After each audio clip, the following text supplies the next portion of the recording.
than any other solution currently available. We offer hospitality management as a service. You pay nothing when you make nothing, and you can minimize your labor budget with tangible improvements in management and service quality.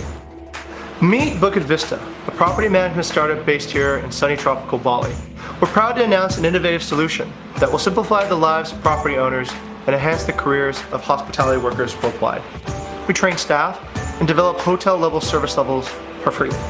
Our data science team optimizes revenue through data-driven pricing updates daily for free.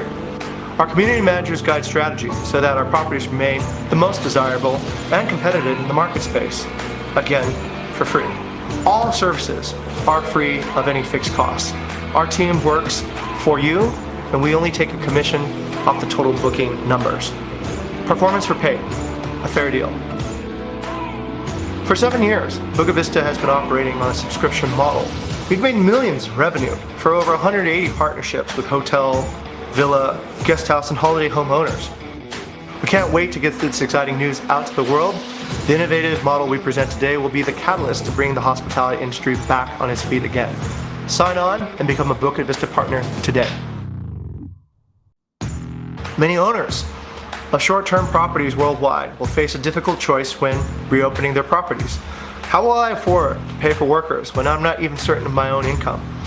Well, Bukit Vista has a simple solution that can help property owners get back on their feet faster and cheaper than any other solution currently available.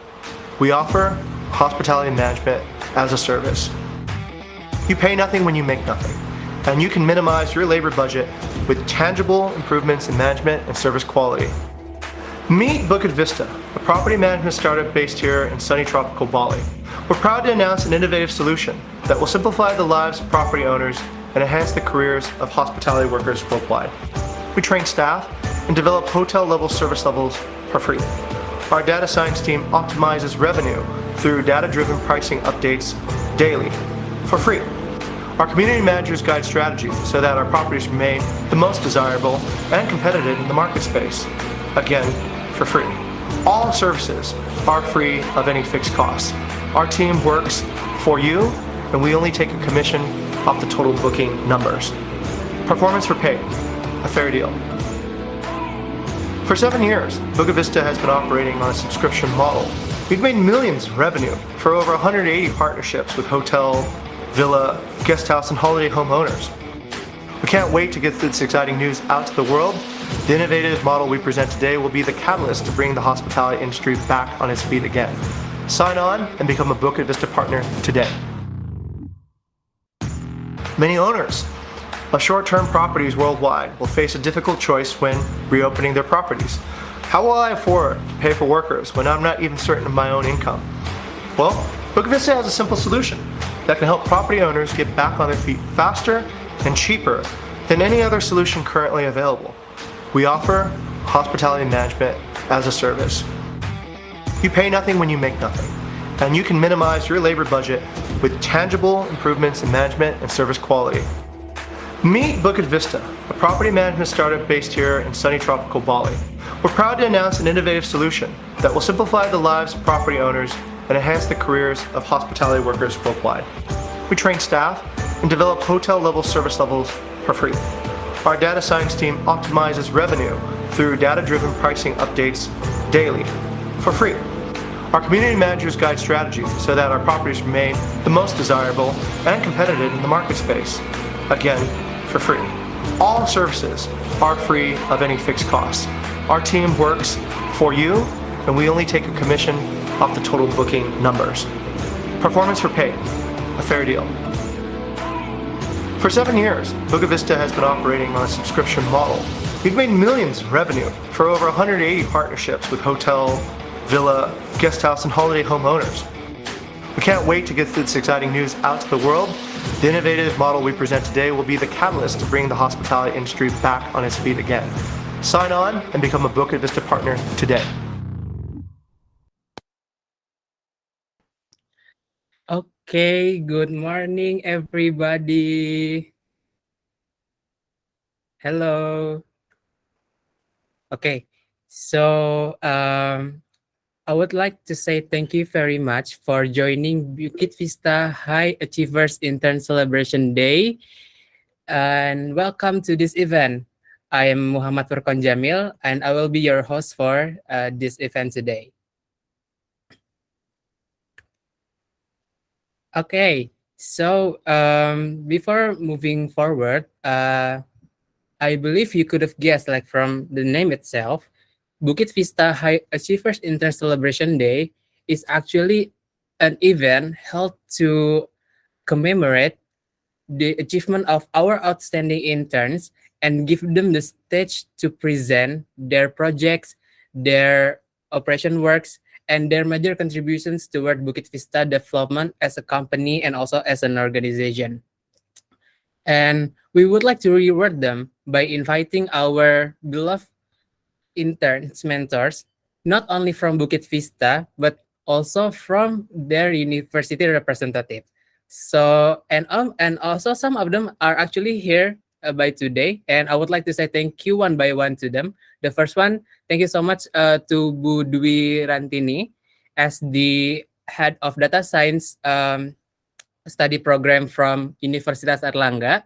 And also, thank you so much for Pak Hadi Sampurna as the representative of English literature from University of Jember.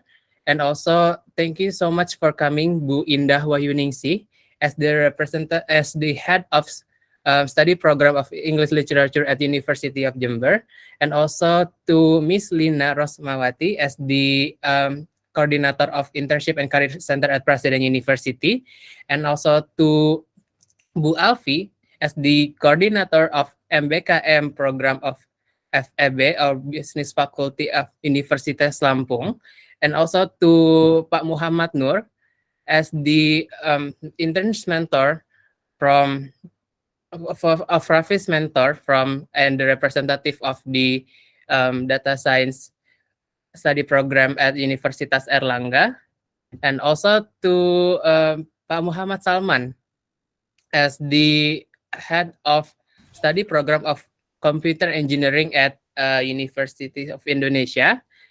And yeah, thank you so much. And the rest of them will be coming later. But thank you so much for the ones that have come today to see and show and to see how our amazing interns develop their projects here at Bukit Vista. Okay, without any further ado, let's come to the next slide and see how our rundown will be running for today.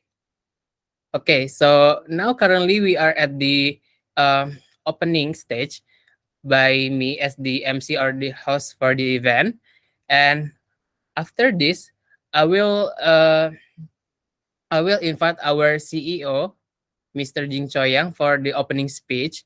And later on, there will be a Bukit Vista video presentation about how is it like to work at Bukit Vista in general. And also at the 9 a.m.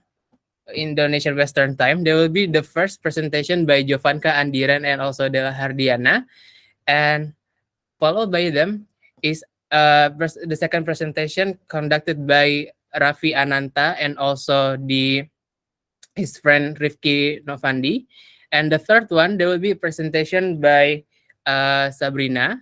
And the fourth one, before we break, there will be a presentation led by Putri.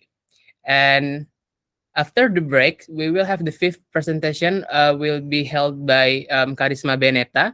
And on the sixth presentation, there will be Gerald Akbar. And the last one, before we come to the end of this session, there will be the last presentation held by Torik Musyafa and also by Maria Lydia. Okay. Is there Mr. Jing? I think we can proceed to the next agenda, which is opening speech by Mr. Jing. Is Mr. Jing here right now? I don't think so, Furkan. Okay. Let me get back to Mr. Jing for a while, and we will set this up.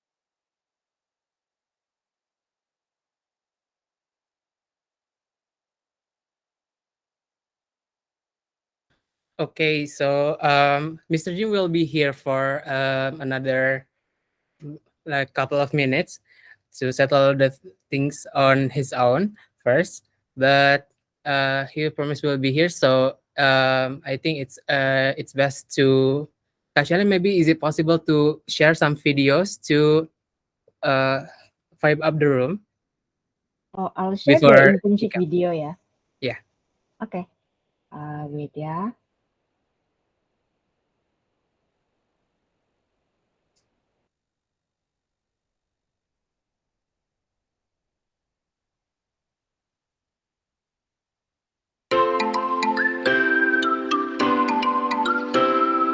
Hello everyone, my name is Victoria and I'm the digital marketing intern here in Bukit Vista. Hello everyone, my name is Willis and I'm a data scientist intern in Bukit Vista. Hi, my name is Erica and I'm one of the customer relation and reservation team at Bukit Vista. Hi everyone, my name is Jocelyn and I'm a accounting intern here in Bukit Vista.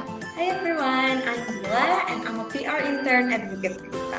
Hi, I'm Aulia and I'm a business development intern at Bukit Vista. Hi, my name is Rizky and I'm the current UI UX design intern for the product development team here at Bukit Vista. Because I want to take advantage of the remote working opportunity it provides. At that time, I thought that working with individuals from all around the world sound like pleasant experience, and I was right. Especially in this pandemic, because I've gotten to know my colleagues here from Bali, from Jogja, even the Philippines, and also the Russia. Was because I fell in love with the work culture and atmosphere here.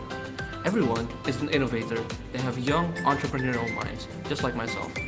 BV not only supports us as individuals, but fosters our creativity and our freedom to test and innovate things as much as we like within the workplace, allowing us to constantly innovate and inspiring delight. It's because I've heard so many great things about interning here from the stories of my own classmates, such as how you're being given real life projects and how the environment really supports you to grow as an intern, and how you're supposed to use English for your everyday tasks. It's actually very fun and enjoyable to work in Bukit Vista. Secondly, you get to learn a lot through the projects that were given to you, and you get to explore wider stuff that you don't really touch in school. It's definitely the remote working situation. As someone personally from Qatar, thousands of miles away from Indonesia, it's great to be able to still contribute to a meaningful way and maximize my potential and productivity from the comfort of my own home. Even though I'm only an intern, I've never felt insignificant because everyone in this firm, from the executive, the chapter leads, and also the interns, has the equal role and also the opportunity to speak up and also share their thoughts. The freedom of learning, the freedom of communicating with anyone. In my case, I do a lot of one-on-one meeting with my seniors, even with my CEO, with the Bukit Vista CEO.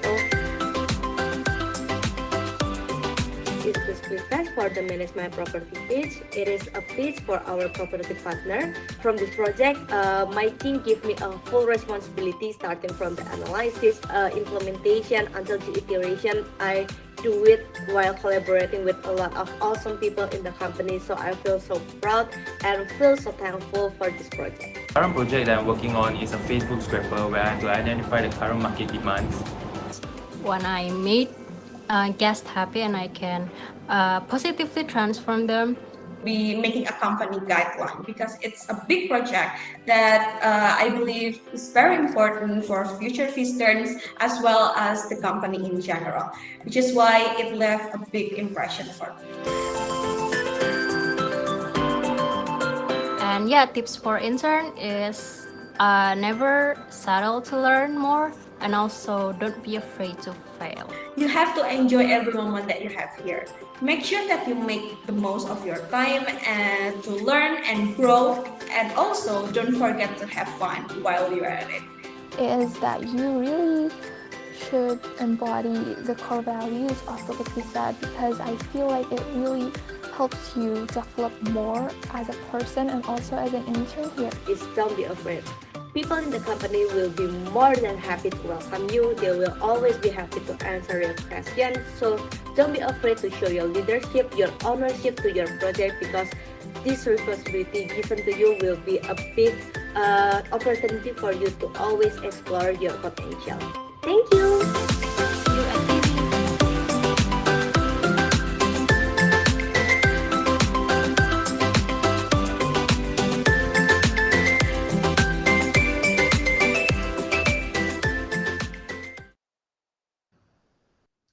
Okay, thank you very much, Kak Shalin, for sharing the video. And by the way, our CEO, Mr. Jin Choyang, is here right now. So can we say hello to you, sir? Hello, everybody. Selamat pagi. Welcome to our actual first. It's not the first intern graduation presentation, but it's the first time we've done it in this particular format. Thank you all for coming in today. I see that there's faculty, there's some of our incredible interns. So let me introduce myself really quickly. So my name is Jing, and I'm the founder and CEO of Bukit Vista. We've been building this company for 10 years in Bali, and what we do is hospitality innovation. We come up with many distinct ways of providing innovative experiences to partners who allow us to manage their properties throughout Indonesia, also to our guests who are represented from almost every country in the world, and to our employees who come from all parts of Southeast Asia at the moment, and sometimes globally as well, to come and participate in our mission to positively transform guest partners and employees through hospitality innovations that inspire delight. I'm very proud to be here today, mainly because I think this is a very, very celebratory moment. The interns have been here in the third batch of MBKM for 6 months. And during that time, we've seen remarkable growth for the interns invited here to this particular session. They came mostly without much background in hospitality and mostly without too much background in startups. And through the past 6 months, many of them have created long-lasting projects that will leave a legacy, not just to Bukit Vista, but I think further to guests and to partners that this company will see in the future. And we decided to host this event today and invite the faculty and all the interns here to witness the incredible work that the teams have been doing, along with the variety of mentors and supervisors that have been watching over their progress. I'm very proud today to see everybody at this moment. It does feel like a graduation and a commencement, again, from Bukit Vista. And yeah, let's go ahead and get started and show off some of the work that our incredible people have been doing. Back to you, Furkan. Okay, thank you very much, Mr. Jing, for giving up your word. For the next stage is actually one more video from us that we will show you how is it like to work at Bukit Vista as the operational team. So please enjoy this video. Hi, Nadine. Hi! Hi, how are you today? I'm great! Hey, come in! It's raining here. Okay, let's take a look around. Wow. Welcome! This is one of our property in Ungasan and Har Residence Villa. I see. So what are you up to today, Nadine? Yeah, so I'm here now to wait for our guests to come in. They're about to come in 30 minutes. So I'm actually inspect the villa to make sure that it's ready to accommodate the guests. Okay, interesting. So tell me about yourself and the roles in the company, specifically your roles. Ah, okay. So my name is Nadine. I'm one of the host and reservation team in Bukit Vista.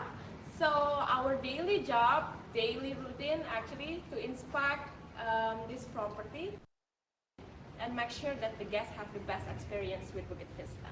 Okay, speaking about work, how do you know about Bukit Vista in the first place? Ah, that's an interesting question, but let's come in first.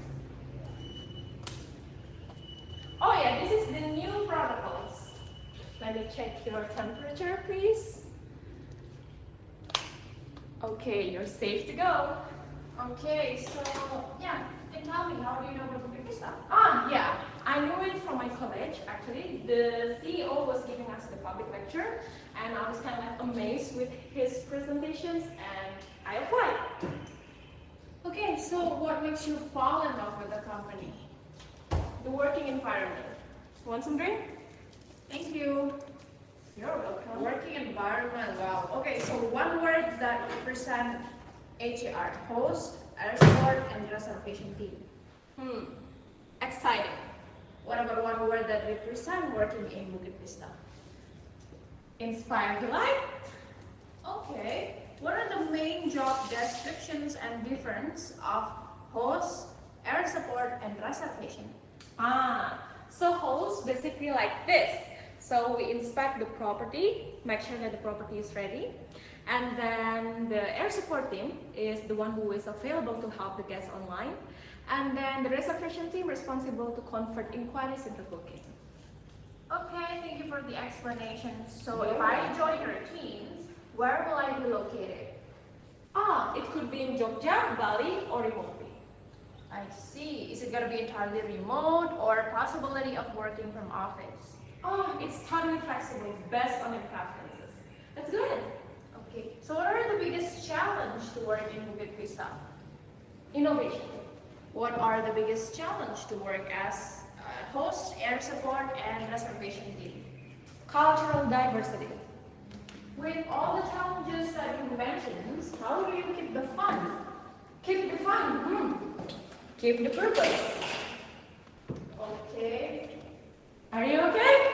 Yeah, sorry, I just dropped my glasses. Okay, so it has been really interesting to talk to you today, Nadine.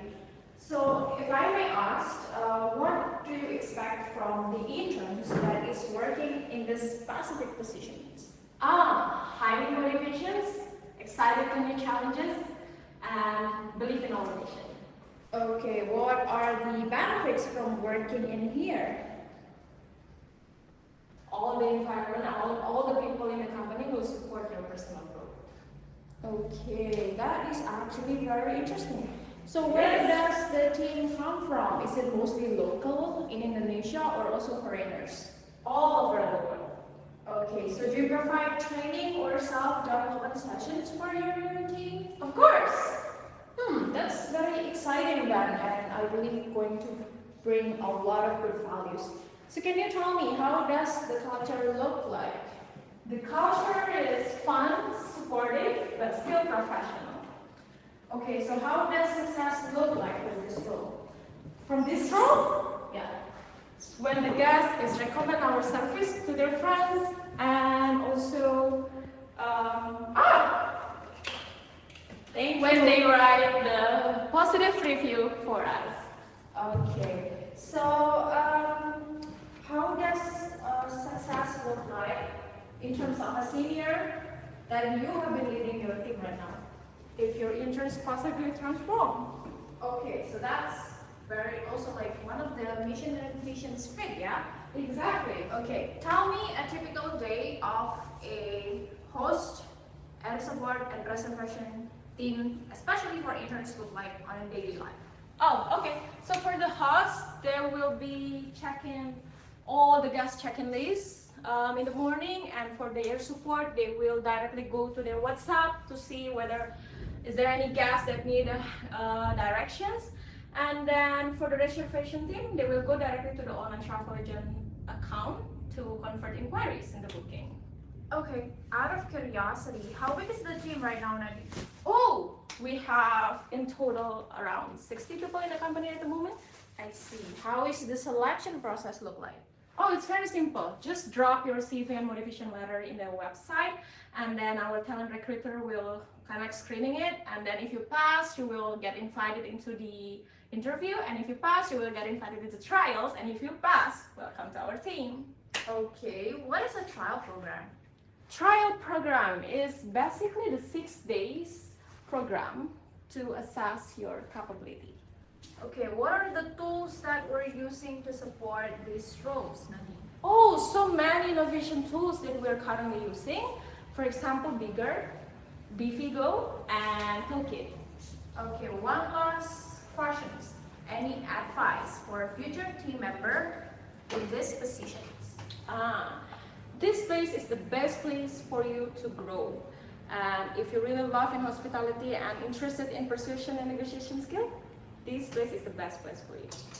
Okay, that has been very interesting and very nice host, you are Nadine. Thank you for hosting me today. Seems My a little pleasure. bit gloomy in Bali. Yes, so I think I should get going. Thank you. I'll see you next time then. See you. Bye-bye. Bye.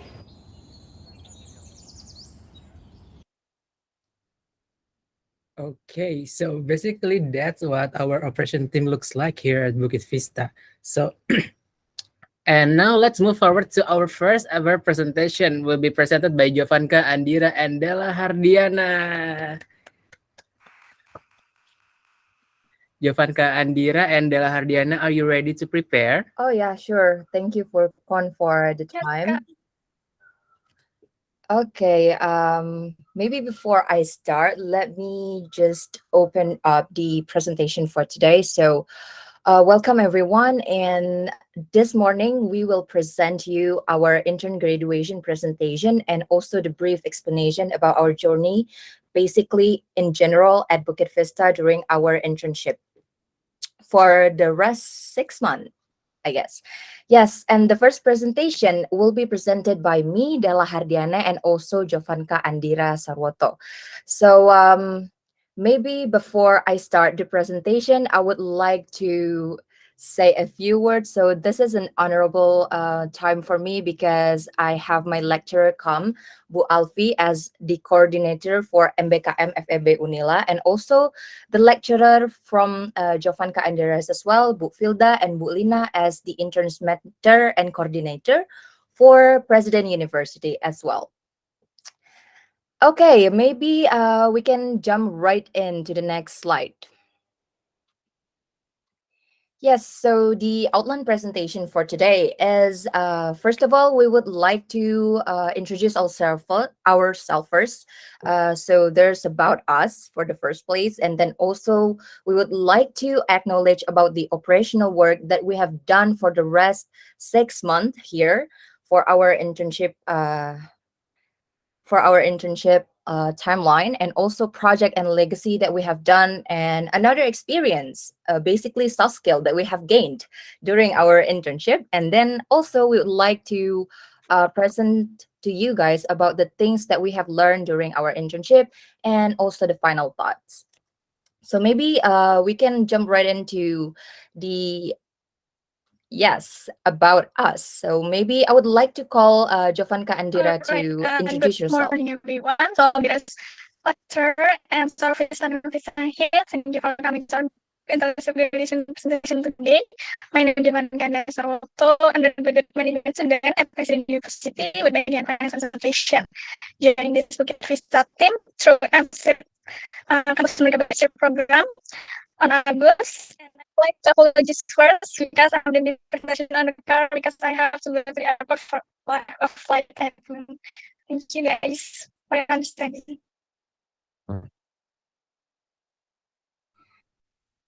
Okay, thank you so much, Jovanka and Dira, for introducing yourself. Or actually, we could call her Dira because that's what we call her. And I'm so sorry if there's like noise for Dira's voice because yes, she is in the car and she is catching her flight to the airport. And then next, maybe I would like to introduce myself. So yeah, my name is Stella Hardiana. I'm a student at Universitas Lampung, majoring in accounting batch 2019, and I am applying here as accounting intern at Bukit Vista through MSIB Campus Merdeka batch 3 program. Okay, moving on to the next slide. Yes, so maybe I would like to introduce in brief what is Bukit Vista, but actually, yeah, I think we have played a video before, but in brief, actually, we are property management service. We over service for property owner, basically for those who in Bali and Yogyakarta, and we are aiming to inspire delight to everyone, everywhere, and every time. Okay. So what we did during our internship, first, we have operational work. And then second, we would like to let you know about our project and legacy. And then the third is our other experience during our internship here. So moving on to the operational work, maybe the first thing is I would like to call Jovanka Andira to explain to us about dynamic pricing and also finance operational work. For Jovanka, Thank time is you, yours. Della. Please coming up to the next slide. Okay, let me explain more about dynamic pricing first. Dynamic pricing is an act of how we manage the property pricing by inspecting, analyzing, and executing the property in order to have a suitable price compared to the market. Main task of using this dynamic pricing is to be an executor, which is to do pricing adjustment and pricing recommendation based on the analysis and strategy that we want to use. And in this dynamic pricing team, we also conduct market research to know what the trend is and also do competitor analysis. The tools that we use from this execution are Redis, our database, Vista, Coda, the workspace, Google Collaboratory, and Google Spreadsheet. And the main skills needed is analytical thinking to produce in-depth analysis so that the pricing decision will be working. Next slide, please. The next one is a finance operational. So finance operational person in charge for a whole day. They become the financial case manager and being the administrator for calendar blocking on Zendesk, payment update to partner on WhatsApp, and also payment monitor according to the booking check-in. Tools that are needed for this operational are Redis and Bigger as our database, and Google Spreadsheet to monitor the payment. Skills needed are communication because we communicate a lot with partners, and also attention to detail because we need to monitor and track the payment transaction details. And next, back to you, Della. Yes, thank you so much, Jovanka. So I would like to explain about our operational work here in reservation and also hosting. But first of all, let me explain to you what we do on reservation team. So main goals for reservation team is one, actually, convert inquiry into booking. Main task as reservation is, yes, convert as much as we can, but reservation and hosting are the core operational of the companies itself. So we need our speed and property understanding, case management handling, and those are the crucial things that we have to be mastered. Since we also have like a lot of tools to use as Redash, Coda, Bigger, and also Toolkit as our channel manager. So besides all of that, the skill needed for this team is also communication and also negotiation and persuasion. And moving on to the hosting team, to the next slide, please. Yes. So the main task of the hosting team is to inspire delight to all of our guests and also partners. So hosting team is actually represent the question on how will you represent inspire delight brand to our guests and also partner. And since the hosting team is a bridge of communication between partners, property owners, and the guests, so we make sure they check in successfully and address all of their concern. The tools is basically the same, but the skill needed is much more to communication and case management because we're handling the concern of the guests as well. So the question will be, what is the correlation between finance and also the operational work?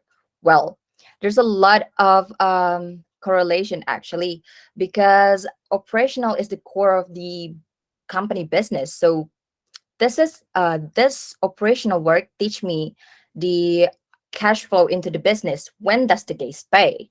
When does Airbnb pay us? Where does the payment go? And also cash flow out of the business as well. Like how does the cancellation affect the cash incoming? What is the difference in a cancellation before versus after a check-in? And then also what reservation practice improve our finance? What practices determine our finance? How does let inquiries affect and such? So that's all in accordance with the finance works as well. So I think that's it for the operational work introduction. Maybe the next slide is about our project and also legacies. So we would like to let you know about 4 of the project, and most of the project is actually collaboration project, but we have our own project owner here. First is payment anomaly detector, and the project owner is Dira. And then the second is full board record optimization, which is me, the project owner, and also 2 collaboration project, which is guest walk-in flow and documentation, and the last is indirect cash flow method. Okay, so moving on to the next slide will be payment anomaly detector, and will be Giving the floor to Dira. Okay, thank you, Della. So this is my first finance project during my internship program called uh, Payment Anomaly Detector. The purpose of this project is to detect the underpaid and overpaid payment. So the finance team came up with this project because sometimes there are an underpaid and overpaid payment that wasn't detected, and the overpaid and underpaid payment might influence the financial report. And how to solve this problem by making a tool to help finance team work to monitor the anomaly payment.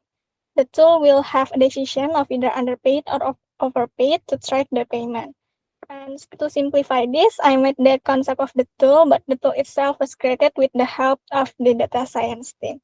With the tool, we could collect data and monitor the payment. The chart below shows how much the anomaly payment happened for a month, blue for underpaid and green for overpaid. It's not that much actually compared to the complete transaction details in red, but every little difference in finance will affect the whole financial report. So we should monitor this anomaly payment. Next slide, please. And this is the project execution step for checking the anomaly payment.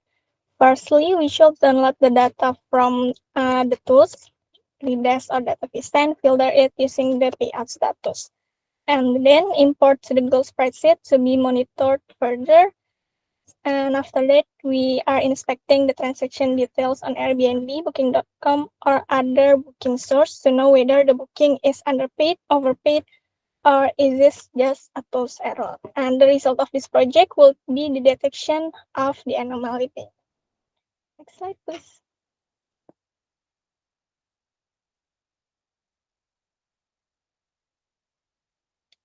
Okay, this is our collaboration project called Guest Walk-in Flow and Documentation.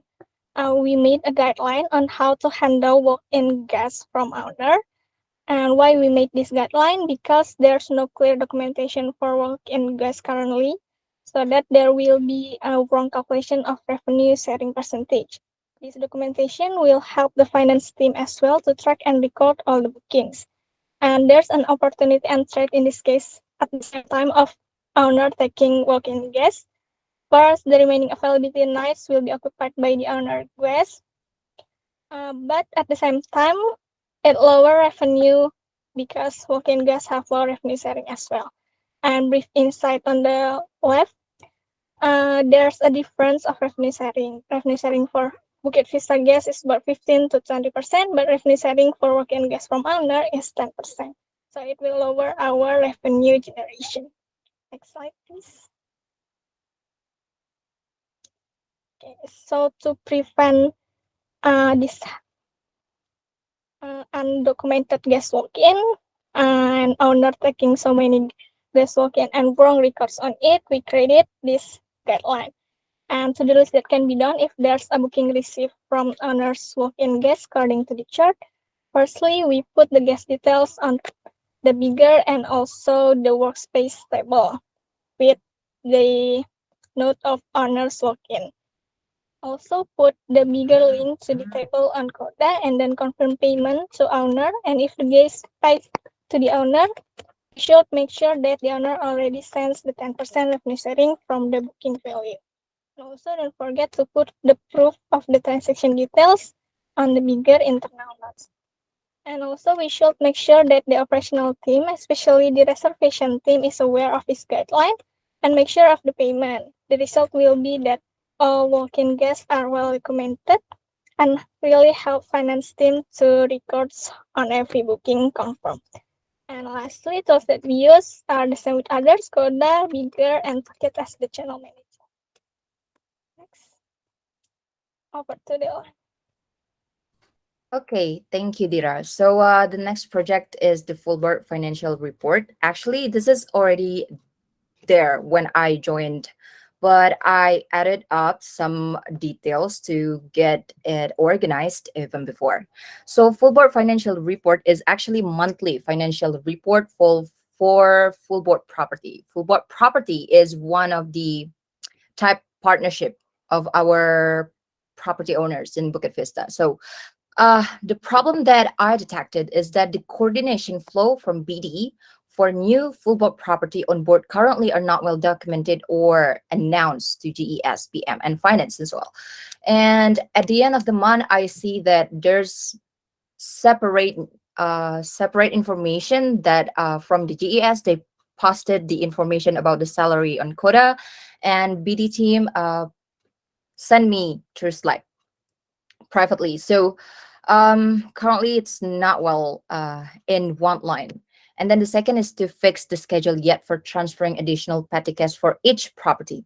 And then the way to solve this problem is that page created to record all of the housekeeping salary every month.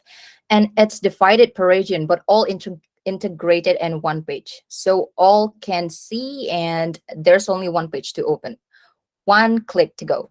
And then the opportunity or the threat that currently is being handled is that the petty cash transaction per property are conditional, which means that sometimes we cannot generalize the transaction time for adding the petty cash. And therefore, to address this opportunity and the threat is that we have to maintain monitor the transaction like each of the day to make sure that the petty cash is well managed. And then the next slide, I will be letting you guys know about the indirect method cash flow. So indirect method cash flow is that present the information about the cash generated from operational and the effects of various changes in the balance sheet on a company's cash positions as well. So the background of this project is that the statement of profit and loss, or P&L report, which summarize the revenue, costs, and expenses incurred during a specific period. Currently, we use accrual method, which causes the cash flow should be in the form of indirect. But before that, we use direct method. So the way to solve it is basically just to change the indirect method to the direct method to indirect method for the cash flow itself. So the intended result will be adjustment of the net income with changes in balance sheet account to arrive at the amount of cash generated by the operating activities itself. And we also detected some of the account that needs to be added in the cash flow for indirect method so that we can use the indirect method after the brief of this project. All right, I think that's just it for the explanation about our project and legacy. So I would like to explain about the other experience we got here in Bukit Vista. So all hands, basically I would like to let everyone know what is all hands. So all hands is actually a weekly meeting for the company, and here we have experience being the administrator and also the host for all hands itself. So it enhances our capability to I think it's more like to public speaking, so that we are speaking in front of all of the company member, and then we deliver the inspirational stories for being a host. So for Jovanka and for me itself, I have experience being an administrator and also the host. So I have experience 2 times being in all hands administrator and host. And for Jovanka also, she has experience in being the administrator to conduct the Oliver all hands meeting itself. And the other experience will be conducting the happy hour. I think this goes to Jovanka to explain. Okay, so another experience that we have during our internship is happy hour. Happy hour is one of the refreshing activities that is done after a week of work. So we have been a host for this happy hour that creates the event concept for running this event. Next.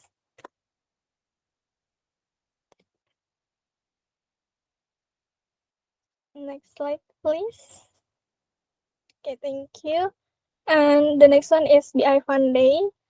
This is also a refreshing activity, but only for the business intelligence chapter that is made in order to help create better team engagement. So with the happy hour, we've experienced as a host that creates the event concept. And the documentation also will be seen on the picture. Next slide, please. Okay, we proceed up to the next agenda, what we have learned during our time in Bukit Vista. Next slide. So for me, firstly, I gain more hospitality knowledge, especially during this internship program for pricing, seasonality, and also the financial system.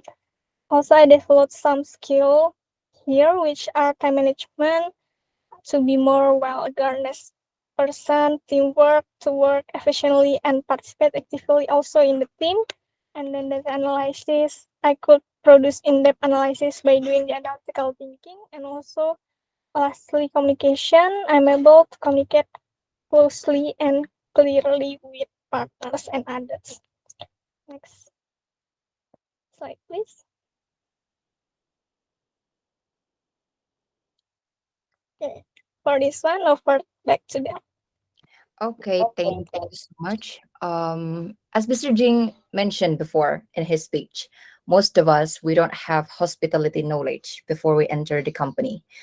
And I would like to say thank you because I gained so much knowledge for hospitality knowledge, especially in pricing, like all of the seasonality, financial system, frontliner, even as a hosting and also reservation. And all of this I get during my first until now, until from the first week until now, actually, for my internship program. And this is also a special thank you for all of the team member and Mr. Jing also because he inspected a lot of my work during my first week of internship and then let me know what can I do better and then enhance my hospitality knowledge as well. And then that's for the knowledge side. And then for the skill side, also, this is already mentioned by Dira before.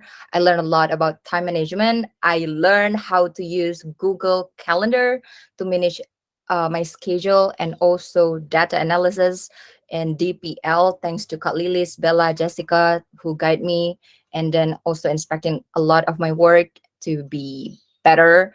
And also a leadership opportunity. This is what's interesting more. A lot of people like trust, they give a lot of their trust to me and then they let me lead the team even though I applied as an intern. I already experienced the supervisory level to lead the team in operational team and then also negotiation and persuasion. This is actually knowledge, I think. Yeah. During the first 3 weeks of my internship, I joined the conversion workshop. I learned a lot about negotiation and persuasion, especially from Nadine and also from Mr. Jing as well. And we applied it and daily basis of our reservation and then especially for Gray too, who let me know a lot of material for negotiation and persuasion. Okay, I think that's all for me. You can move on to the next slide.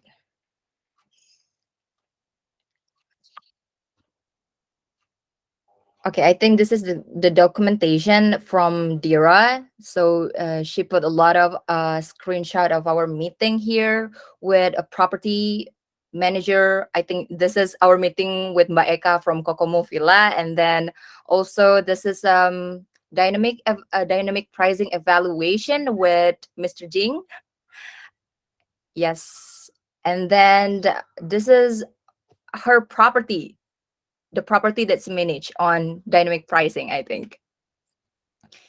She got a lot of property there.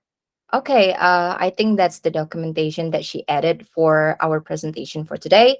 And then moving on to the next slide will be the core values and also takeaways that will be mentioned by Dira.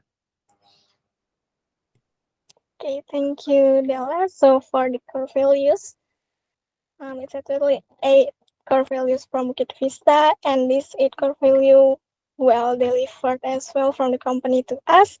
I learned how to use data and didn't assume, never settle for any circumstances, be detailed in doing my tasks and in anything, be transparent towards problem and friction, step onto real face and also giving hands to the others. Next slide, please. Okay, for the testimonial, this is the end of almost the end of our presentation. So for me, the last part here in Bukit Vista is very amazing. So to all beloved Vistan and Vistan here, if I could turn back the time, I would love to join Bukit Vista again as my first work experience. And thank you for the warm welcome, team. And to future interns, you guys will have a wonderful journey here. So let's take a big step. And for Della, maybe. Okay, for me, I would like to say a lot of thank you to all of my beloved mentors and also colleague. I think this goes to Gray first, to David, Bella, Jessica, Kak Lilis, Kofidi, and also all of the mentors and my colleagues. Thank you for your patience. Thank you for the opportunity and the trust given to me. And then thank you for all of the discussion station. And last but not least, thank you for all of the lessons, I think. For the future interns, actually, I would say that I don't know why do I have to say this, but yes, please apply and then you will get a lot of experience as I get and Dira got also like we have explained to you before, since I feel like I'm very thankful because they don't see I believe they don't see a lot of things that I wrote on my CV, but they see the potential that we have. So they also give the trust and etc. so that I can be who I am today and all of the knowledge and also skill that I have gathered. So that's it for me, I think. Like Dira said, I think this is the end of our presentation for today. And thank you so much, everyone, for paying attention and also give the first floor to Dira and me. And then I think I'll give it back the floor to Furkon. Thank you very much to Jovanka, Andira, and Della Hardiana. Both are two of our amazing interns as the finance team. Okay, so let's proceed to the next part, which is the question and answer from the mentors, either from Bukit Vista's mentors or also the university's mentors. Okay, for the first one, I would like to give the floor to Bu Alfi. Bu Alfi, sebagai mentor dari Della, koordinator MBKM FEB Unila, apakah ada dua patah kata yang ingin disampaikan terhadap presentasi yang tadi Mbak Della Hardiana sampaikan?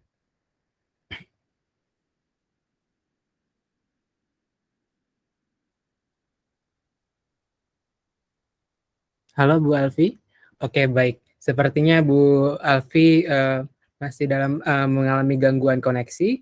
Baik, coba kita akan lempar ke Bu Filda Rahmiati. Ma'am Filda, are you here?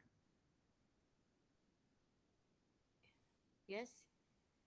Okay, thank you so much, Ma'am Filda, to respond to my inquiry.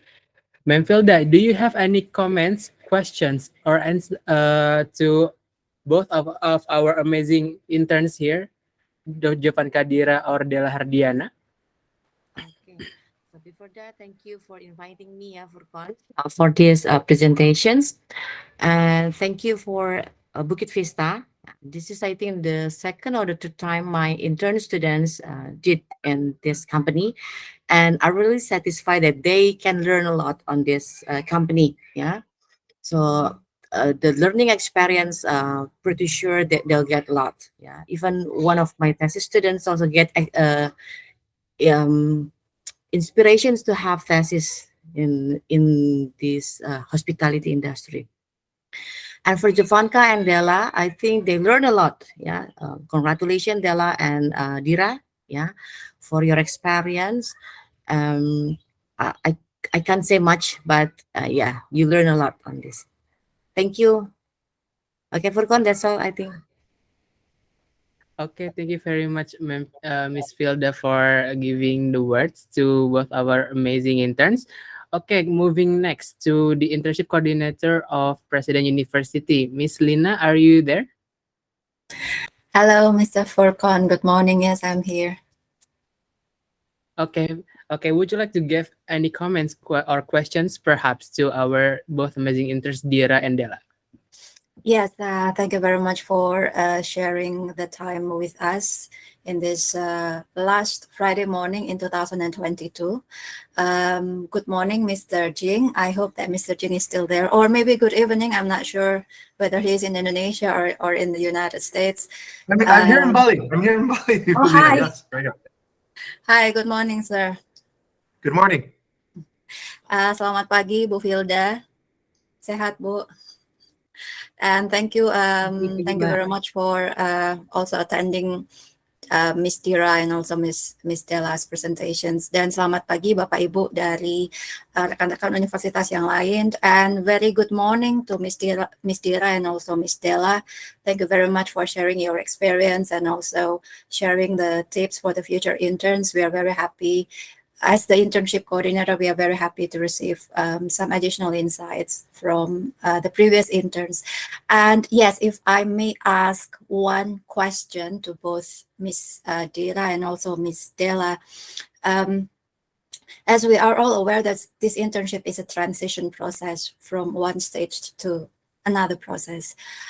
So if I may ask, what are the most profound changes that you experienced before this internship journey?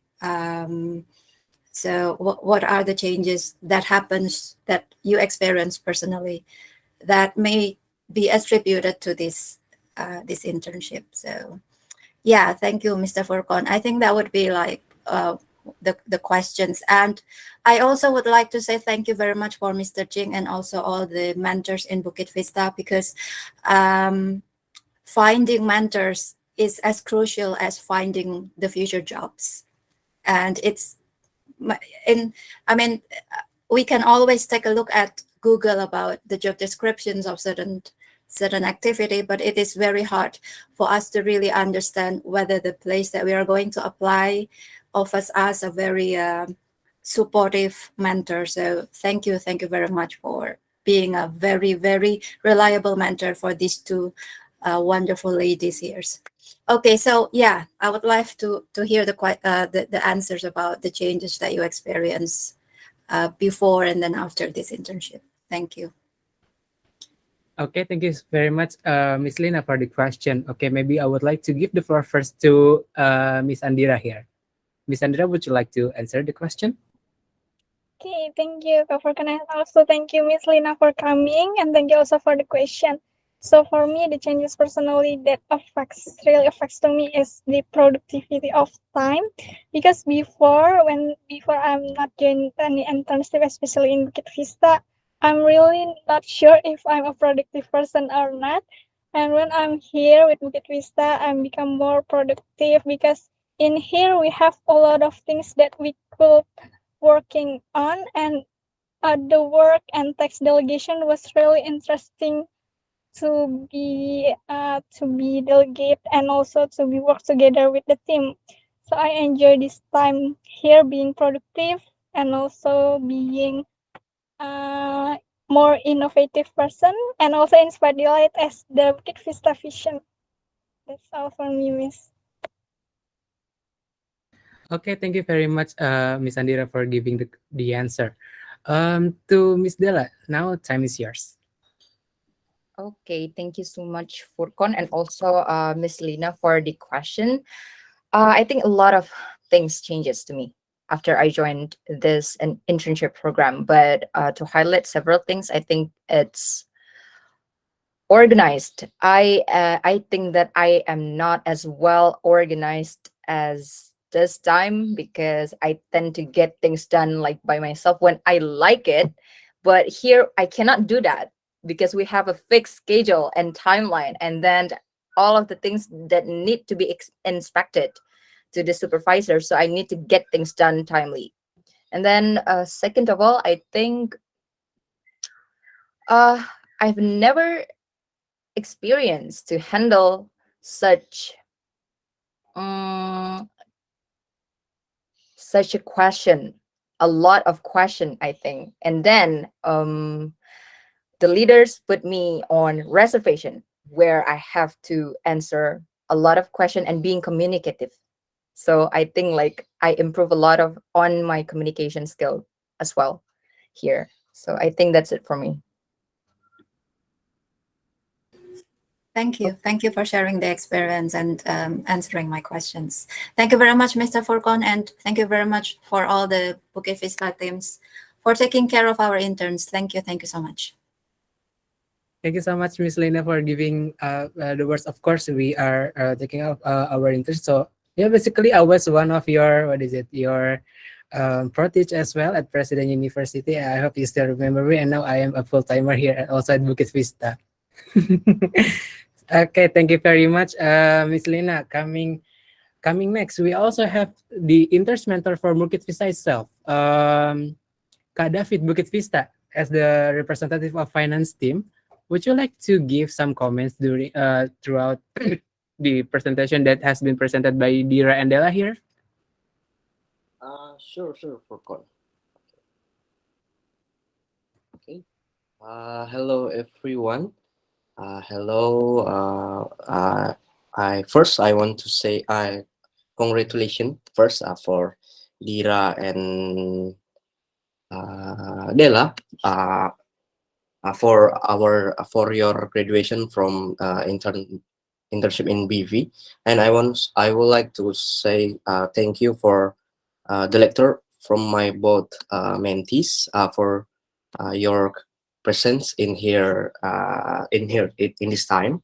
I just want to say that Della and Dira make a lot of change. I made a lot of work in BV. There's a good the good student, good intern, and good partner for me, especially for finance. And I hope Dira and Della have a good future. Best of luck for you, Dira and Della. Congrats. That's all from me, Furkon. Back to you.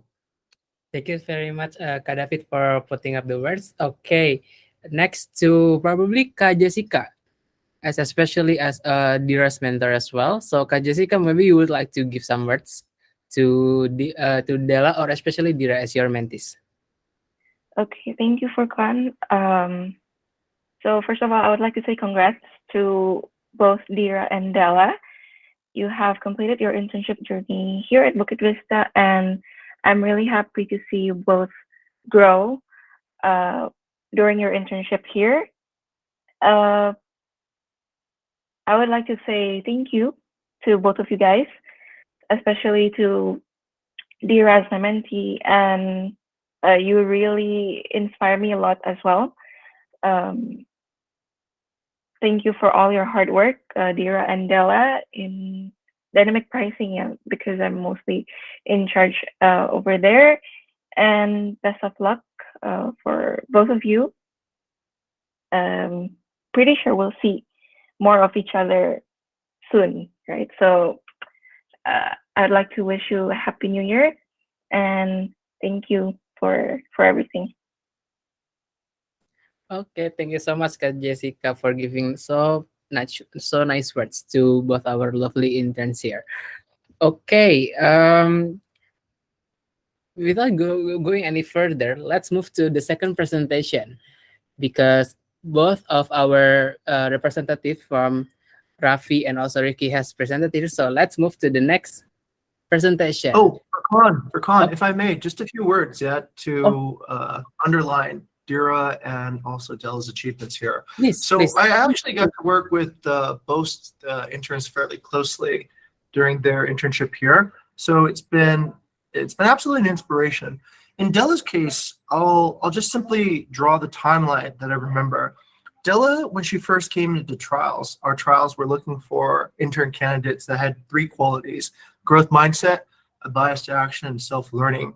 And Della, I remember specifically, had all 3 to an extreme extent. Given that in just a few weeks, we were able to place her. But we had quite a large batch of MBA interns coming in, and the trial program had never been tested on that size of input yet. So we needed to look for leaders quite quickly. And Della was sent in to supervise a lot of the trials. And since then, she's been actually supervising people who are in some ways more senior than her, and as an intern.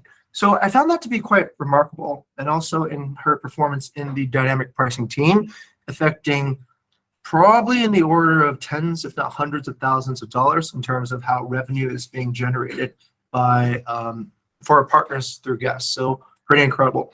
Dira, every time I've looked at Dira's work, it's been reliable, spot on.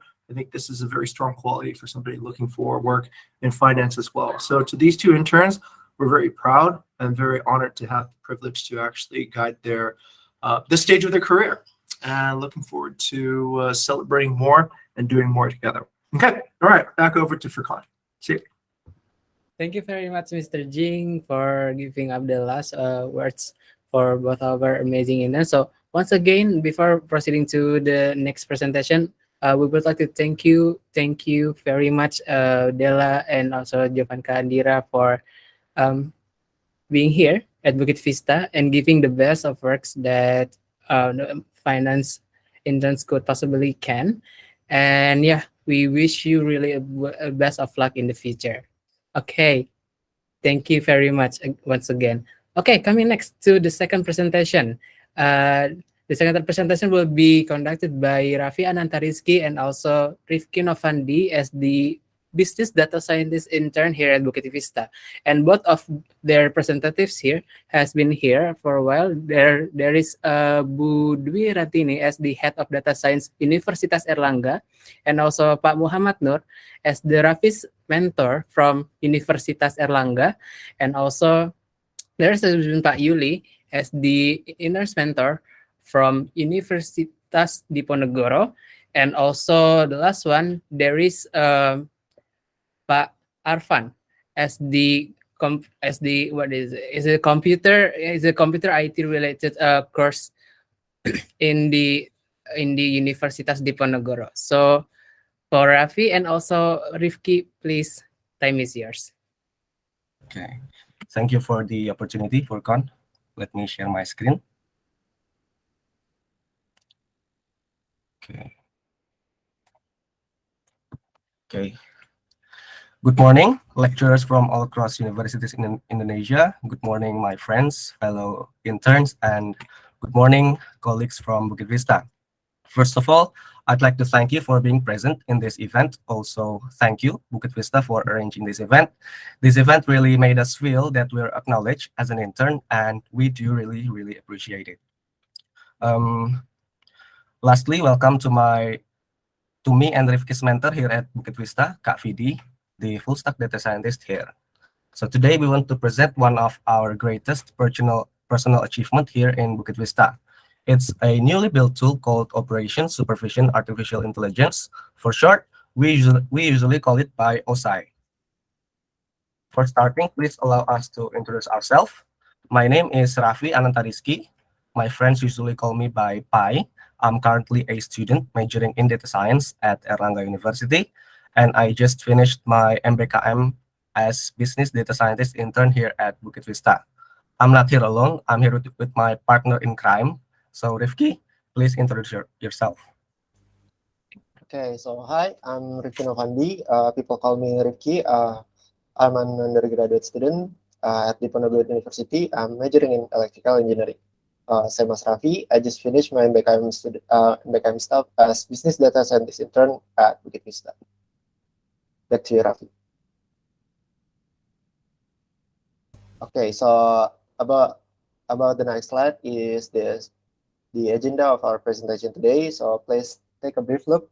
The first is we're going to talk about the background, and then the explanation, the implementation, the impact, the things we've learned at Bukit Vista, and our thoughts on Bukit Vista. Okay, go to the next slide. So, Raffi talked a little bit about OSI at first. So, why do we need OSI? What is OSI? What's the urgency here so that we decided to build OSI? finding information to satisfy our guest needs was somehow not efficient here at Bukit Vista. As you can see on the screen, we have 3 different tabs here. First, on the top left, when an inquiry comes, we have to copy the unit name when a guest asks a question and we don't have the answer.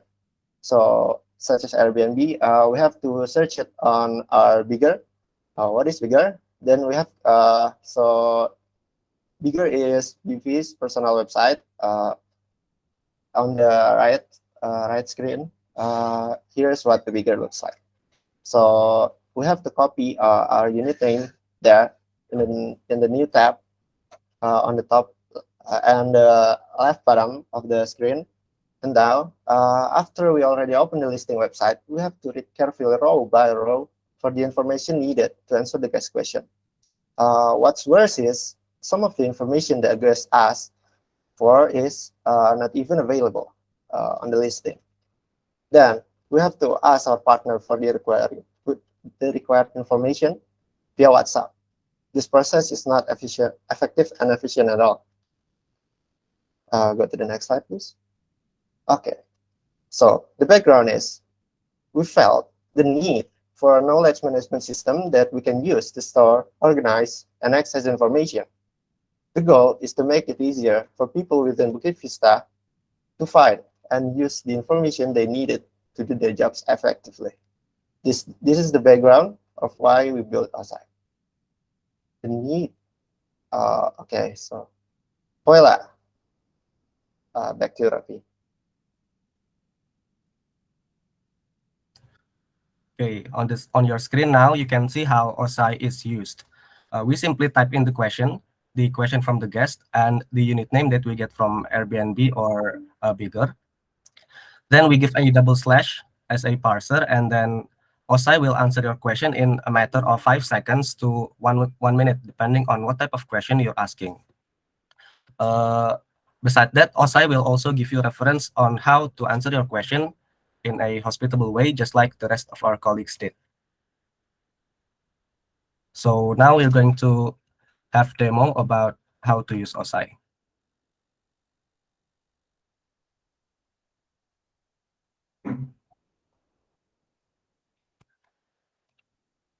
All right. So this is the Slack channel that we used to talk to OSI. This is the example of what we have done in the past. Just type in the question, double slash, and the name.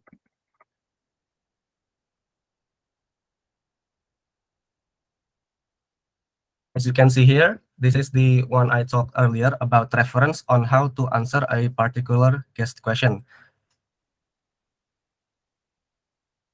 Now we wait for OSI to answer the question.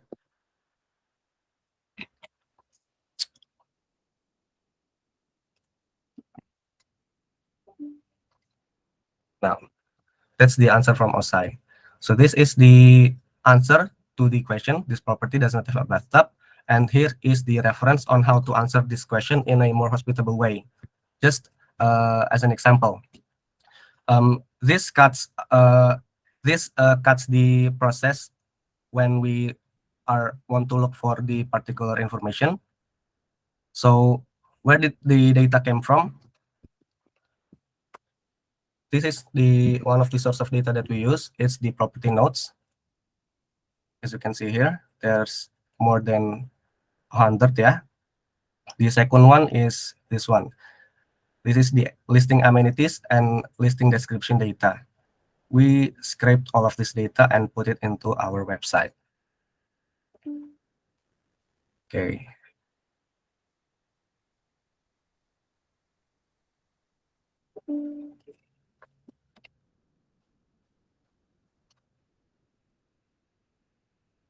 Okay.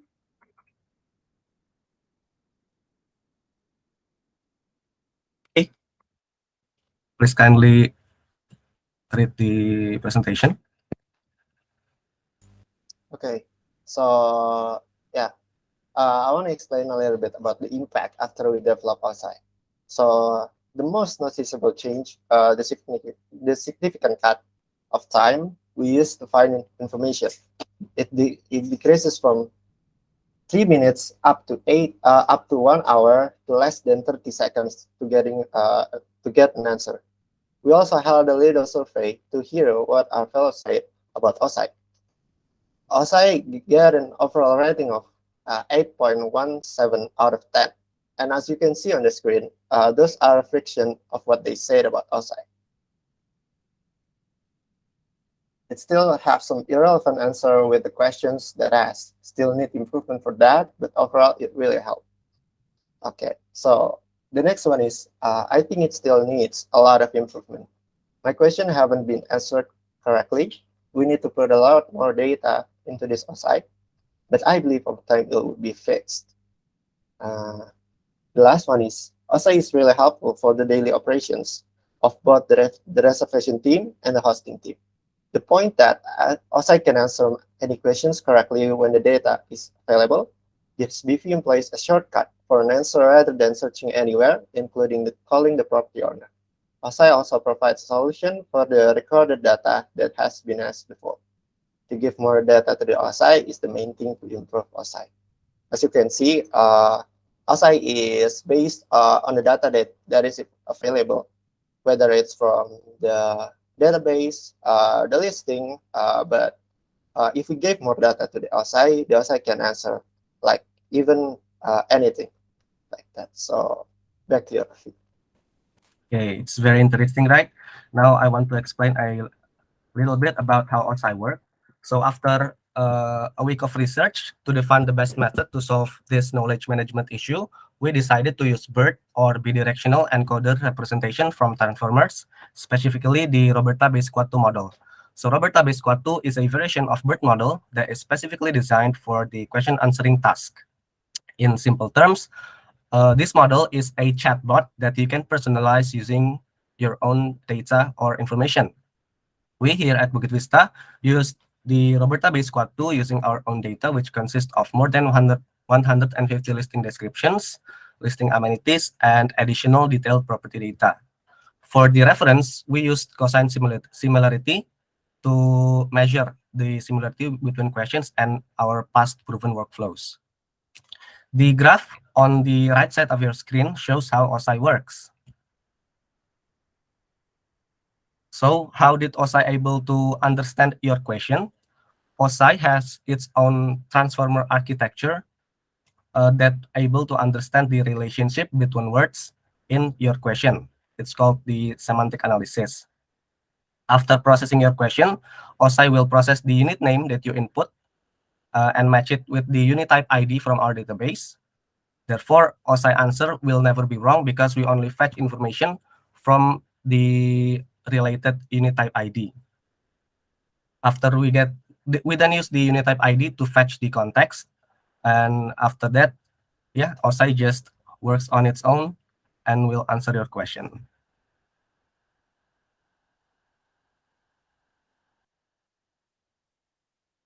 So this is what I learned after our 5-month internship at BV.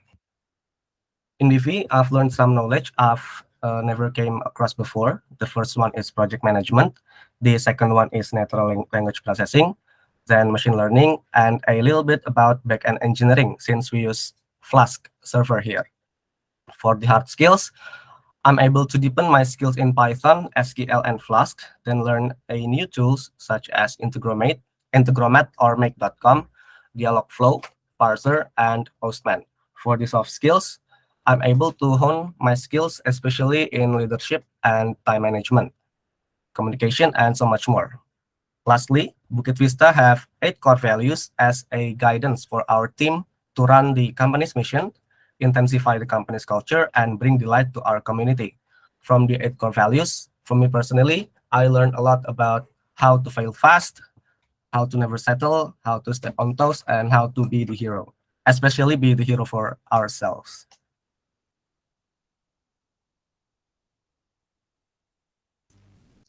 Okay, so from my side, I've learned a lot about big data and data engineering. including how to extract data from multiple databases, how to pre-process data before being inputted into the model, and also how to do data acquisition using a web scraping method.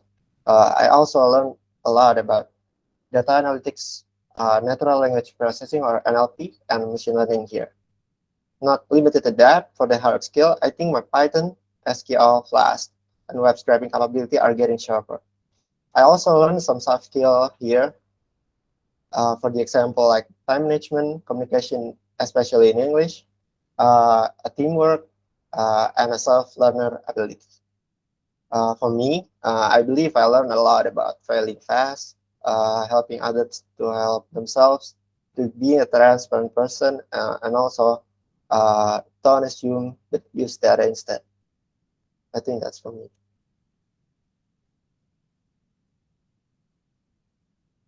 So last is our personal thoughts about our internship here at BV. I'll go first. So here's a true story from me. I've always wanted to get an internship in a big and famous company like GoTo, Gojek, Tokopedia, BRI, and others. Instead, I got accepted here at a small company which works fully online. To be honest, at first, I'm not really happy when I got here. So long story short, 1 week passes by, 2 week passes by, a month, and so on. I'm actually kind of surprised. The challenge that I got here never seems to stop. It keeps coming and coming and coming. But the great thing is, the ones coming is not just the challenge, the opportunity also. I'm just like, after like 3 weeks of my internship here, I already be a hosting supervisor in the guest squad operational team, and it's something new to me, leadership experience. Before, I've never really put my hands on leadership things, but here at Bukit Vista, Mr. Jing entrusted me to be the hosting supervisor. I've actually never joined something that upgrades myself from a whole lot of sites as an internship here at BV.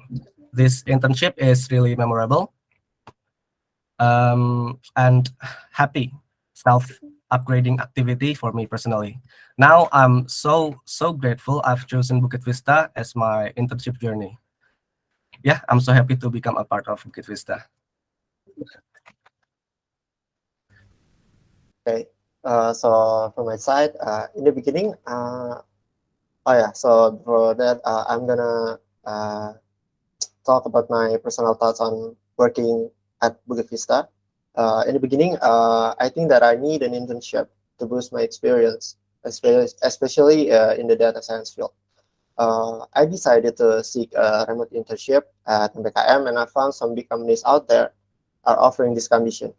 But then I found BV or Bukit Vista, and I started to look for it. What is Bukit Vista and etc. So I realized that I need that remote working culture, English communication environment, and also positive transformation for the intern. Just to realize that BV has all of that.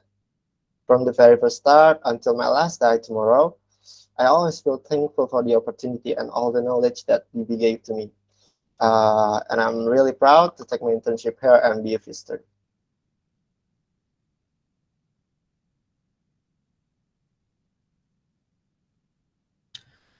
Okay, that's all from us. Thank you for listening.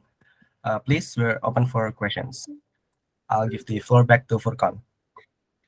Okay, thank you very much, Mr. Rafi and also Mr. Rifki for giving us the amazing presentation about your projects, OSI.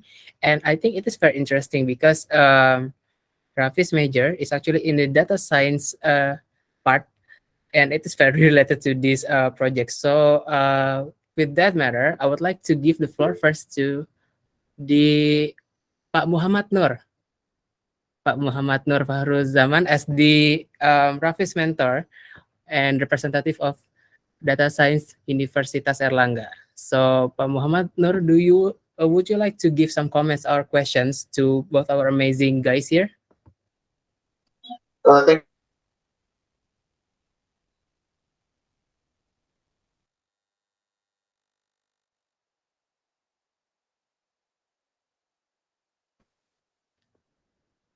Hello, hello, Pak Muhammad Nur. I think in my part the sound is not coming in. It's not coming through. I think there's a connection issue, I guess.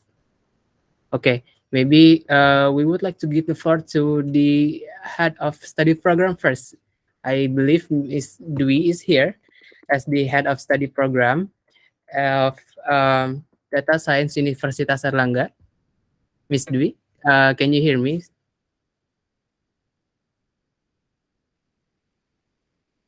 Okay, sorry. I think I got kicked out from Google Meet.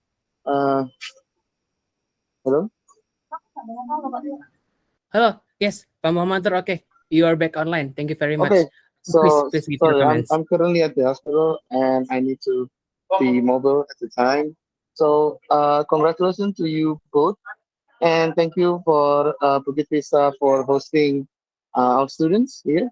And I think they have a much more great experience regarding to the project and the study. And I think it is a lot more better than they're just staying in their campuses to study in the classroom.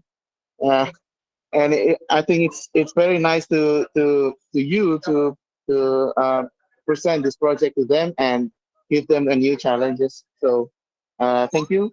And I'm sorry I cannot stay for long. So congratulations to you too, and to Vista for hosting this internship. Thank you. Thank you very much, Pak Nur, for your kind words. Okay, maybe to now we can proceed to Miss Dwi Rantini.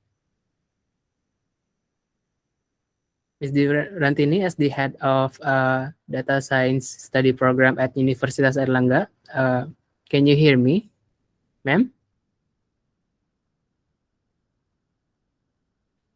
Okay, there seems a bit of connection issue with Miss Dwi, but that's fine. We can proceed to the words of the mentors from the Bukit Vista then. Okay, we believe we have so many data science mentor here in Bukit Vista, and I believe we can go first to Felix. Felix, would you like to give some words to our beloved interns here? Yes, sorry I couldn't open my camera right now because I'm mobile right now. But yeah, I would like to say congratulations to Raffi and Rifki because OSI, there has been some challenges in the development, and I think you guys work really hard to get through the challenges and overcome the problems. And right now, OSI is uh, working, and it's better than the what was developed at first. And yeah, you guys keep on improving the features and such. And I'm amazed by how it's working really well right now. Yeah, that's it from me. Thank you so much, Felix, for giving up the words to our amazing guys here who develop OSI. And next, coming to Jessica from the business intelligence team as well. Maybe you would like to give some words. Okay. Okay. Thank you, Furkan. I don't have much words to say because I haven't been working much with both Rafi or Rifki. But thank you very much for creating OSI to ease the life of the operations team. Great work, and hope to see you guys soon. Okay, thank you so much, Kak Jessica, for your cheers and congrats for both of them. And I believe we also have one representative from Rifki's part of Rifki's University, Pak Muhammad Arfan. Are you joining us now?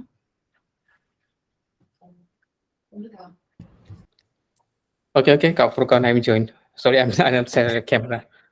Okay, Pak Arfan. Pak Arfan is actually the lab coordinator for the IT and computing science for electrical engineering at Universitas Diponegoro. So Pak Arfan, I think this is very interesting for you.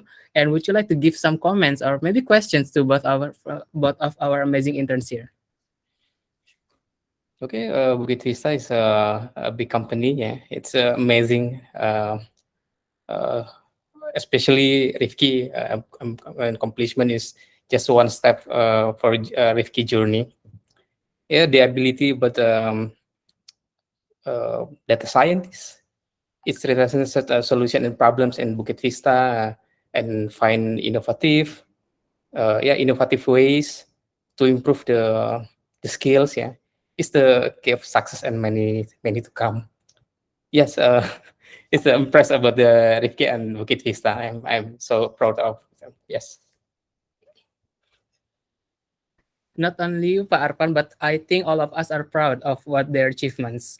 Yes. So thank you very much, Pak Arfan, for giving up some comments on both our outstanding guys who works in outside. And I believe there's another mentor, like the senior mentor of the business data scientist here. Kafidi, are you on right now? Hello. Yes, Kafidi is actually the full stack data science here at Bukit Vista team. So please, would you like to give some comments or maybe questions to challenge your mentees as well? Okay. I think because I work a lot with Rafi and Rifki, I have no questions. And today we're celebrating them, not testing them yet. But anyway, they're actually very focused on doing their projects in OSI especially. There are a lot of iteration, a lot of feedback from everyone else in the company, and for Rafi especially, I think he's very dedicated in understanding and empathizing with people and their needs. For Rifki, I think his desire to learn more about the technicalities of the model and data science is very admirable. So yeah, congratulations to the both of you. And I think to the lecturers, they are very good students, and I can see a lot of bright future in front of them. So yeah, that's it for me. Okay, thank you very much, Fidi, for giving the words for both of our outstanding interns. Okay, I think the last word can come from Mr. Jing as our CEO. So Mr. Jing is very proud for this project. So I believe Sure. he has a lot to offer. Please. Excellent. Thank you very much, distinguished faculty, mentors, Visterns that are attending the HAICE today. So yeah, I remember the journey from the very beginning for both these characters, partners in crime, Rafi and Risky. Yeah. So they were probably wondering in the first part of the internship why we put them into operations, right? They signed up to become data scientists, but we said, well, the first thing you need to do is to actually answer guest inquiries. And same with what happened with Della and Dira before. And oftentimes people with technical backgrounds have a backlash when they're asked to do this type of work. But I remember both of them did it diligently. And we explained that ultimately the purpose of all the tools and all the technology and all the things that we build at Bukit Vista is here to serve guests and serve our partners. So they should experience a more delightful process. And of course, our employees, actually. So the product of OSI is actually, I think, very strategic. And I'm very proud that that two interns coming from, have essentially created something that is foundational to the success of the company in the future. And I'll explain why. So just as Risky just explained about the 3 tabs moving around, there's an additional complexity happening here, which is as our company grows, we are going to be absorbing more and more properties. Each property is unique. So try to imagine if you have a hotel, you have 500 rooms and they're all the same.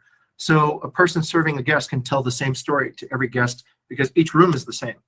But try to imagine a hotel now where 500 rooms are all different and in different locations and have different access and have essentially thousands of different answers to all the questions. And imagine you're adding more rooms every day.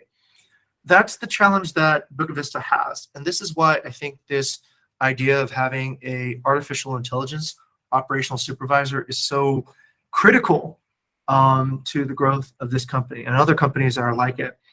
I think the application of this innovation is it's useful not just for us, but it empowers anybody who is trying to scale a business, anybody who's trying to take a team and grow their knowledge in a very short amount of time without having to have everyone lose their minds, so to speak.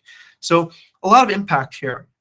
In addition to what Vidi just mentioned earlier, Rafi and Rizky have been extremely focused on engineering, on solving problems, and being very creative in their approach to building OSI. And it's been a pleasure to work with both of them. It's been a pleasure to form ideas, take a look at what happens a few days later, and see that these ideas are not just planned, but they're actually being executed. They're actually delivering results, and see that deep ownership in what they're building here. I think that's very inspirational.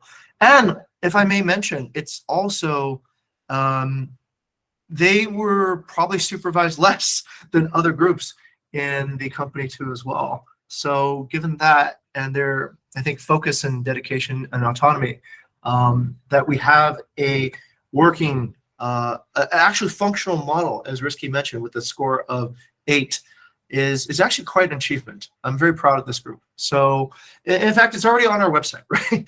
Their legacy is already now written in, and everybody in Bukit Vista from now until infinity will be using this tool. So congratulations, Rafi. Congratulations, Rifki. It's been a pleasure to have you here at Bukit Vista. Keep on inspiring delight, gentlemen. Okay, back over to Furqan. Thank you very much, Mr. Jing, for giving up the very, very inspiring words to our beloved interns Rafi and also Rifki and their project accomplishment. And before proceeding to the words, I would like to give the floor one more time to Budwi Rantini as the head of data science study program from Universitas Erlangga. Are you connected, Miss Dwi?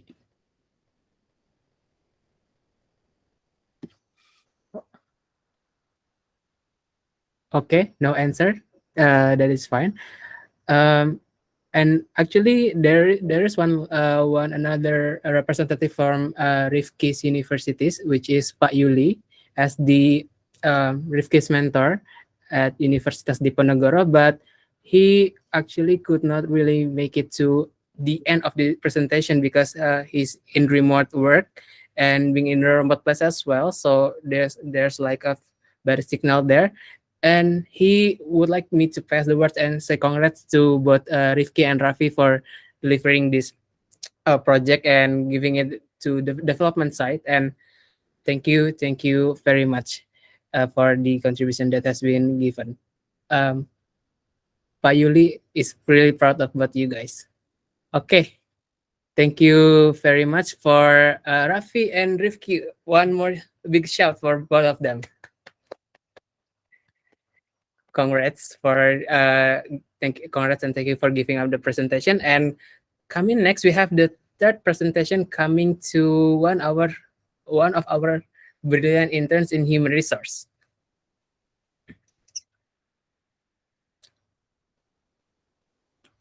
Okay, so I believe the person is here, the intern is here, and also the head of the study program of the interns is also here.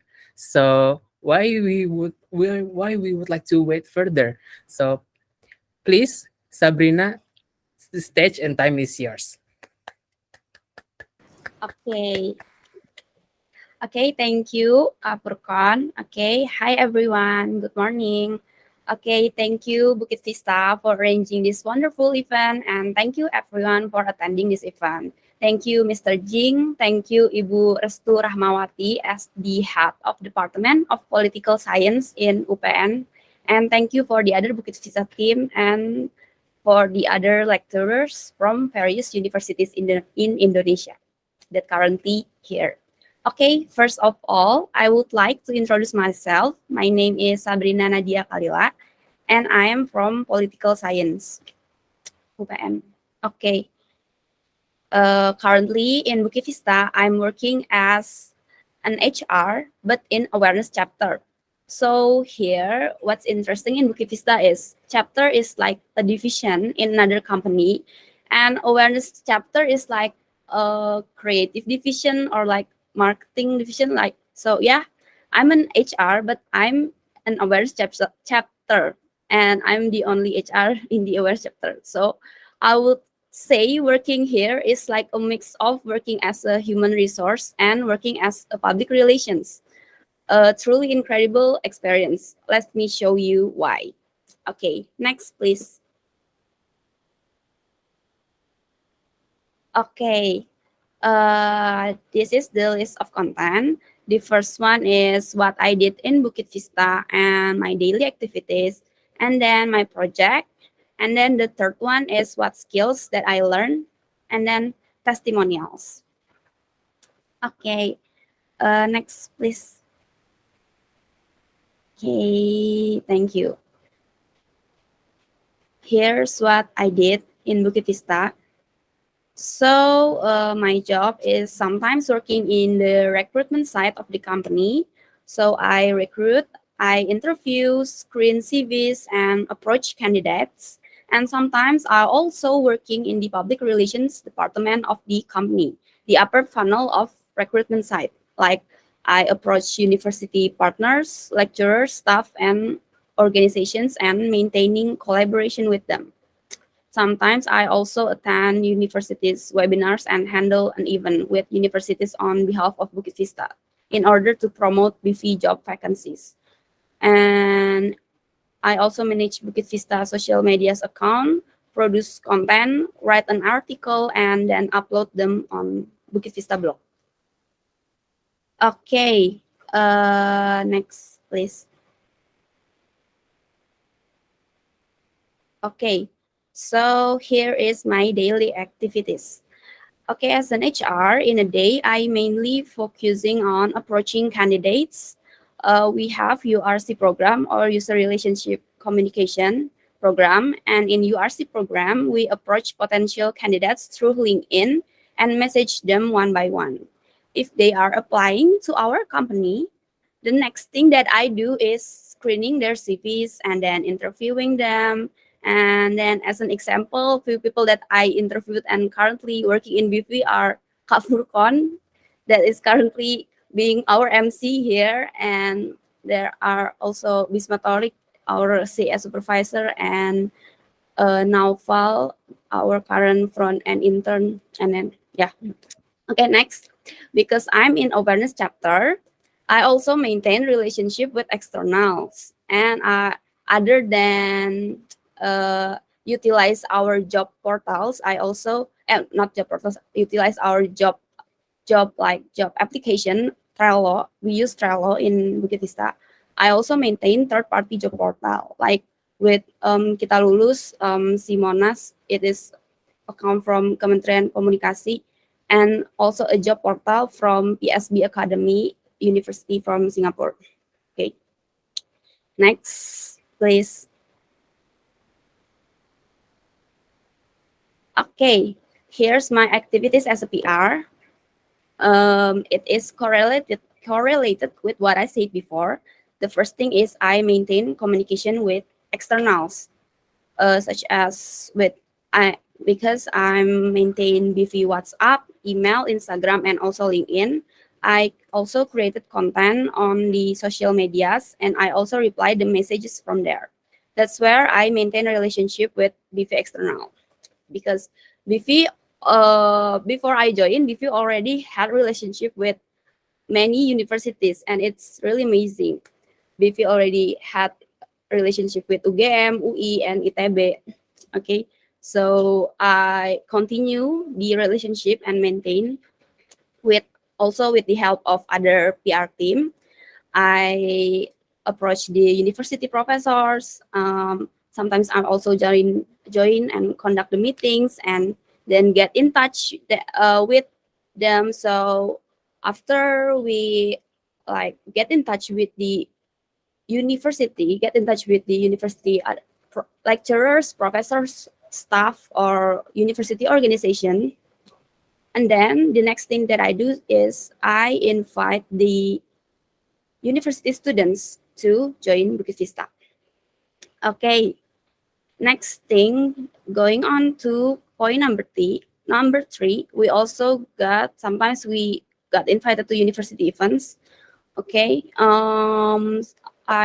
during my internship, I maintained 3 events with FISIP Universitas Brawijaya back in September, and then Universitas Negeri Semarang, and then the latest is with Psikologi UGM. And then the last point is I do screening applicants' resume. Okay, after the events, after I approach the universities, the result of our approach is we got some applicants, and that's where I screen their resume. Okay, thank you. Next, please.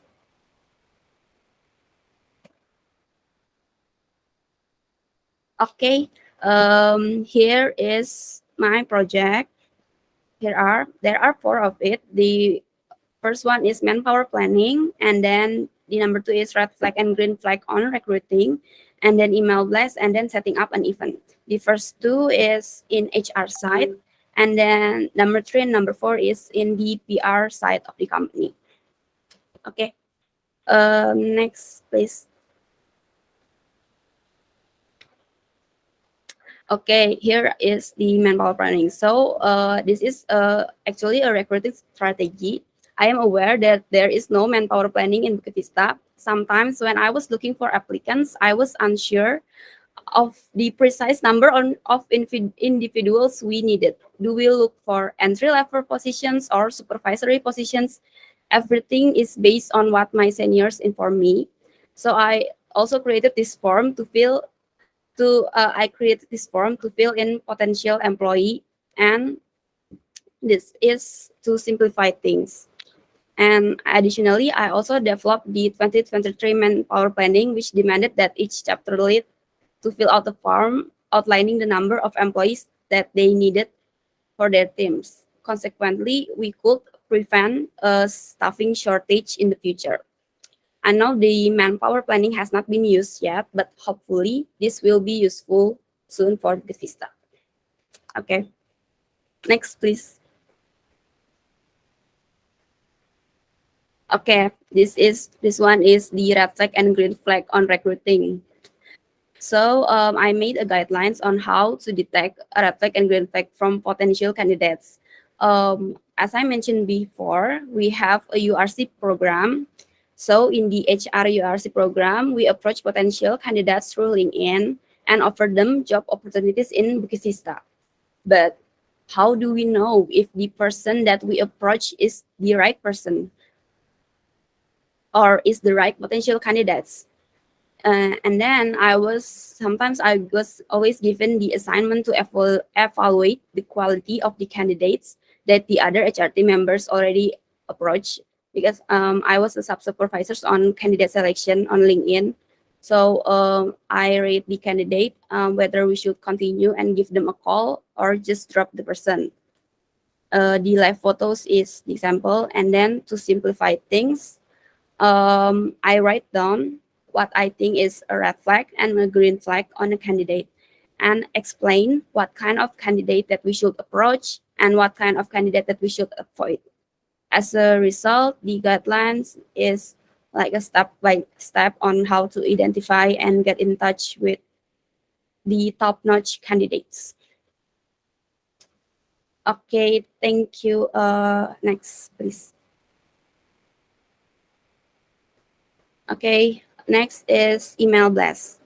So how does the HR team find candidates beside approaching to each potential candidates one at a time? Yes, there is a more practical way. We can contact a large number of people to let them know that we are now accepting applications by sending them an email.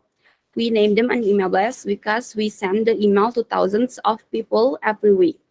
So as a result, I prepared the email in advance each week, choosing the recipients and deciding on the topic by doing the copywriting and producing the material. But for the design, I received the design assistance from the other members of the awareness team as well.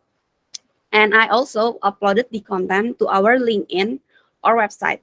Then the emails body will then contain a link to our website or LinkedIn profile. In turn, our social media's profile will consequently get greater attention. These photos on the bottom is the example when I uploaded the content on our social medias and blog posts. And then I link the post to our email and send the email to thousands of people every week. So we could promote Bukit Vista and get more awareness. Okay, next please.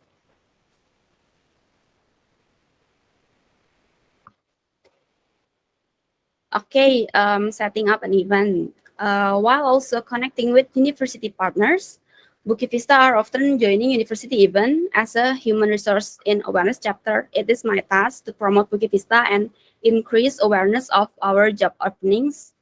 So for the pre-event, I created the materials to be presented, like the PowerPoint, and I conduct the meeting with partners. And then finally, I also become the speaker for the event. For the post-event, I see how many people that already applied to Bukit Vista, screening them and see whether they are a fit or not. If they are qualified, I will invite them for an interview and continue with the recruitment process. So the last photo is the latest one. This is where I become a speaker on Bursa Magang Psikologi UGM. And then the photo on the bottom where I become a speaker on Universitas Negeri Semarang Job Fair. And then the photos on the right is when I manage an event with FISIP Universitas Brawijaya. Okay, next please.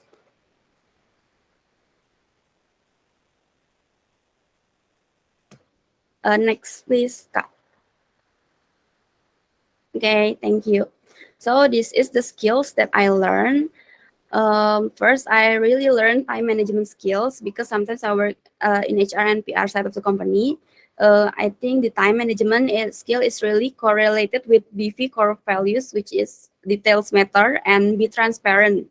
Because first, every day I need to make sure and to be detailed that my work on both of position is done, and I needed to be transparent to my fellow HR and PR teammate. Like I usually tell Kak Furkon, like what am I doing at the time. Like I usually told him that I could do the PR work at noon because I do the HR work in the morning. Okay, so like I divided my day. Okay, next one is problem solving, brainstorming, and negotiation skill. So when I reply to PR inquiries or after I screening their CVs and interview a candidate in deciding whether I should accept or reject the candidates, sometimes I just like, what should I do? This is where I use this problem solving, brainstorming, and negotiation skills. And I think this is where I should be the hero because I need to decide something so I could contribute more to Bukit Vista. Okay, next one is the communication and public speaking, and then copywriting skills. Okay, I think the communication and public speaking and copywriting, it is fairly a new thing for me. I think when I do an internship here, I really go above and beyond into the PR work. I learned public speaking, and because when I was being invited to the speaker for university event, I represent Bukit Vista, and then I learned copywriting. When I wrote an article and posted on the blogs, I wrote email blasts, and it at first I really didn't expect in Bukit Vista I will sharpen these skills because I applied as an HR, but wow, I learned many things here. This is where I feel I really never settle. Okay. Next, please. Okay, testimonials. I am really grateful that I had the chance to do internship in Bukit Vista. It really broadened my skills. I mean, this is a really awesome place for me to learn many things. Thank you, Mr. Jing. Thank you, Bukit Vista team, for the wonderful experiences. Keep inspired the light, guys. Because as I mentioned before, I also didn't expect in Bukit Vista, not only I learned many things in HR, in interviewing, in CV screening, I also learned a lot in the PR department. I got the chance to be a speaker on webinar. I got the chance to produce content, do copywriting. It is really a new thing for me.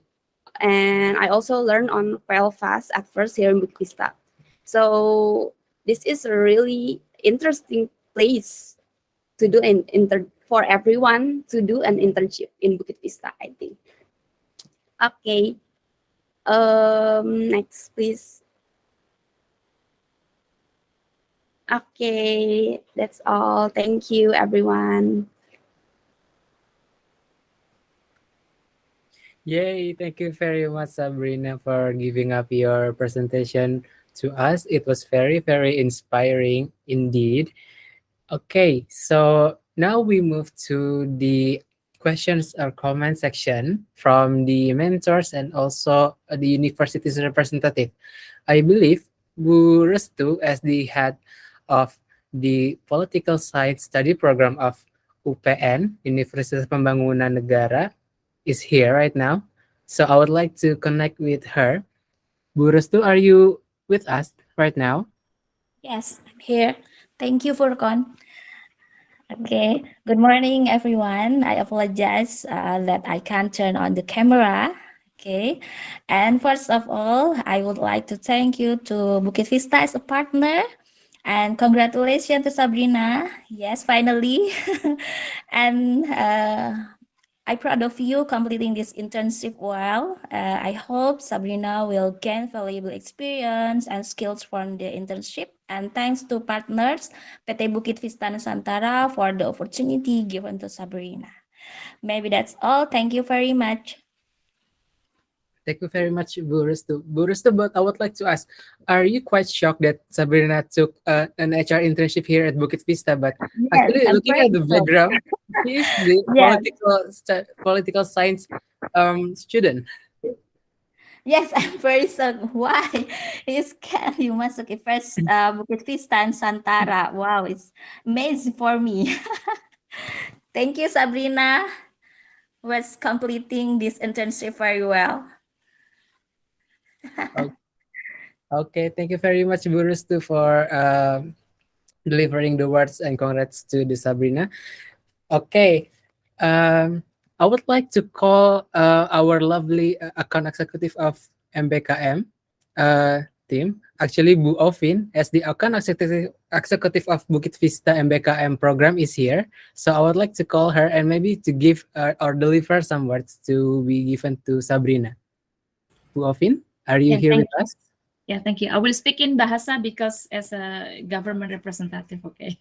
Okay, please. Oke, terima kasih sudah mengundang selaku account eksekutif MSIB cycle 3 ya untuk kampus Merdeka di bawah Belmawa Kemendikbud. Mendengarkan presentasi salah satunya ini yang pertama ya kalau nggak salah ya Sabrina. Masa depan akan seperti ini ya. Saya ngelihat kalau di pikiran yang zaman dahulu ya, kalau bekerja dengan anak zaman sekarang pasti ada banyak sekali terobosan atau inovasi yang kita nggak menyangka gitu ya. Saya bekerja dengan tim-tim fresh graduate dan banyak sekali hal-hal yang menginspirasi cara bekerja dan cara menyelesaikan masalah yang tidak ditemukan oleh orang seusia saya begitu ya. Jadi apa yang dipresentasikan nice ya, very nice. Ini salah satu yang bisa saya presentasikan, yang saya bisa bawakan dari Bukit Vista di tim kami di kementerian untuk proof bagaimana program ini berlangsung. Pesan saya seperti yang saya sampaikan ke Pak Jing ya, ini tolong dinaikkan ya Pak kuotanya.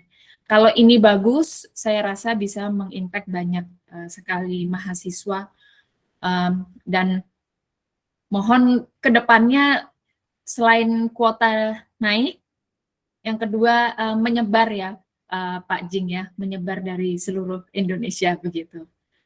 Dan kami akan menyiapkan mobilisasinya. Thank Begitu you. menurut saya. Thank you untuk rekan-rekan mahasiswa semua. Payback ya, kalian sudah mendapatkan apa yang bagus. Saya harap bisa payback ke lingkungan, ke rekan-rekan yang lain untuk bisa join di internship terkhusus Bukit Vista ya, ini karena mitra saya di Bukit Vista, tapi juga memberikan dampak yang baik ke lingkungan. Kenapa? Karena sebagai pelaku pusat karir ya, banyak sekali gap yang didapat, yang kami lihat ya, antara lulusan dengan yang akan kerja sangat besar gapnya, sehingga tidak siap baik skill maupun mental gitu ya. Jadi dengan adanya MSIB ini bridging mempercepat agar penyerapan tenaga kerja ataupun mental untuk siap kerja dan memberikan sesuatu yang bermanfaat ke lingkungan. Karena gini, saya yakin bahwa kalau mahasiswanya ini fokus, maksudnya mikirnya kerja, bagaimana mempersiapkan diri, bagaimana bisa upgrade skill, itu kayaknya nggak banyak sisa waktu untuk melakukan hal-hal yang nggak berfungsi gitu ya, yang tidak berguna. Kalau fokusnya itu aku mau upgrade, aku mau meningkatkan diri, aku mau mempersiapkan my future gitu ya, saya rasa waktunya udah habis untuk mempersiapkan atau untuk melakukan hal itu daripada melakukan hal-hal yang nggak berfungsi, tidak berguna begitu ya. Jadi ini harapan besar dari kami. Sekian dari saya, sangat senang sekali bisa melihat presentasi one by one. Tapi sebelumnya saya mohon maaf terlebih dahulu Pak Jing, saya tidak bisa sampai jam 3 ya Pak Jing ya. Saya akan stay an hour, so because so many others meeting. Betul. Karena ada banyak graduation yang lain dari mitra. Oke, thank you. Back to you Pak Furkon.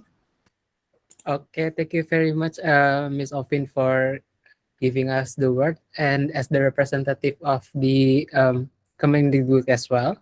So now I would like to give the floor to the HR members as the mentors of Sabrina. So maybe the first one, I would like to give the words to Kashalin. Oh, okay. Thank you, Furkan. So, even though I'm not like officially the mentor for Sabrina, but I have been involved in like some of her works as well, mostly in the email blast and some parts of the recruitment process. So I can see that from the start, Sabrina is really eager to learn. So she asks a lot of questions as well, and she keeps on like following up with her progress, following up with the team members, with the seniors on the tasks that she got, as well as her projects for like consultation, as well as discussion for her like upcoming plans and so on. So I think those are the greatest traits for Sabrina, that she's eager to learn, she's biased to action, as well as having this growth mindset in this case, which is actually some parts of the attributes that one needs to have if someone is working in Bukit Vista. So I think that's a really good start. And Sabrina communicates really often, and it's really important, especially in a remote working setting, as we don't actually like meet physically, and we at times we don't know like the status of this person. Are they actually like having classes or like have personal plans and so on? But one thing that Sabrina did very well is that she over communicate. So we get to know like her updates really on time, really timely, as well as it's very kayak updated by the point of time it's already happening, or even like before it's happening. So maybe those are like some things of her like personal trait that I believe would be her greatest asset, like when she works maybe in BV, or maybe like outside of BV later on in the future. So I'd like to congratulate Sabrina as well for like completing the internship program. Technically almost completing lah ya, because tomorrow is the last day. But I'd like to congratulate in advance for your graduation, and hope to see more great things from you in the future. Thank you, and back to Furkan. Okay, thank you very much, Kak Shalin, for your nice words to our beloved Sabrina here. And moving on to Mr. Jing, as probably the close mentor to Sabrina and the head of the awareness chapter as well, where Sabrina Thank is in. you. Thank you very much for Con. I saw Sabrina almost every day, actually, of her internship. So every morning we'd get together at 9 a.m. to discuss the evaluations on, I don't know, Sabrina, is it close to 1,000? I don't know, quite a lot, quite a lot. Sabrina exercised extreme diligence and also extreme good judgment in her abilities to learn how to look through a this is actually a very difficult skill to teach, but Sabrina learned it really quickly. And after not that long amount of time, she was able to supervise other people on how to do it.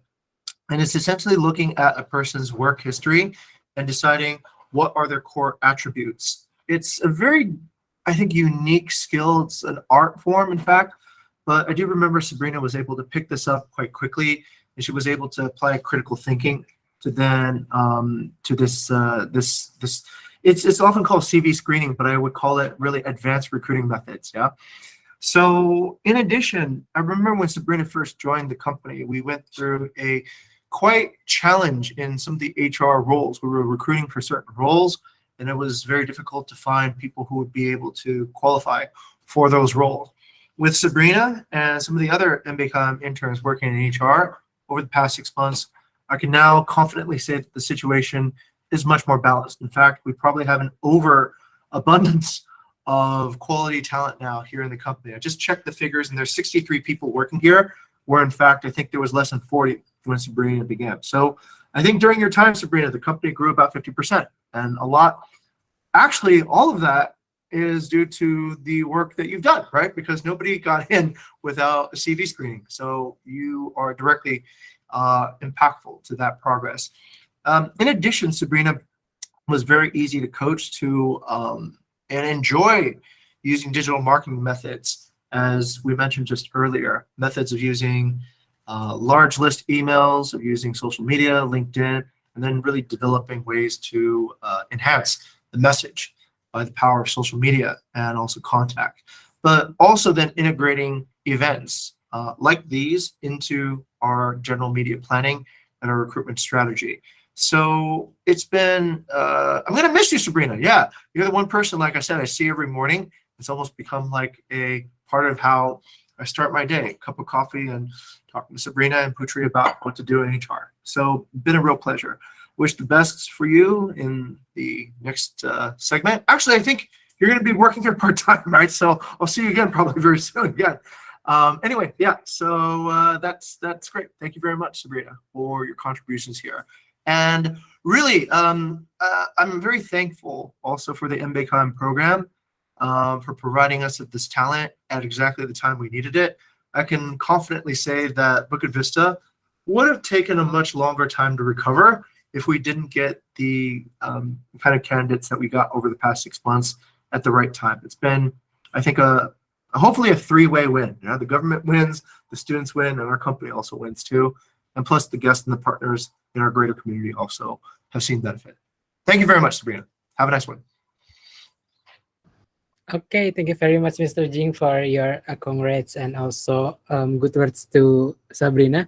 And actually, I agree with Kak Shalin and also Mr. Jing, because I am now in the same chapter as Sabrina did in the awareness HR. So I closely work with Sabrina like every day, and she really inspired me and also teach me a lot of things. Like I was do not know like how to do this, how to do that, and Sabrina was passionately like teaching me, this is cover con, how to do it, this is to do email newsletter, blah blah blah blah blah. And yeah, it was very very very exciting. And not only talking about the serious matter, we also like joke a lot and laugh a lot together. So it was really pleasure to work with Sabrina, because she can handle like what is it, to give the right timing, whether it is a serious problem or is it time to joke and to chill up a moment. So yeah, it's been like a very very amazing like 1 or 2 months with Sabrina. So yeah, because I was like Sabrina said already that I was interviewed by her. So thank you very much also for letting me in now in Bukit Vista, and passing me on the selection process, so I can contribute more here with you in Bukit Vista. So yeah, I as Mr. Jing said that you will be back as a part timer. So yeah, I would love to see what collaborations that we can do together as the HR awareness team. So once again, thank you very much, Sabrina. This is my words to you. Okay. Okay, now it's the time for the next. Actually, it's actually from the same squad. It is the same employee squad from human resource, but it is on a different chapter. Sabrina is from the awareness. Now we are coming to the next person who's representing the conversation or the conversation chapter. So please move forward to the next presentation. Will led by Putri Nareswari. Putri, the time is yours. Okay, thank you, Kak Furkan. So good morning, Bu Alvin, Pak Ardian, and all lecturers, also Mr. Jing and all incredible staff and interns. Thank you for the opportunity today. My name is Putri. I'm one of the student in Universitas Gajah Madah, as well as one of the human resources intern in Bukit Vista that has been experiencing the journey here for about 5 months. Okay, so next, please.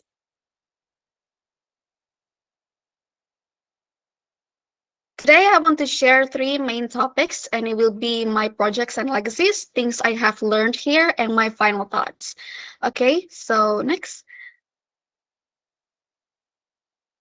First of all, I would like to start with the very beginning of my projects, which is the trial guideline. And being a beginner in the human resources department, I was introduced to many new experiences for the recruitment process in Bukit Vista. And this project is an output of my own confusion when I was assigned as the trial supervisor trainee. So next, please. And I was thinking of creating this guideline to ease the new trial supervisor when they want to conduct the trials. And as a result, this guideline is much more easier for the previous trial supervisor to give handover on how the trial should be conducted for the next supervisor, so it becomes more structured. Okay, so next, please. The second one is the pre-trial preparation. Next. Okay, so for this project, the main problem is that the increasing number of trial dropouts. And over the time, I did the analysis of the dropouts and came out to discover that the candidate found it difficult to understand their task and what the purpose of the trials itself. And you can see in the picture that the dropouts candidates are mainly start on the trials, which means we kept losing potential candidates during the time. And next, please. And the solution to reduce this phenomenon, I added one phase of the recruitment process, which is the pre-trial preparation that consists to transfer knowledge with the form of pre-trial materials and the pre-trial meeting. So 2 kinds of activities. We give and we check if they receive what we already gave. The pre-trial materials are given via the Learning Management System, or LMS, based on Moodle, and I call it the pre-trial Moodle, which is a pack of guidelines and policies of trials that are necessary for the candidates to be aware of. And after that, the candidates are required to attend the pre-trial meeting in order to check if they are already well prepared for the trials or not. And I'm happy to tell you that this has been implemented until now for reducing the knowledge gap and bias result of the candidates, as well as preparing the candidates to be more well equipped. Next, please. And the innovation doesn't stop there. As I mentioned before, the new creation of pre-trial Moodle is one of the newest flow of the recruitment process. And as a human resources employee, doing a repetitive task is not quite inspiring to the team. And repetitive task will potentially reduce the efficiency. So therefore, next, please. Making an automation on the pre-trial is an ultimate solution. Human resources team now can easily give the materials to multiple candidates and inspect them within seconds via Moodle. It is much more efficient, easier, and effective. Not only is this project helping the human resource teams, this project is also beneficial for the candidates to get the materials more advanced and get reviewed by the quick quiz with the flexibility of time on their own. And so probably I would like to demonstrate the Moodle. I would like to share screen.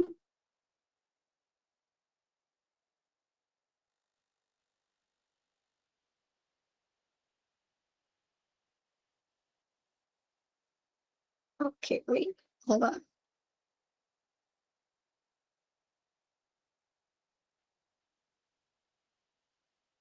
Okay, can you see my screen?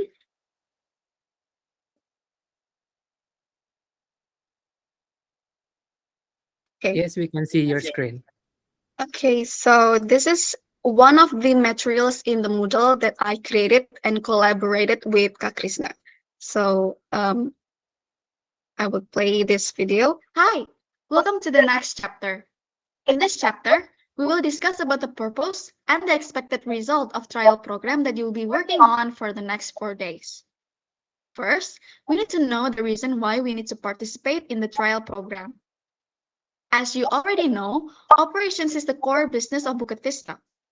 We encourage every employee to develop their ideas to support the flow of operations in order to achieve the company goals. In trial program, you can explore new ideas and the real condition of Bukit Vista to help you in giving contribution to the company. That's why we have a certain expectation towards you during the trials. We have 3 main attributes that we are looking in a candidate. Those are bias to action, self-learning, and growth mindset. Other than that, we expect you to have a clear understanding so that we can help you in positively transforming you once you join the team. Sounds exciting, right? We look forward in meeting you in the next chapter. See you! Okay, so that is one of the materials of the company introduction. And in this section, actually, you can see there are many kinds of materials. There are sufficient emission and also core values. And also at the end of every subtopics, we have like the knowledge task. So the human resources employee or team can easily check the result of the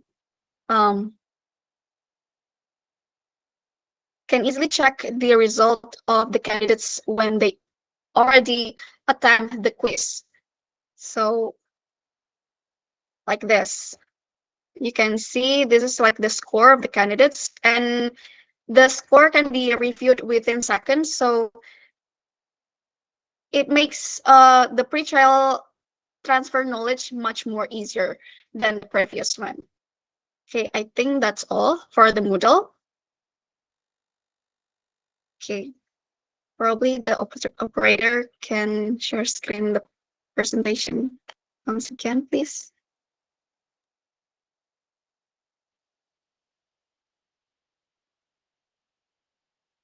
Okay, next, please. Okay, so as you might know, what I already gave to Bukit Vista, I also received so many things here, especially for the experience in acquiring new knowledge, skills, and core values. In the human resources itself, I learned a lot of related knowledge, such as people development, how to recruit, optimize the recruitment process, and of course, the organizational transformations. I also feel like this is a great place to develop the interviewing skill as well as making the correct judgment, solving problems, and managing schedule. And last but not least, being a newbie, I also make mistakes, but in Bukit Vista, I mostly learned that it is okay to make mistake as long as you can learn from the previous mistake and make a better improvement to it. It is very useful for someone like me who usually hesitate to do something out of my comfort zone. So don't be scared, guys. And next, please. Ultimately, Bukit Vista has been a great place for me to develop and sharpen my potential that I acquired in the university that is very useful for me to achieve much more bigger opportunity next forward. So thank you, Mr. Jing, mentors, and all supervisor, as well as my loving MBKM peers. And once again, Lastly, thank you so much for the opportunity and the journey for 5 months. Thank you. Wow, very nice presentation, Putri. Congratulations for delivering your presentation. It was very nice of you to like demonstrate Moodle directly because yeah, me as an HR team, as a new HR team, I haven't see how Moodle is actually working. So thank you very much for bringing up this into the presentation. And yeah, so for the comments and questions, I would like to give the floor first from our Bukit Vista lovely team. I would like to give the opportunity first to the Kak Shalin as the mentor of Putri's work here at Bukit Vista. Okay, thank you for the time. So I do work a lot with Putri most of the time. But a little bit of correction. So Putri's mentor is actually Ara, but as of now, Ara couldn't make it for the session. But I'll probably deliver like some things that I noticed, yeah, from my side in this case.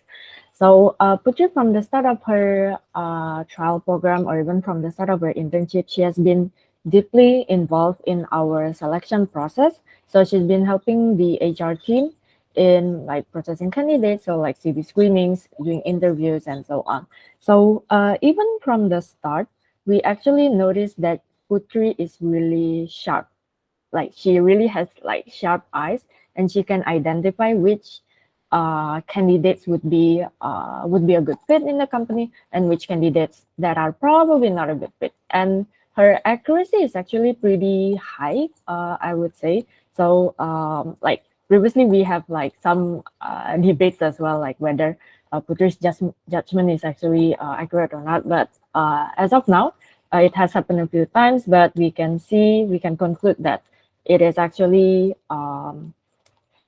pretty high accuracy, that the ones that Putri have for her judgment. So probably around like 90% of like accuracy by this point, from what I can see from her work itself.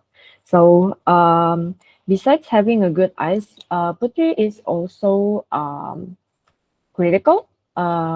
Critical here meaning that during interview, she knows where to pick on. She knows where to follow up or like dig deeper, like on the based on the candidates' answers.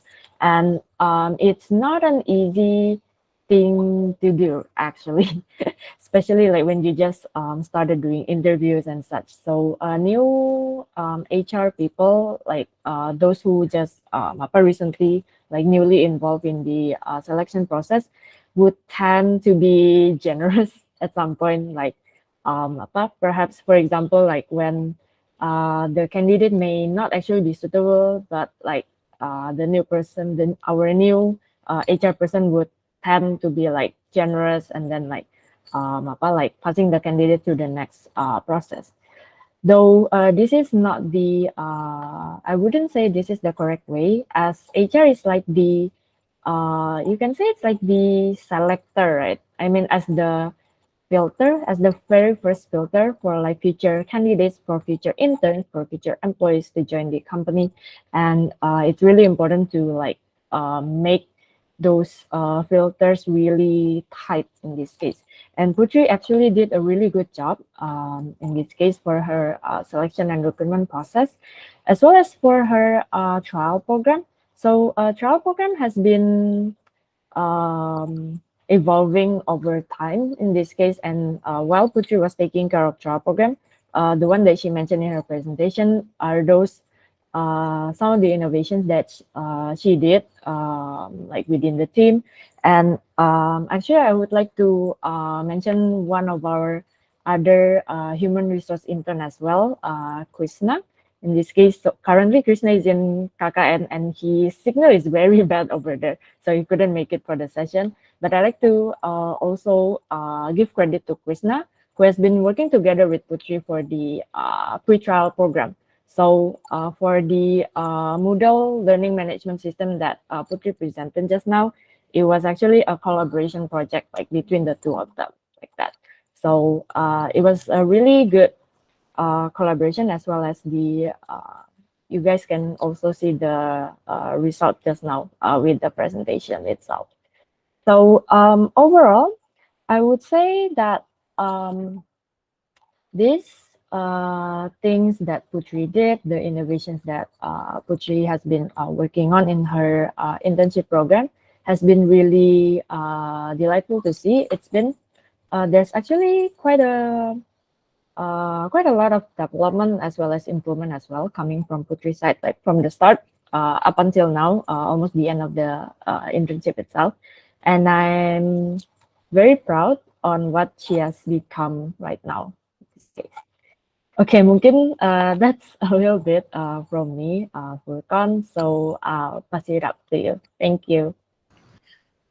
Thank you so much, Kashalin, for your nice and warming words to Putri. Yes, I believe you work a lot with Putri until I mistook that you actually that I took you were a mentor of Putri, but actually you are not. So thank you very much, Kashalin, for correcting me on that, and also thank you very much for giving so much nice words to Putri. And yeah, actually, I would like to give the floor now to before to Mr. Jing. We have one guest coming from Putri's representative from Psychology UGM. So, hello, Mr. Ardian. Hello, good morning, everyone. Sorry I'm late because what should I say? I just done to test student in another Zoom meeting. So I'm really sorry. Okay, Mr. Ardian. Actually, Putri presentation has been finished by now, but I would like to ask you what or maybe you can give some comments on what is it? What Putri can actually do, and what do you think about Putri's work in general, maybe in the universities as such? How's Putri? Yeah, thank you, Furkan. Okay, so in general, I think the internship program that proposed by Kemendikbudristek Dikting, yeah, is a very good. It's a very good program because student can learn from best practice, can learn from many, what should I say, many experts from several industry. Yeah, so not only study in class, but also they can do something in the real world like that. So it's the grade is not the grade is not the most important thing, but the experience itself is the most important thing for the student. I think it's a great opportunity for Putri to be intern in Bukit Vista and learn many things from Bukit Vista and from all of you also. Thank you very much for any guidance that you all give to Putri, and we would like to discuss any opportunities for maybe any internship program or any another program in Bukit Vista and Fakultas Psikologi UGM. Okay, thank you very much, Mr. Ardian, for coming in very short notice and after your hectic schedule for giving the thesis defense for your student as well. So we would like to first and foremost thank you for your time, and also thank you for coming to this presentation. And yes, of course, I believe Mr. Jing has also went to the psychological UGM, if I'm not mistaken, right, Mr. Jing? Yes, a few weeks back, in fact. Yeah. So we were at the Faculty of Psychology at UGM back when we were in Jogja, and it was a pleasure to work with the faculty to deliver amazing talent on our search. So I'll take this as an opportunity to bridge into Putri's internship. So Putri and I actually got to meet in real life. Yeah, I got to meet a few interns in real life during the MBCAM program batch 3, and it was a delight. We got to hang out at UGM. we attended a event that the School of Vokasi put together, and I got to even meet Putri's mom, which was actually pretty cool. So a little bit about Putri's performance here, which I think is very inspirational. So Putri came on, I still remember her first moments here. I remember she came on, and I believe the person who is administering trials, I think, took it a little bit too easy on Putri on the first day. So I immediately detected that. I said, give Putri something more challenging. And I think Putri would put you immediately into the trials for operations, right? And I think the intensity went from probably 5 to 11.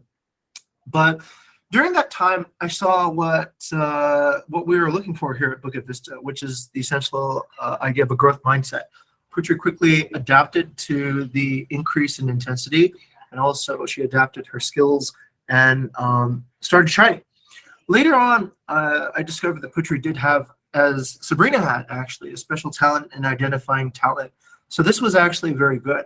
And it made, I know, this is funny, Putri, Sabrina. Every day when we go in, I'm reminded of a quote, actually. And this is a good time to actually speak about it. It's a small story.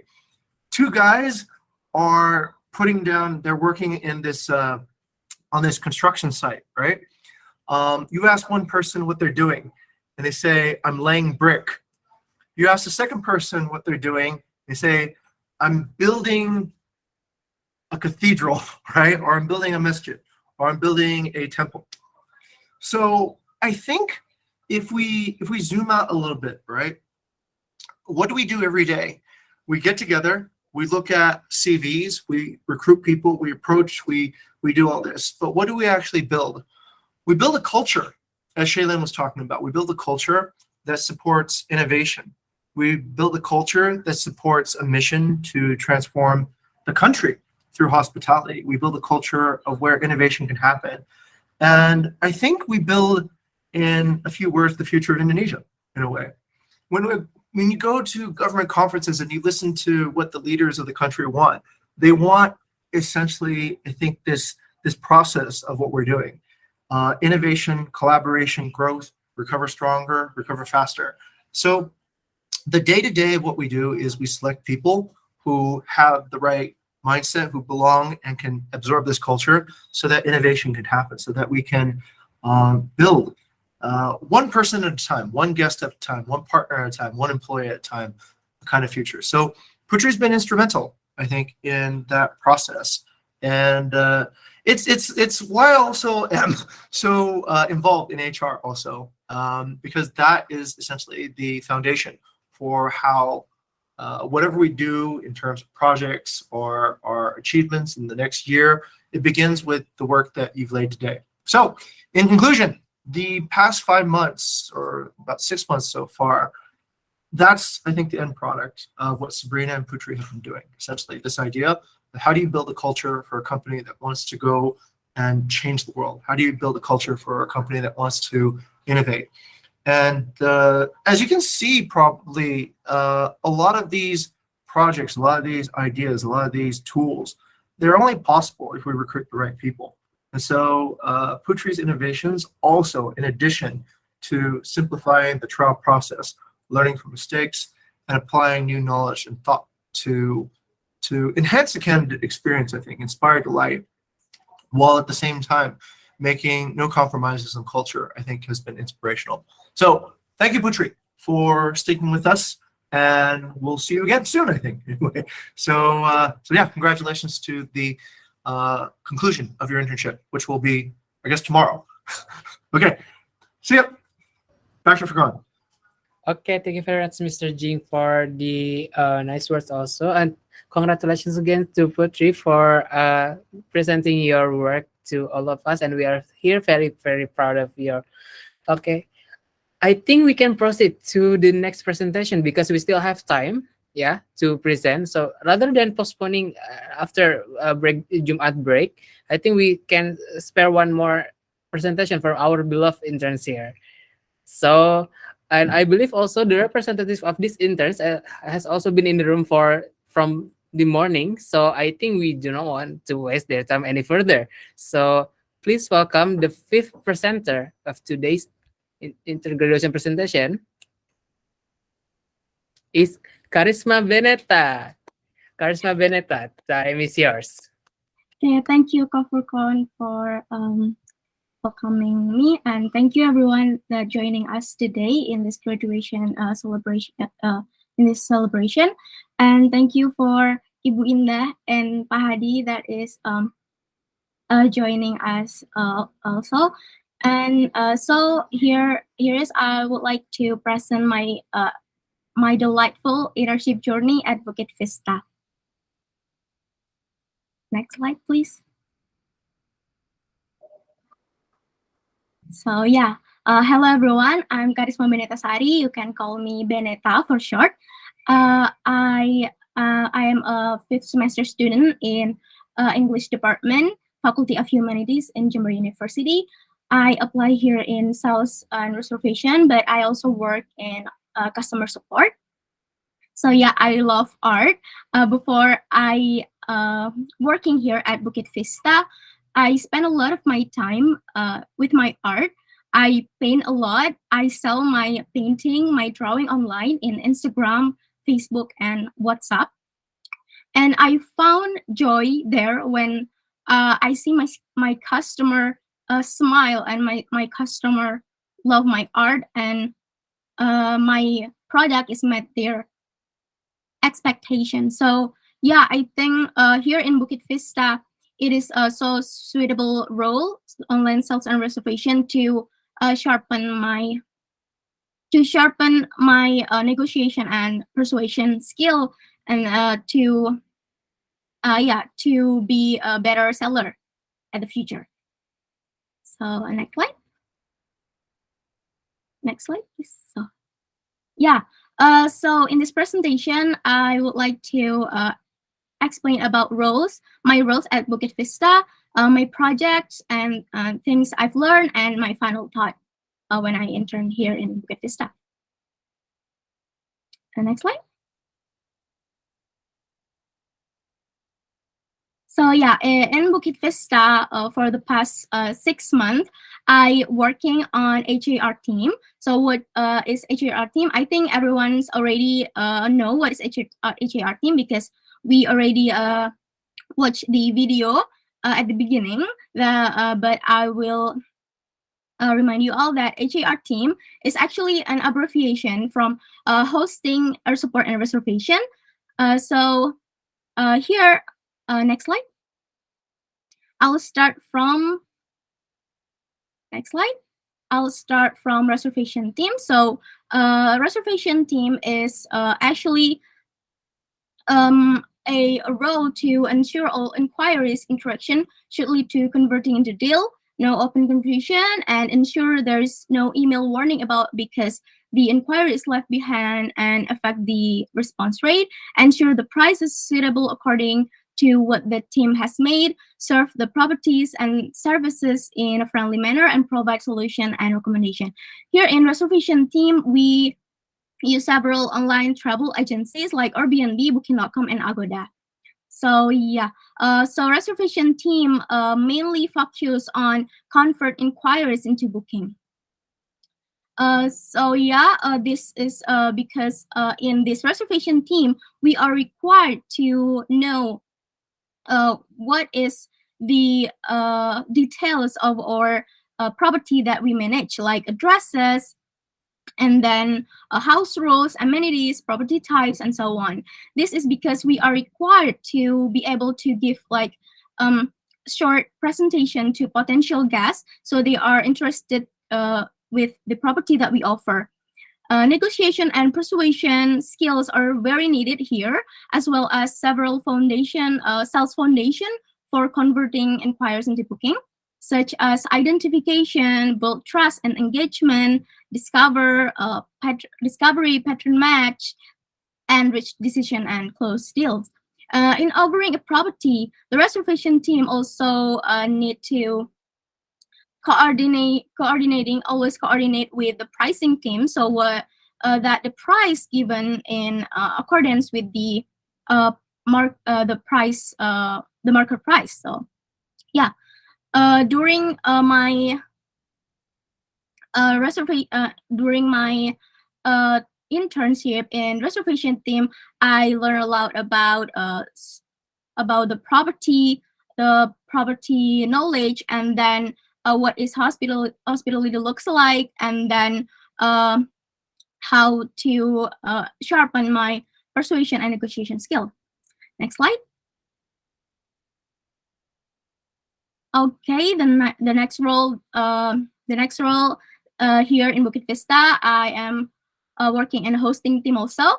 So hosting team role is actually, as a host, we are have to ensure the guest journey is delightful, ensures that the address and self-check-in instruction have been sent to the guest and or the driver, reply to all messages from guests on Airbnb, Booking.com, and Agoda platforms, ensure requests from guests has been conveyed clearly to guest partners and other stakeholders, documenting all cases properly, and ensure that all guests feel welcome, cared for, and valued. So as a host, it's our job to ensure that guests feel warm, helped, and valued, so that they have a pleasant experience while staying at our property that we manage. Happy guests will encourage them to write good reviews or recommend our property to other guests. So yeah, these good reviews will later form a good listing image so that more potential guests will be interested in staying at the property that we manage. Just like the reservation team, the hosting team uses 3 platforms, such as Airbnb, Booking.com, and Agoda. The difference between the two is the reservation team handle guests from the inquiry process until the booking is confirmed, while the hosting team handle guests from the time the booking is confirmed until the guests checking out. Next up. Okay, then the next role here in Bukit Vista is our support. Here is some role for our support team is ensure all messages on WhatsApp or support are answered, both from guests, potential guests, and partners. Ensure that the guest journey from checked-in to checked-out is documented in bigger, answering and receiving phone calls from guests, potential guests, partners, and other stakeholders. Serve the properties and services in a friendly manner. Ensure that all requests and complaints from guests has been conveyed to partners or other stakeholders. Ensure that there's no miscommunication that occurs in the operational teams, both from guest, a partner, and then co-worker. And then the last one is ensure that all guests feel welcome, cared for, and valued. So in contrast to the reservation and hosting team who are more committed to guests, the air support team communicate more with partners. Partners here are the owners and the on-site staff of the property. This doesn't rule out that we only talk with partners, but we also talk with guests as well. And then this is because some of guests contact us in WhatsApp and ManyChat or Zendesk, and especially if there's something urgent. Because of the name, Platter Support is also a team that handling our support is basically an alternative property. So if there's any time that we have to call or make a call or make a call to guests or partners, we have WhatsApp to do that. So yeah, next slide. Okay, so we moving on in our project, Agoda Inquiries. I will explain about the background, implementation, and impact. Next slide.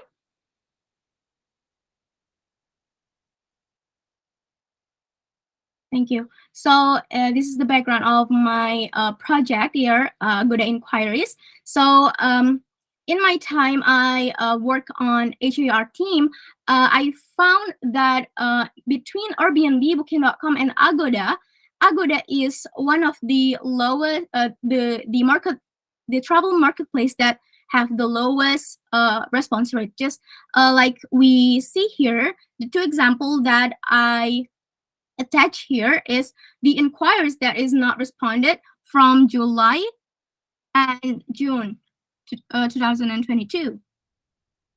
So yeah, I have the idea why we not make it, why HR team didn't reply to this inquiry, and then I make further observation, and turns out that Agoda platform is the platform that is a very often to be deprioritized, because people that is handle Agoda is usually handle the other platforms such as Booking.com and ManyChat. So and I interview some of the people that handle Agoda, and they often forgot to check if it is any inquiries or not in Agoda, because we know that Agoda platform, it is a very little inquiry that come from there.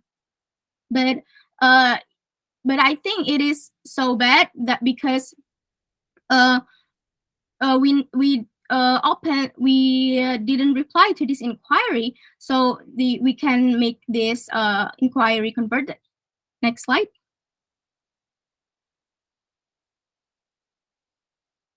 So after that discovery, I collect data, a sample that is inquiry that is not being answered, and I found a lot of messages that is replied, but 2 days or a few days later, and that is so bad for us because it is can lower our response rate in Agoda. So after I collect the data, I communicate with our product development team, Claudio and William. They helped me a lot with this project implementation. And then the execution, we can go to the next slide. So after using some of the IT tools like Integromat, we are finally can make this product Agoda inquiries. So basically, this product is where we can document it or give a notification in Slack. Slack is a platform that we use every day, that we open every day to communicate with our peers. So I think everyone use it every day. So we can see here there's some notification of inquiries that goes from Agoda, and we can check that without actually checking the website of Agoda, because that is take too much time. We just only need to open this Slack channel, Agoda inquiries. And then if you want to get notification from there, you could use the feature here in Slack to get all notification for all messages. Next slide. Okay, with this tool, the operational team that handles Agoda Travel Marketplace doesn't need to always open Agoda website just to make sure that there's incoming inquiries or not. If they have to do it, it was a way to notification, and then they can reply it as soon as possible. So the impact of this project is, the first one is increase the response rate. The second one is help supervisor to do the inspection, because when we already reply to the messages, the inquiry, we can mark it with a checklist. And then the third one is help operational team in checking whether there is an incoming inquiry or not. The next slide. Okay, so this is the result. We can see here that our response rate has been increased. It is, from the first one, it is only 1 minute for us to reply to this inquiry, and also the second one is only 1 minute, and we already can reply that inquiry. I hope it is actually a very small project, not as big as the other internship here, but I hope this can very helpful, especially for HAR team, to track if there's any Agoda inquiries that come in our Agoda platform. And then I really hope that this increase of response rate can also increase or inquires into booking. Yeah, that's all. Next slide. Oh yeah, so here in Bukit Vista, I also working another project, a collaboration project actually with one of my peers here in Bukit Vista. The first one is the dispatch training. I working with Kabayu Setiawan, Maria Lydia, and Cynthia. So actually, this tool is we use this tool to make a sort of categorization. So we can categorize what is the message from guest that is urgent or not. So we can handle the urgent case faster. So yeah, I do that in Sunday and Monday. Yeah, we train the AI and we categorize that in some intent. Yeah, the other project is review management. We work with Kamarcel. I work with Kamarcel, Furkon, Cynthia, Virgilius, Eko, Bisma, and Haning. So yeah, review management team is aiming to increase the review in Airbnb. So yeah, my role here in review management team is to review our guests. So the review that we give to our guests is just like the tool. So the guest is the guests have notification so they can review us back. So yeah, that's all. For the next slide. Okay, things I've learned here at Bukit Vista. I personally actually a quiet person, but here at Bukit Vista, I learned so much how to communicate well with guests, with coworker, with my peers and partners, and also time management and prioritization, self-learning skill, because here we have to learn with ourselves, like how to use tools and based on the guidelines and leadership. I also learn leadership skill because I sometimes be sub-supervisor in hosting team. Core values that I learned here is fail fast. I made a lot of mistakes here, especially in the first 3 or 4 months here in Bukit Vista. But I really grateful because my senior is not judgmental at all. They are very kind and very patient to make me growth. And details matter. I also learn a lot how details is very, even small details is very impactful for the overall work. And step on toes. Here I dare to be brave to convey my opinion and then help others to help themselves, since I work in a team. So yeah, help others to help themselves is a very is very helpful to my work. And then the next section. Yeah, personal thought. I to be honest, in the first 1 month in Bukit Vista, I feel overwhelmed.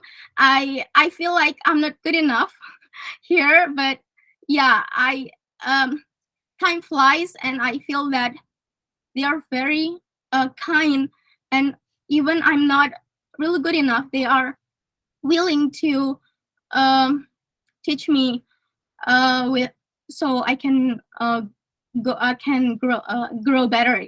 Yeah. And this is actually fun, especially in hosting team, because we met a lot of cases every day, and yeah, and we are learn so much, like how to handle our stress so we don't burn out or something like that. Yeah, that's all. Thank you, everyone. Thank you. Thank you very much, Benita, for giving up your presentation very, very beautifully. And now I would like to give the floor to Bu Indah Wahyuningsi as the head of study program of English literature at University of Jember, where Benita is currently studying. So please give the words. Okay, thank you, Bukon. Okay, good morning, everyone. First of all, I would like to thank Kemendikbudristek Dikti for introducing Bukit Vista to our student. We do appreciate Bukit Vista, of course, Bukit Vista and its team, okay, because we see that Benita, we see progress, a big progress on Benita. It is true that at the first time, she said that she was facing a big rock working with Vista, but we see here right now how she has done a great job. It's fantastic. We are proud of you. And we are expecting that Bukit Vista later will invite each other students of us. Okay, we see that Benita has learned a lot from this partner. She learns time management, she learns communication, she learns negotiation. It's a big work. She learns leadership.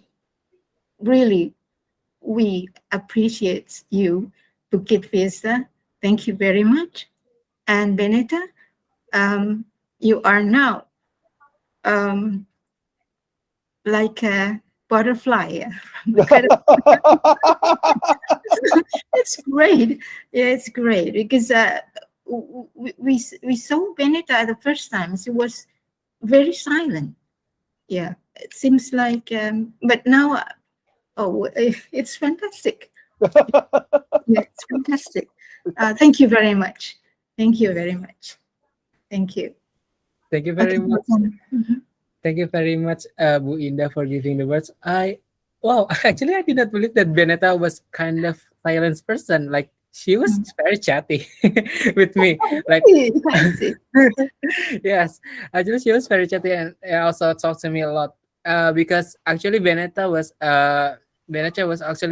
part in my team as well. I besides working as the HR PR team, I also work part-time as the hosting supervisor. And you know what I can say about Benita is very, very reliable.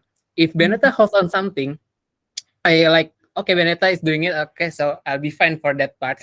I do not have to cross watch on that part. And that's actually very true because I work as a part-timer of hosting team on Sunday, and we usually have to shortage people on Sunday. And if Benita is on, like, okay, it saves some part of it, so that's good. That's good news. So that's what I really admire from Benita. She is very, very reliable and responsible person. Thank So you. thank you so much, Buina, for teaching Benita and growing her up to be this person. And I would like to give the floor to Mr. Hadi as the Benita's mentor and representative of English Literature University of Jember. Would you like to give some words, Mr. Hadi?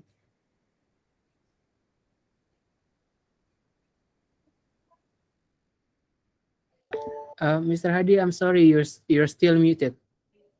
Your mic is not on yet. Thank you, Mas Furkon. Hello, Mr. Jing, the founder of PT Bukit Vista, and hello all participants. Actually, Bu Indah has told us a lot about how beneficial the activities that PT Bukit Vista has done, especially to our student, Benita.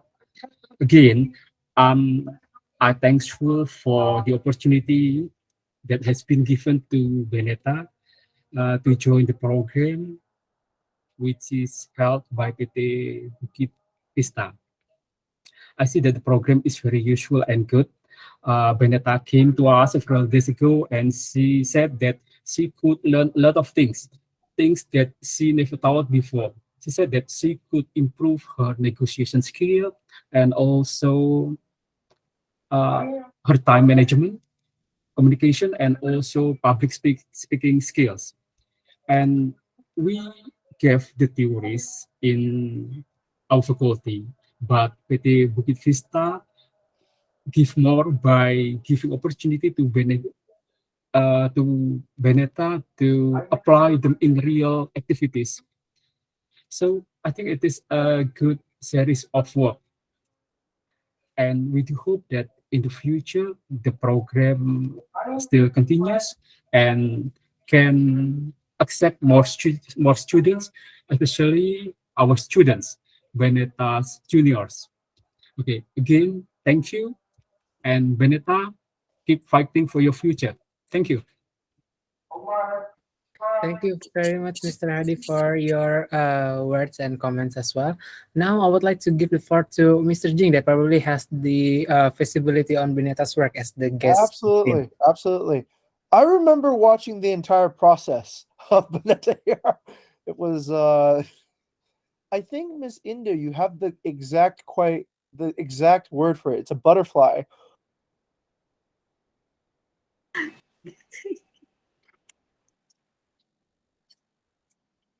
Hello, Mr. Jing. Are you with us right now? Raw.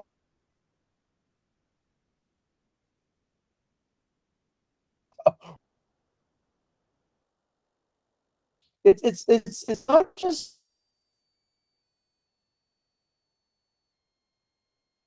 I think everyone's noticed this. I talked to Marcel. I've talked to everybody. They're like, "Whoa, this is like a really different person now." One thing happened that you apologize. So it's a really, really good case. I think you found out inside yourself something that you weren't sure about, right? You found the confidence, the authority, the direction, and to see you go about and get such great praise now from everyone around is truly amazing. Very, very inspirational. So, oh, whoops, I probably just lost my signal there. Okay, give me a sec.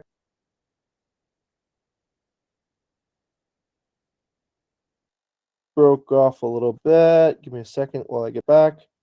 Okay, but anyhow, everyone here I think has noticed, and yes, I would safely say you are the most transformed intern in the program of this year. So if there was a recognition title for that, that would go to you, Beneta. So thank you so much for being part of Bukit Vista and inspiring all of us, really inspiring all of us, because I think as mentors, one of the greatest challenges is we're always wondering if we put enough energy into this person, will they actually change, right?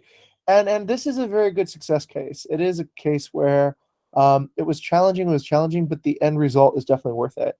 And it's good to see you here today and have this moment to celebrate with your professors, your instructors, and your peers too as well. Thank you very much, Beneta. Okay, thank you very much, Mr. Jing, for your nice words and compliments to Beneta. Yes, I believe Beneta has been the most transformed interns as well here as well at Bukit Vista. Okay, or even if you notice that Beneta actually has been promoted to be Airbnb supervisor. So yeah, she was like supervising the other team as well to lead on the air support team. Like she was the queen of air support. Okay. Okay, I think this concludes our first stage of BV HAICE Day, High Achievers Inter Celebration Day, as we are coming to having a long break right now, as we are on Friday, and most of us are probably having to pray on Friday, so we will have a break after this, and we will get back at 1 p.m. Western Indonesian time or 2 p.m. Middle Indonesian time, and to show the rest of the presentations from Gerald and also Maria and Torix. So please bear with us and see the greatness future. Okay, have a nice break, everyone. Thank you for calling, for hosting the morning session. Thank you all the faculty for coming in. Thank you guys. See you guys later. see.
Halo Gerald.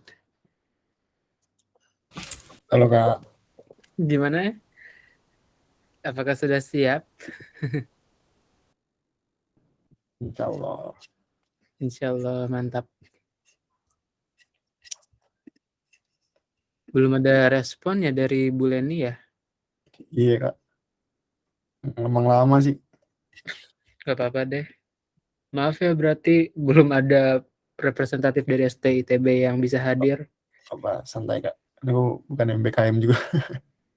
Tuh ya nggak apa-apa. Kan sama-sama magang juga tapi harus ditonton. Tapi aku udah undangkan Nadia sama Kak Robin sih. Oke.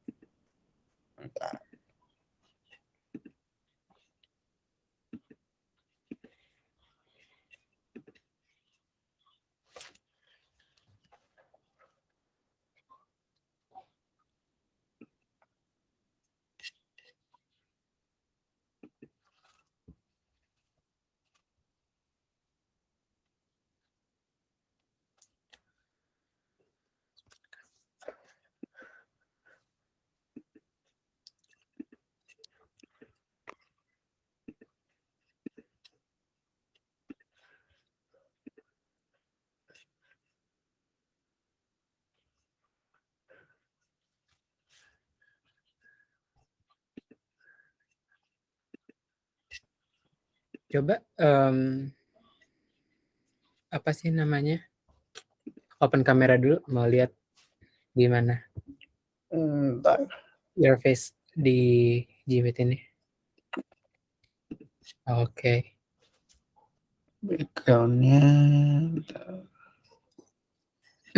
Backgroundnya ada di meeting notes Jikal ya. Oke.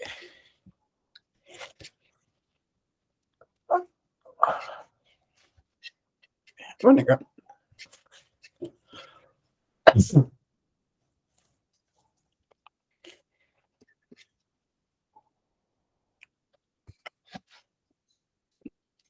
Lagi di rumah ya Gerald ya? Iya.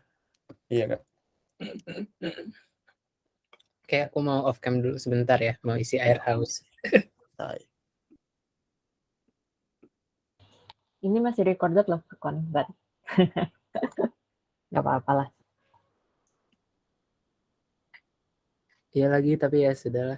Nanti kita minta tolong di cut sama editor. Oke, thank you Kak Shana for the reminder.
Hello, good afternoon, everybody.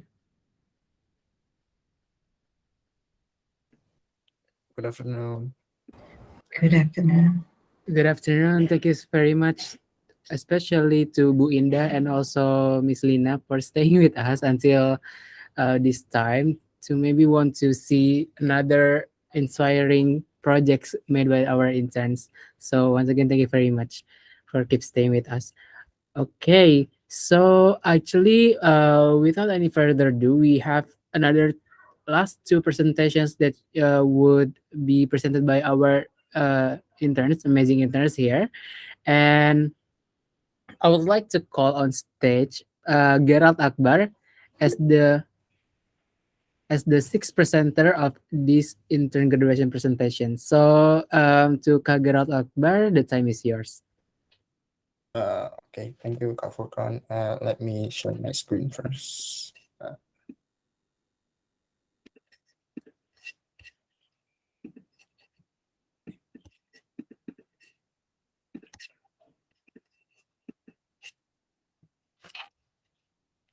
Okay.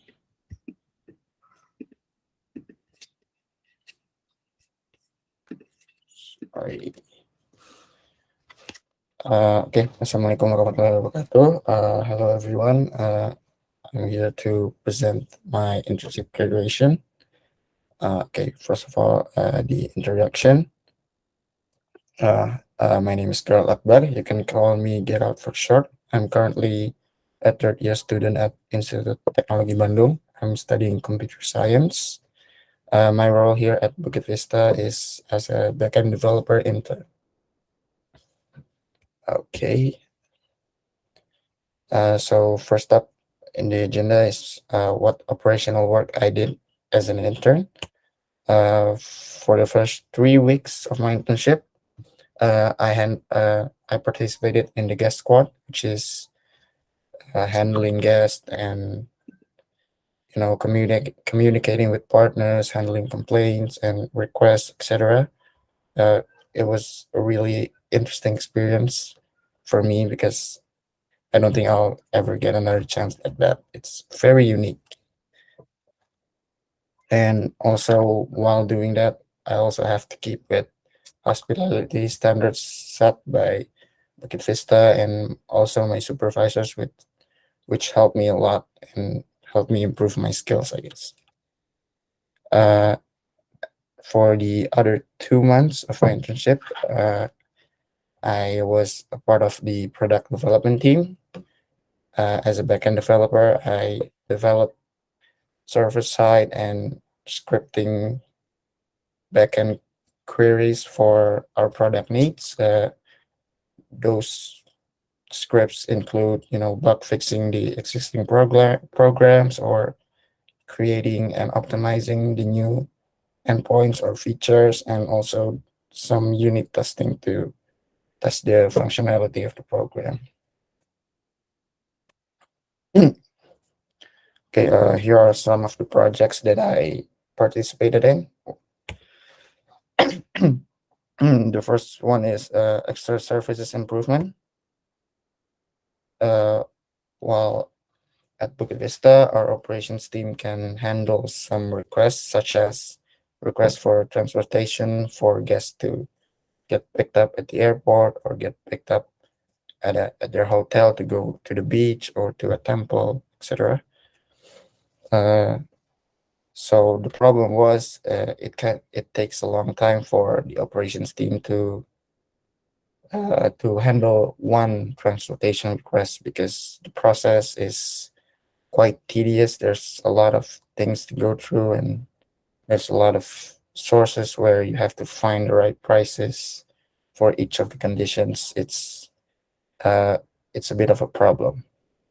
Okay, so here is the flow before there's any improvement. So the guest would make their request and the hosting team will fill in the details while asking the guests about the details, and then they would manually find the price in multiple tables scattered across different platforms, and then after that they have to negotiate with the drivers if the price is right.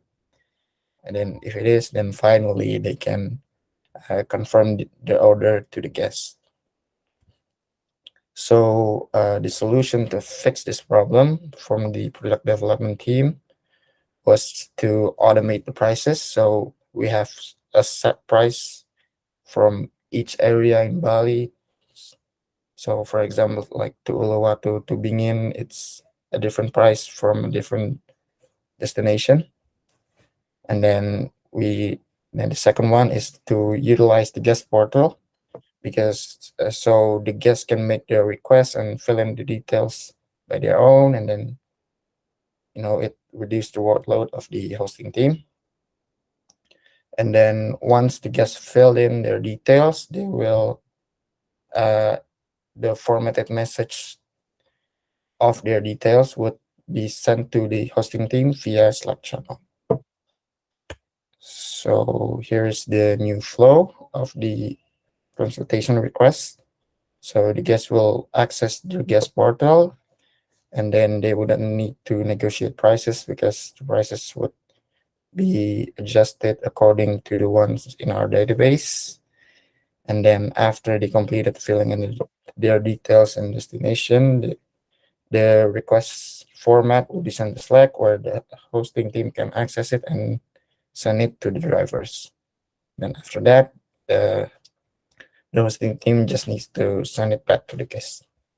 So I think this reduced the workload of our operations team quite significantly.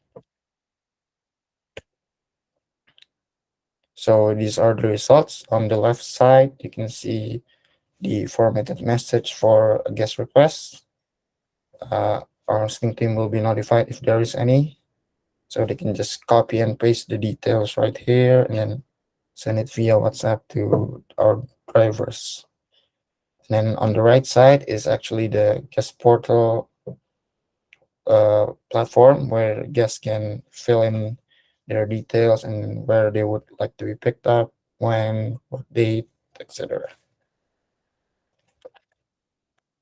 Okay. Okay, so the next one is bug fixes. I actually did like a lot more than these, but I think these two can paint a good picture of what I did. The first one is automatic goodbye message. So at first it wasn't working because there's a missing piece in the code. So you will have to customize the message on your own and pick a template based on I guess origin, like this video shown in the slide, and then after that the message would be shown. So after doing some fixes in the backend code, when guest is checked out, it automatically generates a goodbye message for the guests according to their origins and their feeling about their stay. Oh, sorry. And the second one is on the service provider page. There was a problem with signing up, and because you cannot sign up or you cannot change the status and everything. This was due to a missing piece of data structures in the backend code. So after a few fixes, now you can add services, and you can also change this service provider status to active or inactive, and it will be saved to the database. Seen on the screen. Yep. Okay. The last one is unit testing. Unit testing is basically testing, all parts of the code down to its last function. But what I implemented here was just testing the response of some of the endpoints that we use in Bukit Vista. So here are the results on the left. As you can see, there's some failed cases, but that's not due to you know, fault logic, but that's just because I didn't have access to a certain database. Also, I implemented some unit testing methods for the patch, put, and delete HTTP protocols, so other developers can use those methods if they need to.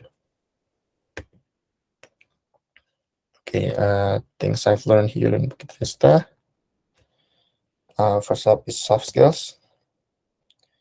Okay, first up is time management, because while interning here, I was also a student, which have classes like about 20 hours a week, I guess.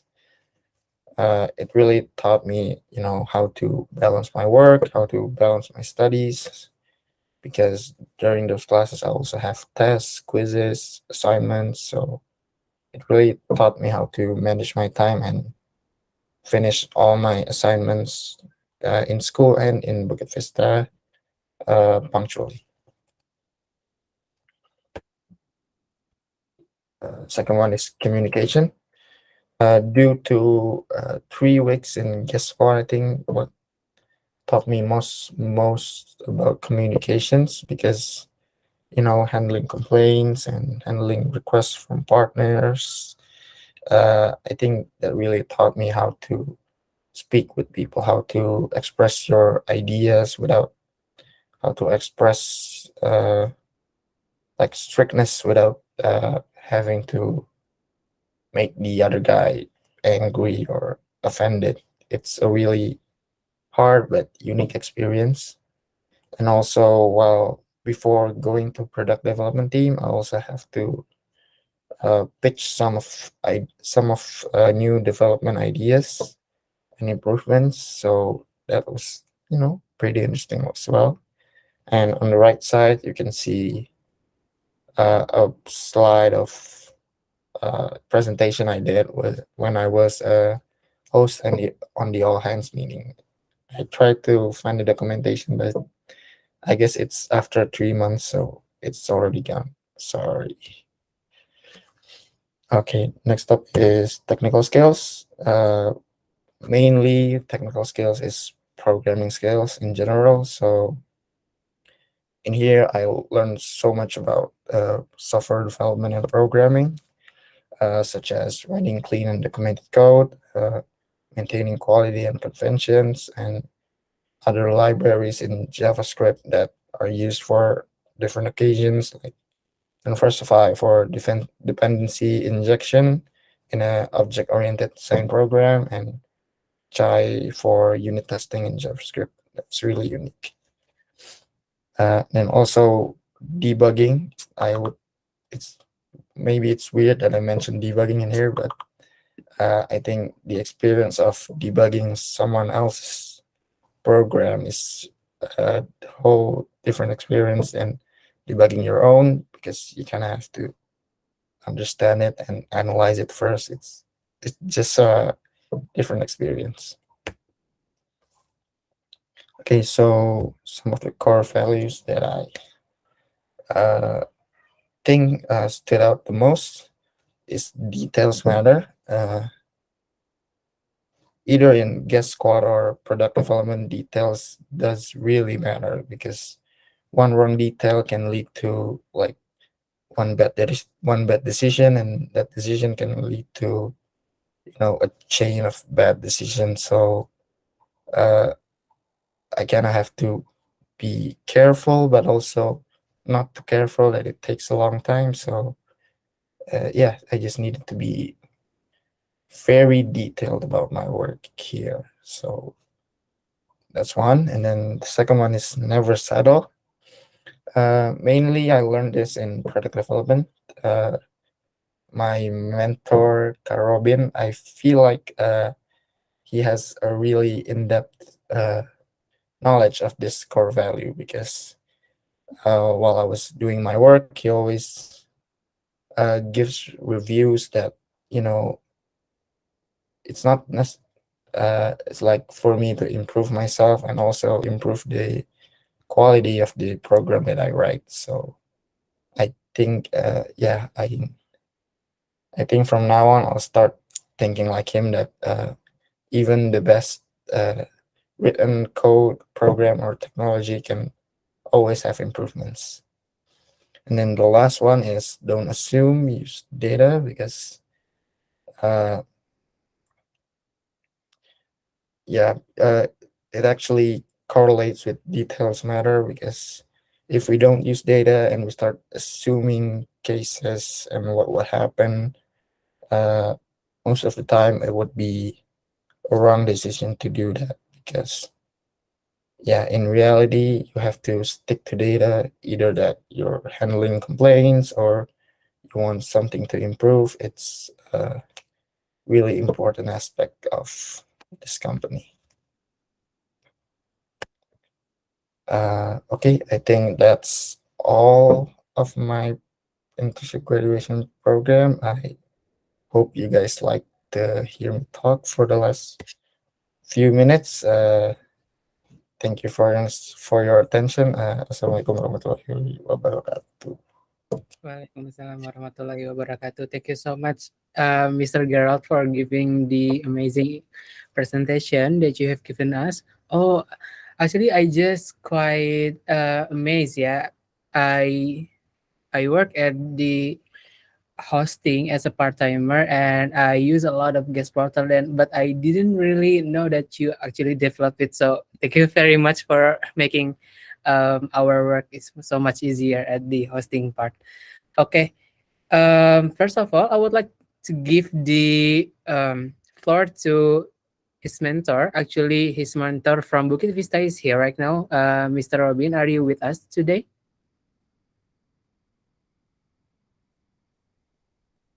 Halo, Kak Robin. Halo. Okay. Hello, okay, Kak Robin, would you like to give some comments or maybe say congrats and words to Gerald after his presentation, please?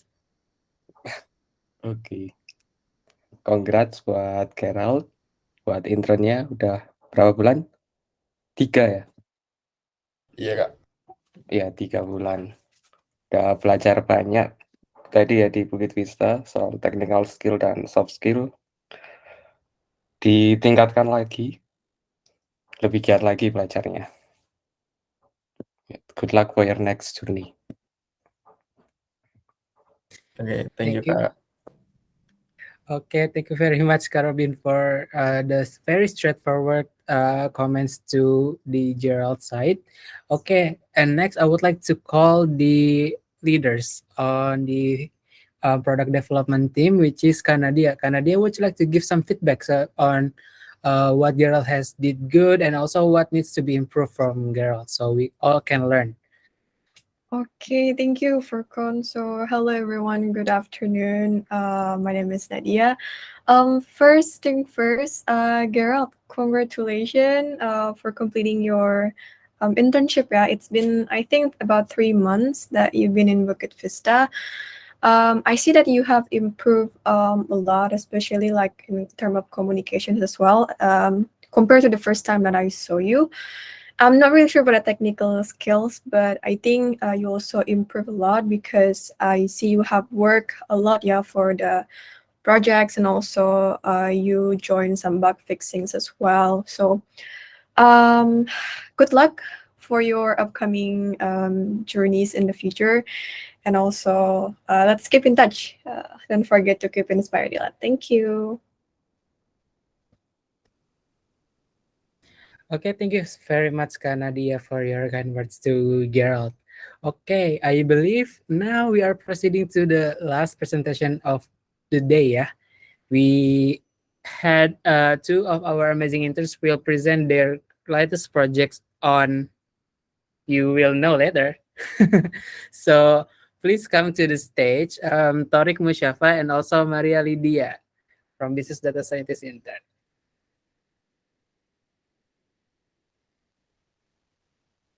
Okay, Tariq and Maria, the time is yours. All right. Thank you so much, Kafurkan, for the time.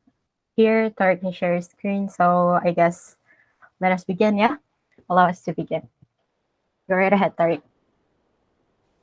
Okay, thank you. Is the screen visible? Yep, it is. Yep. Okay. Good day and good afternoon, everyone. My colleagues, my Vistans, and university representatives, especially my own lecturer, Bapak Dr. Insinyur Muhammad Salman, STM. Thank you for your time here, sir. It's really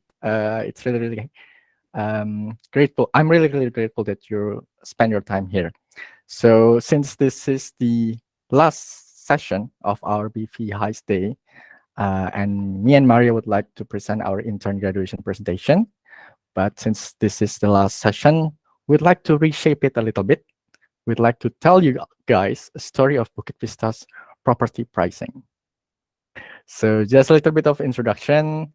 Yeah, the cast of this story. Me, myself, please allow me to introduce myself. My name is Tariq Musyafa. You can call me Tariq. My colleagues call me Tariq. And I'm a computer engineering student, batch 2019 from University of Indonesia. And here in Bukit Vista, I act as business data scientist intern. Over to my partner, Maria. All right, good afternoon, everyone. My name is Maria Lydia. You can call me either Maria or Lydia. I'm a student at University of Gajah Madah, majoring in statistics and enrolling as batch 2019.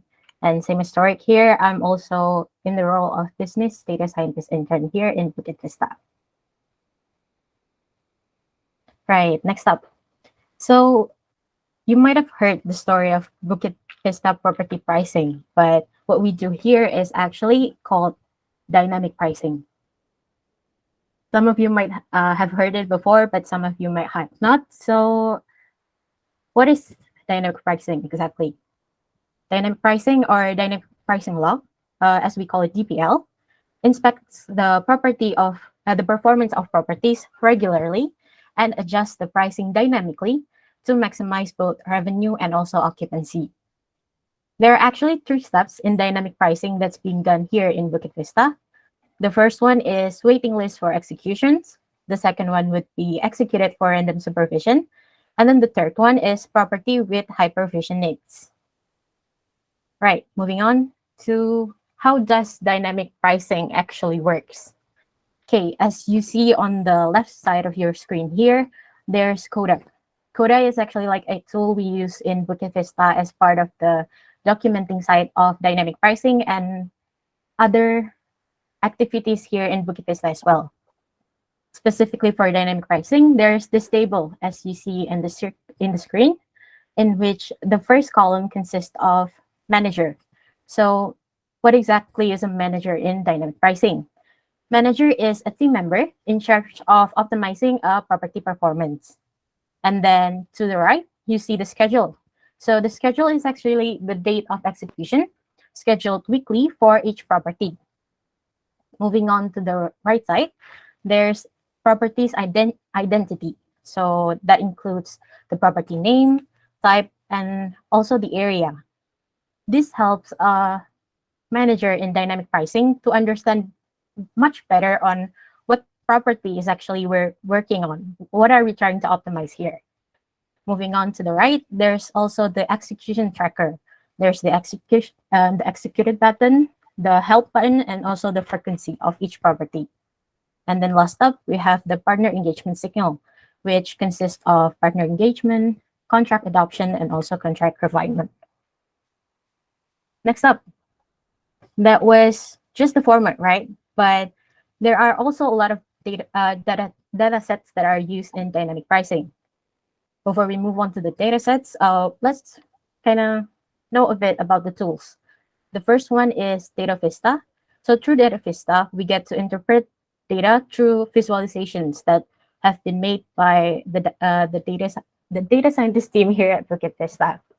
And then as for the channel manager, we use Tokid and also the newest one for our channel manager, which is Bets24. Right, so those were the tools. And now let's understand the data sets itself. There are 4 main data sets that are often being used in dynamic pricing. The first one, as you see, is the monthly revenue. So how much money do we actually make from getting a booking? So how important it is to actually get a booking, and then you see it in the graph in the monthly revenue graphs. And then there's also the booking pace. Booking pace shows the amount of booking you get through a certain range of dates. So let's see here is perhaps the last 60 days. There are quite a lot of bookings that happen for a certain property. Next up, there's the booking window. So booking window is actually kind of like the difference between a guest, the booking receipt date for a guest to the check-in date. And then the last one is the calendar performance. So from the calendar performance, you kind of see how the occupancy of a certain property is. And that's basically all the data sets that we often use in dynamic pricing.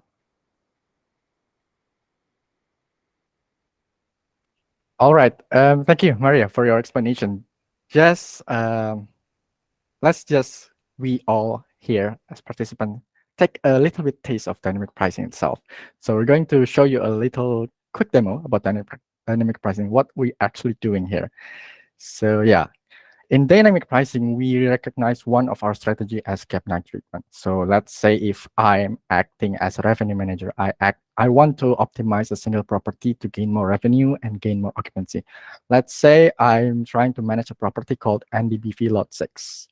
And here's my calendar from 29 December up until 20 January. And we can see here that we still have some bookings right from Airbnb and from other OTAs as well. And if you take a closer look, we still have some empty dates marked right here. There are 1, 2, 3 blocks that are left to sell. And this is recognized as gap nights here in Bukit Vista, meaning that these dates are possibly less likely to get booked since they are surrounded by other bookings, which gradually drops the possibility of these dates getting booked. So my intention as the property managers, I will try to lower these prices to hope that someone would fill in these dates. But let's back up for a second there. Let's back up for a second. I tried to cross these facts with other data. Now let's see. Let's say if we do have another data. This is our data. The average length of stay of NDBV Lot 6 in the property are 3 nights. So we have various guests. We have guests who stays at 1 night, 2 nights, 3 nights, 10 nights. But the average set, it's 3 nights. So what are my intuition then? We're going back to our decision. We see the length of those blocks. The first block is 2 nights. The second block is 3 nights. The third block is only 1 night. Seeing this data, maybe I'll try to lower down even more for those 2 blocks, the first and the third one, since yeah, it's even more or less likely for guests to book their dates. So that is what we call a gap night treatment. For the second strategy, I think Maria, would you take over this? All right. So now that we've understand what a gap night treatment is, there's also a strategy here at dynamic pricing we like to call as runway distinction. So runway is basically the remaining days left to sell a certain date's availability. We see here in the calendar that we have a property here at Bukit Vista called Bukit Vista. It's a calendar that shows the date between the 29th of December till the 12th of January. So like 2 weeks since yesterday. And from these calendars, you see here there are 3 marks, right? The first 3 days, the following like 7 days, and then the following 7 days after that. Here at Bukit Vista, we like to name things. So for these 3 blocks, we also have the name for each block. Tariq, would you mind? Right. So the first 3 blocks is called nearly expired dates. The next one is medium runway. And then the third one would be medium to high runway. Why do we need names for each of these blocks? So basically, it's called the runway distinction, right? So there must be something distinct between the strategy applied for the nearly expired dates, the medium runway, and the medium to high runway. As mentioned in the first block, it's called a nearly expired. So you either sell those blocks or they get expired. So you basically lose both the occupancy and revenue potential for those dates. Therefore, the first instinct for a dynamic pricing manager to take in order to make a runway distinction pricing strategy would be to lower the price by even more extreme. So the nearly expired dates for the 3 nights there would be downgraded by, let's say, 2 levels, or perhaps like minimum like 10% maybe. But for the medium runway, you don't have to treat it so drastically. So you can put it like a -5% discount, sorry. And then for the medium to high runway, you can just leave it be. Like the runway is still a lot, right? So you don't have to treat it right away. That would be the first instinct of a runway distinction approach in pricing strategy. But let's see, just like what Toric did with cap nights and also length of stay, we can also connect runway distinction to a certain data point, which is called a booking window. Right. Here we see the booking window for a property called Bukit Vista, as shown in the calendar before.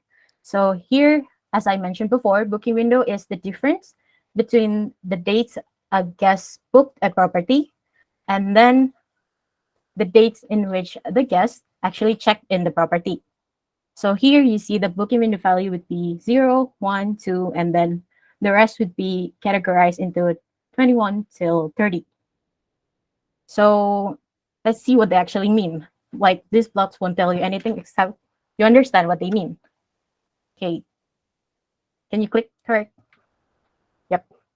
Here you go. So basically through the booking window graph here, we see that most guests book 0 to 2 days prior to check-in. So by knowing this fact regarding the booking window, let's take a look again at our pricing strategy from before.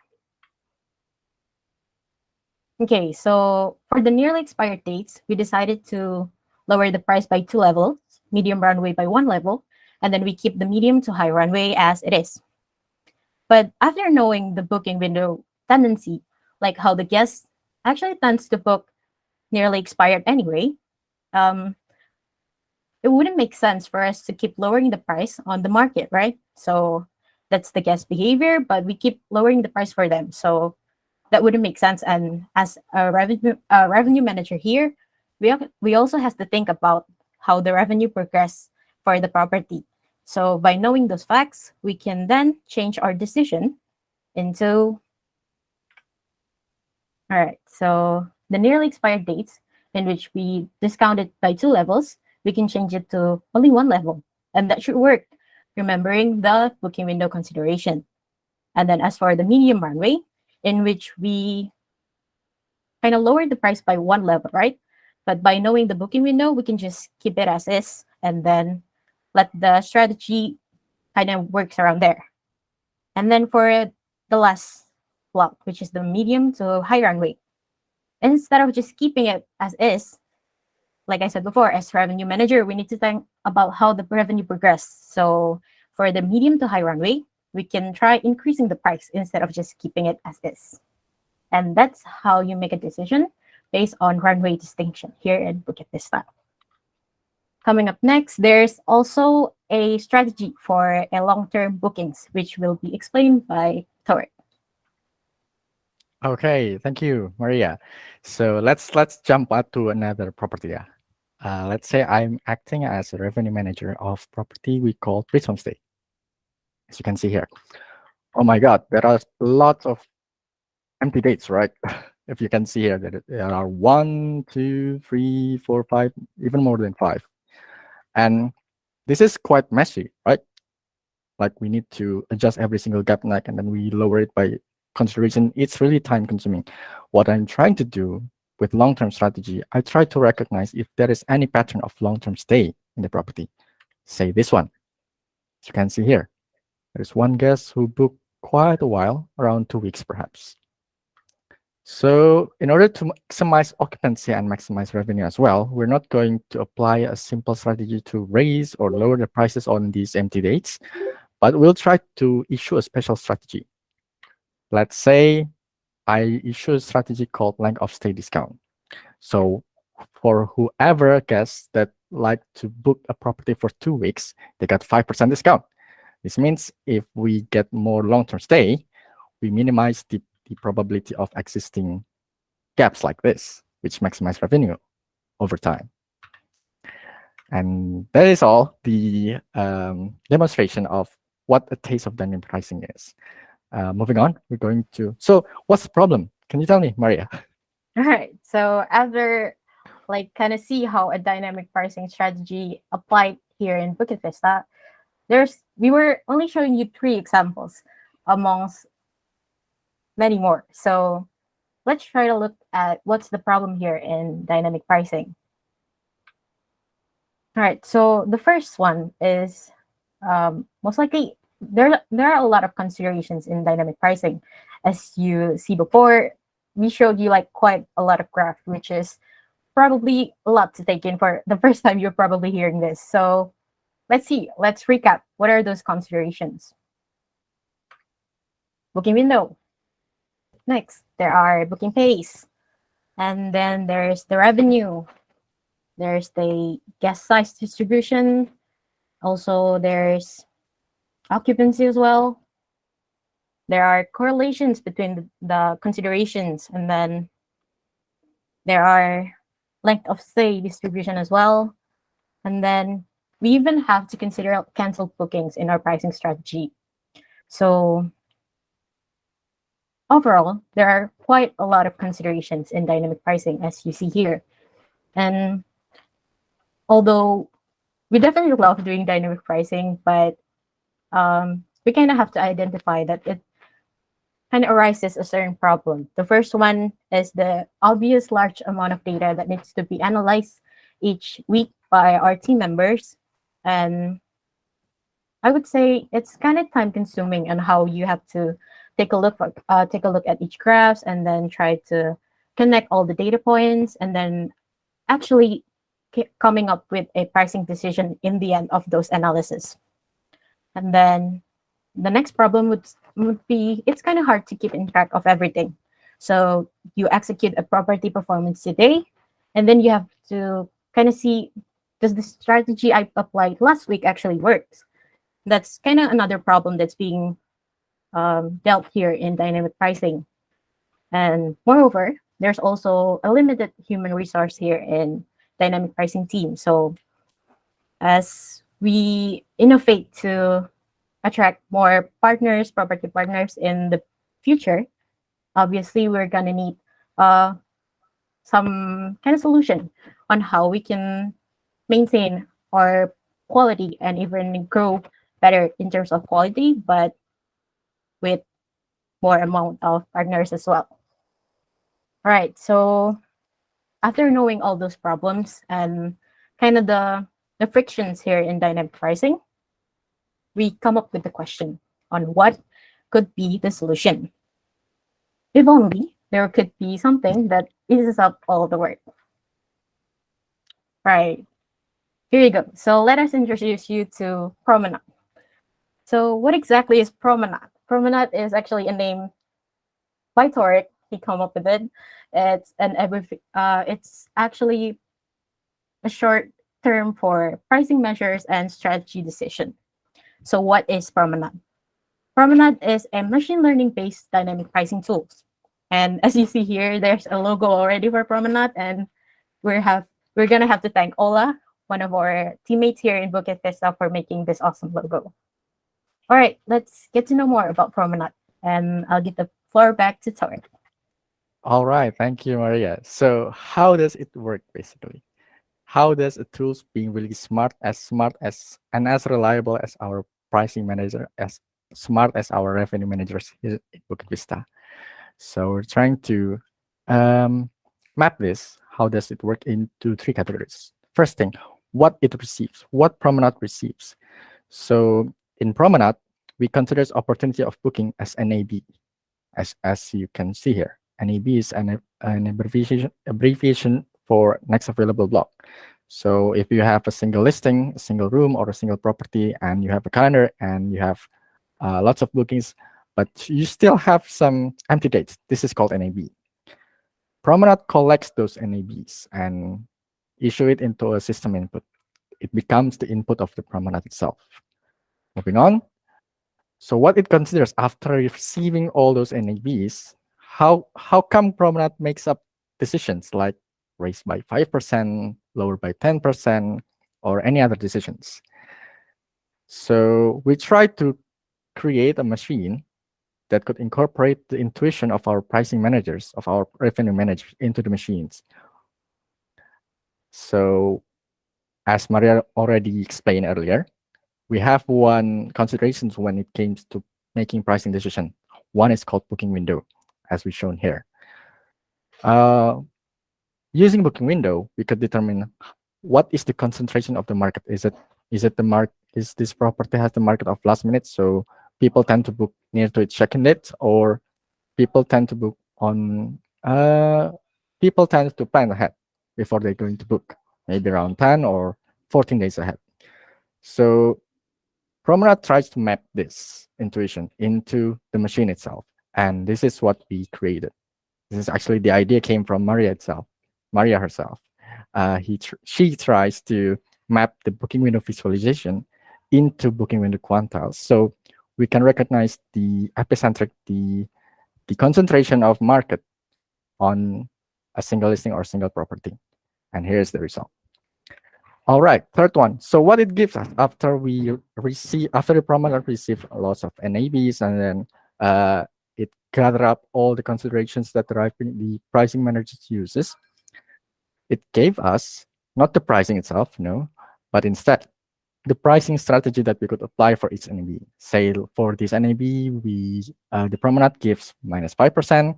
For this NAB, the Promenade gave +10%, based on the considerations that we've already designed earlier. Section goes to Maria. Over to you. Right. So after seeing how it all maps out to how it works, let's recap on the whole system. So first, for Promenade, you got a system input, which is the NABs, or the next available blocks. For all of those NABs, and then they're being grouped by property for a better user experience for like the dynamic pricing team. They're being grouped into by properties, and then we can pair each NAB with its consideration. So what are those considerations? As you see before, there are like booking windows, booking pace, there are revenue, and all such things. And then you feed them all into Promenade. And what Promenade does is it creates a system output, which is the NAB as shown in the input, and then alongside with the pricing strategy. If we're gonna talk a little more on the technical side, right now we're using a decision tree model for the output for the pricing strategies. Right, I guess that's the whole system on how Promenade works. And the journey isn't like, it's not instant, right? So coming up next, we are gonna show you a collection of our data from kind of like the first 2 months we joined here at the internship at Bukit Vista. We're currently already collected like 1,300 successful pricing strategies, and they're all collected in Promenade with up to 20 different features. And yes, it is still expanding as of today. Right, so perhaps that's all for the Promenade on how it works, how the whole system is, and I guess it's it won't be fun if you don't actually see it in action. So moving on, let's see how it actually works in action. So let's witness the Promenade automated data collection. Here we've prepared a little video on how we, the dynamic pricing team, and what do we do in order to create the outputs in Promenade. So we see here, that was the coda page, and then there's the timer here, and then you open up the Google spreadsheet, and then you kind of have to wait in this part. And the automation part is not only being done by me and Toric, but actually there's our senior data scientist here in Bukit Vista, Felix, which help us a lot in terms of the automation part. So yeah, as you see here, it only took us like 20 seconds in order to get all the NAVs printed out in the Google spreadsheet, compared to how we used to do it manually, in which it would probably take up more than 20 seconds, like up to a few minutes. So yeah, we hope that by showing you this kind of demo on how Promenade works, it kind of gives you a better imagination, I guess, on how it might help our dynamic pricing team kind of eases up and manage the time better in order to maximize the property performance. Yep. And next up, we have like some ideas on what we can expect for the future. And I guess Tori can deliver this part. Yeah, thank you. As Maria have stated, it's still expanding up until now, and we've already able to identify at least 3 future plans for the promenade for improvements. So what improvement could there be actually? There are 3 ideas. First one, the most crucial one, is to increase on machine accuracy.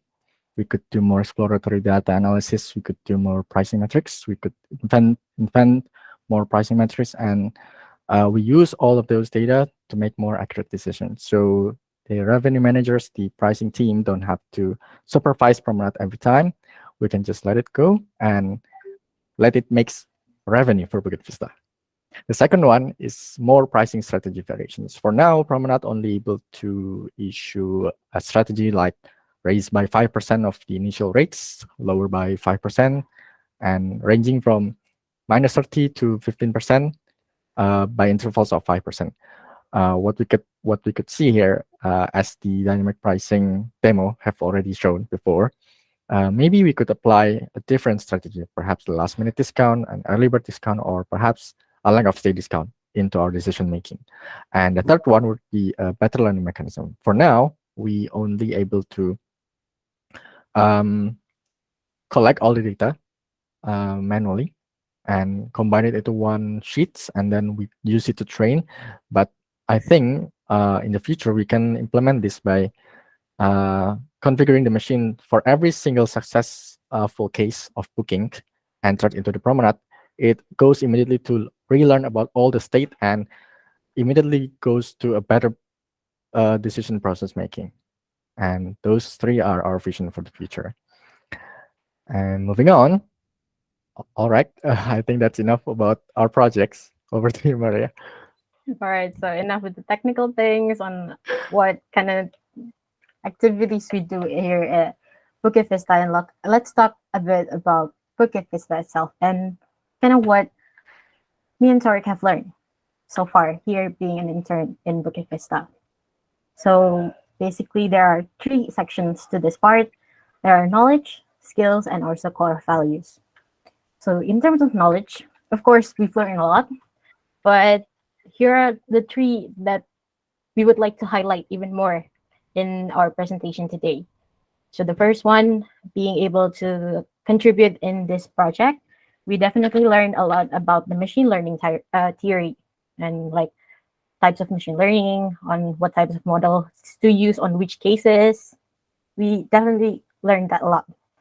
The second one, since Bukit Vista is obviously a hospitality company, we learn a lot about the hospitality attitude through the Buddy's Balance work, in which we contribute in hosting, operations, and like reservations, on how to greet our guests properly, on how to sound more hospitable in answering messages. We learn that a lot through the hospitality attitude here. And then the third one is actually the working environment. As we are part of the MBKM program, we are both still students and we don't have a lot of experience in the work industry, obviously, since we're still students, right? So being a part in this internship here in Bukit Vista, we learn a lot about the working environment and being able to experience the culture here in Bukit Vista, like the remote working and how everyone is like so welcome to learn and to kind of share their expertise. It was a very pleasant first working experience. And I would say that applies for the both of us. All right. The next one is the skills. So the skills part here, the first one is the analytical skills. Like we learn a lot about how to connect between data points through dynamic pricing, obviously. So dynamic pricing, as we showed before, includes a lot of data that needs to be analyzed, and we got to enhance our skills here in the analytical side. And also the second one is the feature engineering part. In order to create the decision tree model, we had to come up with some kind of plan on how to engineer the features that's going to be fed into the machine. So we definitely learned a lot about that as well here. I think for the rest of the part can be explained by Torek as well. All right. The third skills that we'd like to highlight is the Python and SQL programming skills. Yeah, basically, since we are making the machine from scratch, from nothing, we try to scrap all single data and then try to build the features and create a model that actually predicts. That really help us to expand more and learn about Python and SQL. The fourth one would be time management, since we're not just making the project all the way for the past 5 months. We're also doing the operational work, either it's from body balance work or dynamic pricing itself. Yeah, we are always being pressurized to manage better on our times. And about the core values, I think we would like to highlight these 3 core values. The first one would be don't assume, use data. Basically, that's all we do in business intelligence and dynamic pricing. We always assume, we always use data, not assuming. And the second one would be the hero, since all we do in dynamic pricing, we always do something else that makes us need to extend more of our energy and cover everything that we can. And the third one would be never settle. During the past 5 months, there's always been improvement. There has always been trials. This is right, this is wrong, and we always try to innovate with our current machine learning theories. And the last part, we'd like to shout out to people behind this story, actually, not just the main cast of me and Maria. And here it comes. So the first one would be the visionary, Mr. Jean, the CEO of Bukit Vista, as the one who came up with the idea, actually, of dynamic pricing and Promenade itself. And don't forget about our DS masters, data scientist masters, who always gave us advices on how to proceed, on how to develop our projects. And I give the honor to you, Maria. For the rest of the DPL team, I would say the best DPL team ever. There's Kali Liz, my first mentor here in terms of dynamic pricing here in Bukit Vista. There's also Kabela, our revenue manager, Kajes as our business analyst. There are also our MBK peeps. There are Dela and Ira. And also our newest addition to the DPL team, there are Chinta as well. Right, so perhaps these faces would not be the only ones contributing to our story, as we said at the beginning. But obviously, there are a lot of people that are not included in these pictures, but contribute a lot to how both Torik and I have kind of grow in this past 5 months through the MBKM internship program. And I would say there's one picture that describes everything. So there it is. That's the Bukit Vista logo. So everyone here in Bukit Vista has contributed a lot to how Torik and I managed to, I guess, grow and learn and experience firsthand everything that's been happening in the company. So we'd like to shout out everyone in the company in this matter. So we just put up the logo of Bukit Vista for this part, I guess. Yep. Right. So I guess, Torik, would you like to say something else? Yeah, it's been a meaningful journey in Bukit Vista, I must say. Not an easy one. Gotta say you that note, not an easy one. I gotta give you the side note on that, but it's a meaningful one. If I'm being asked by new interns or new trials, and they ask for a consideration, should I go to Bukit Vista or no? I'd say You gotta have something to go into Bukit Vista to learn something and to get the the best reward at the end. And what makes you try to stay in Bukit Vista? I think the people itself in Bukit Vista. Yeah. Okay, I think that's all from me, and we just go to the closing part. And thank you for your attention, for your time, and for your energy you poured into listening my our presentation. Here's some of our contacts. Feel free to keep in touch, and thank you. Over to you, Furkan. Wow, thank you very much for the brilliant presentation. I would say, Torek and Maria, this is really engaging because yes, as the title itself, you're not telling like just a regular presentation, but you tell a story that is very engaging and very inspiring for all of us here. And if you have noticed, I actually your presentation here actually invites a lot of people as well. So basically, before we start that, at the beginning we only have around 11ish people coming, and now we have doubling size in the presentation. So kudos to your presentation. I would like to highlight this so much. So thank you very much for being able to present your story about Promenade and your projects here at Bukit Vista. Now it is the time for you, for your representatives of each university to give a comments on your presentation or your projects. And the first one, I would like to invite Mr. Salman as the head of computer science study program at University of Indonesia to come forward and give your comments towards the presentation. Maybe you would like to give comments or questions. The stage is yours, Pak Salman. Okay, thank you, Furkan. Is my voice clear? Very clear, sir. Okay. Firstly, I would like to congratulate to my student Tariq and also Maria for your impressive work and presentations today. On behalf of University of Indonesia, I also would like to thanks and really appreciate, especially to Mr. Jing and also all Bukit Vista team as our great MBKM partner for providing this great opportunity to our students.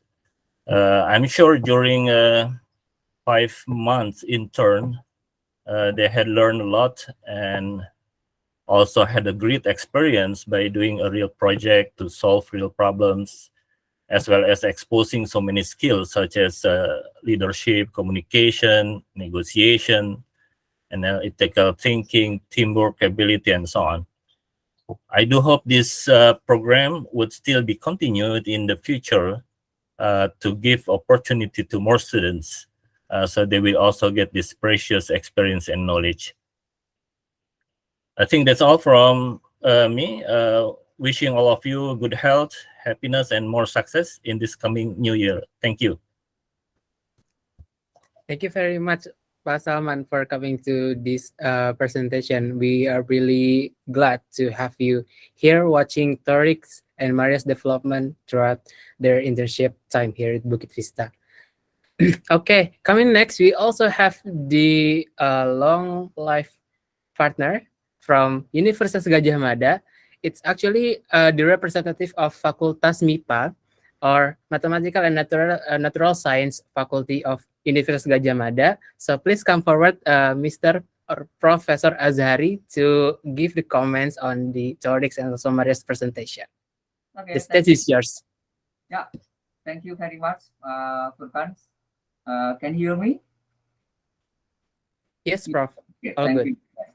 First, I would like to thank you for Mr. Jing, right? Because Mr. Jing for last 2 weeks maybe has come to our faculty and explain a lot of this new schema for not only for computer science students but also for our students in our faculty, include Maria, right? Maria is also come to my department and explain about a lot of his research here.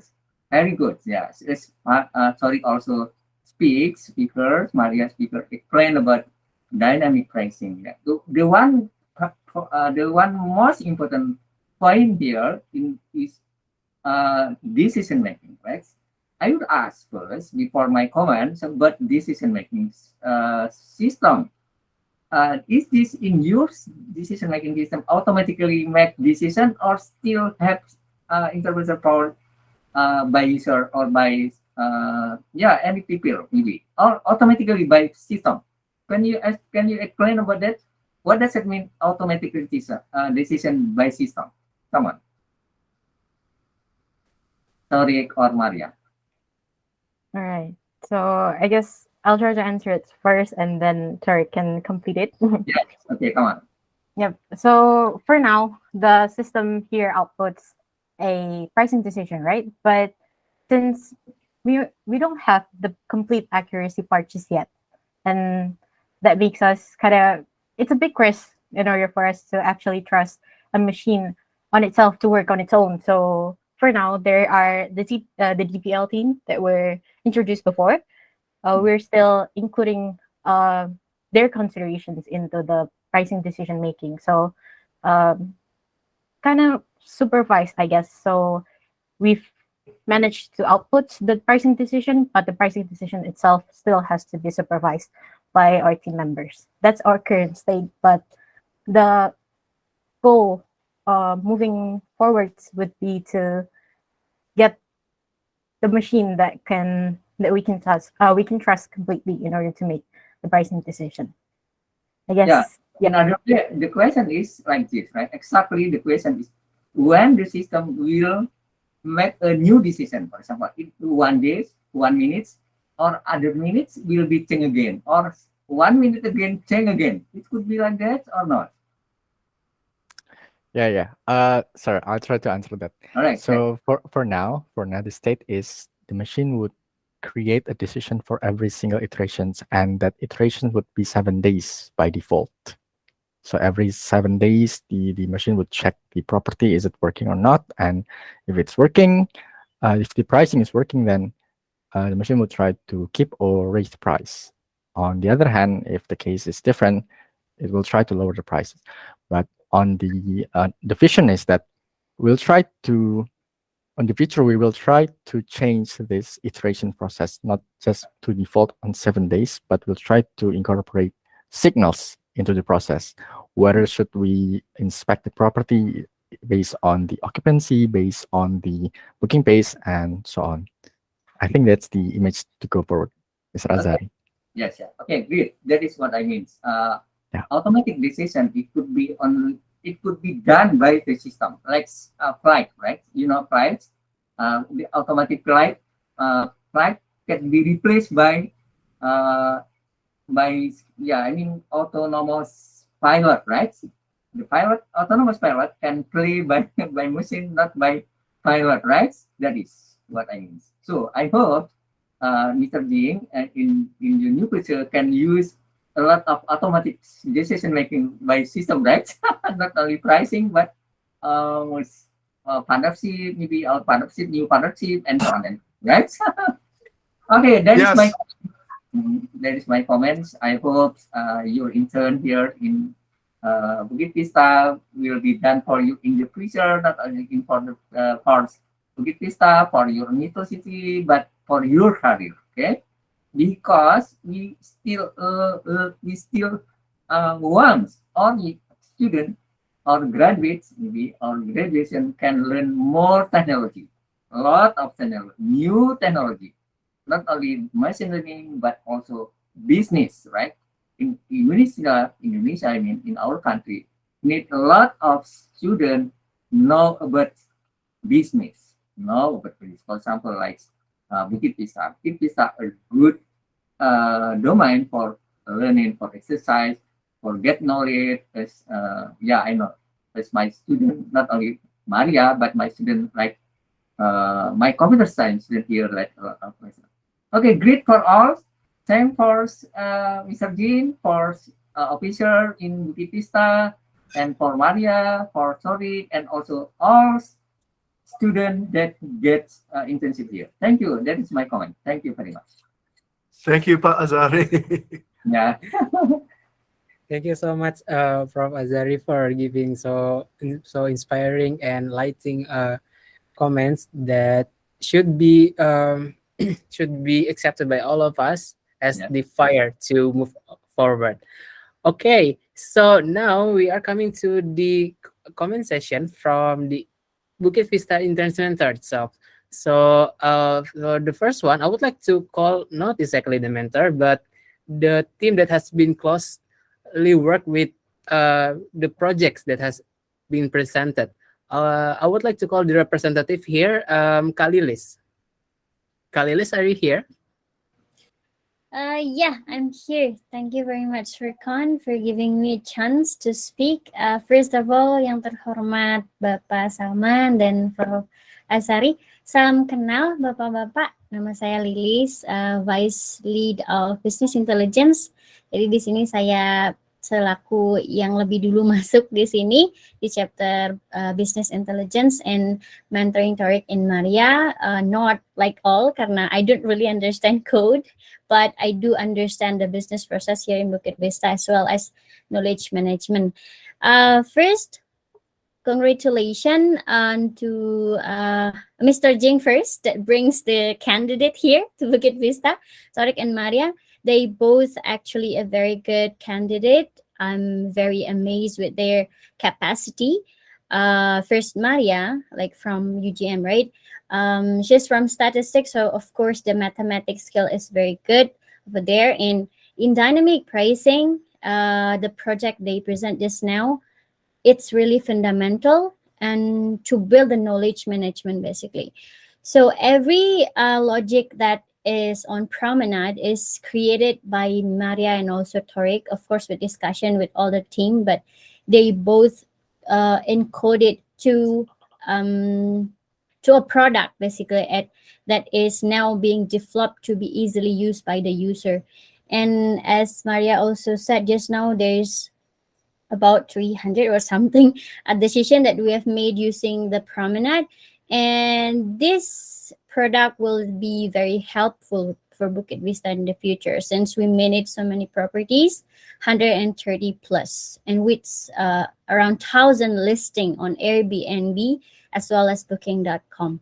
Congratulations, Maria, for passing the MBKM, and I hope that we can work together again in future. That's still a question mark. And second, for Tariq, Tariq is also very good first in terms of leadership also, because I delegate him to become the first leader of this project to coordinate with everyone, with Felix, VD, and then Maria and the other DPL team. Therefore, this product can be released for the first draft or the first launch. And Tariq is very disciplined as well.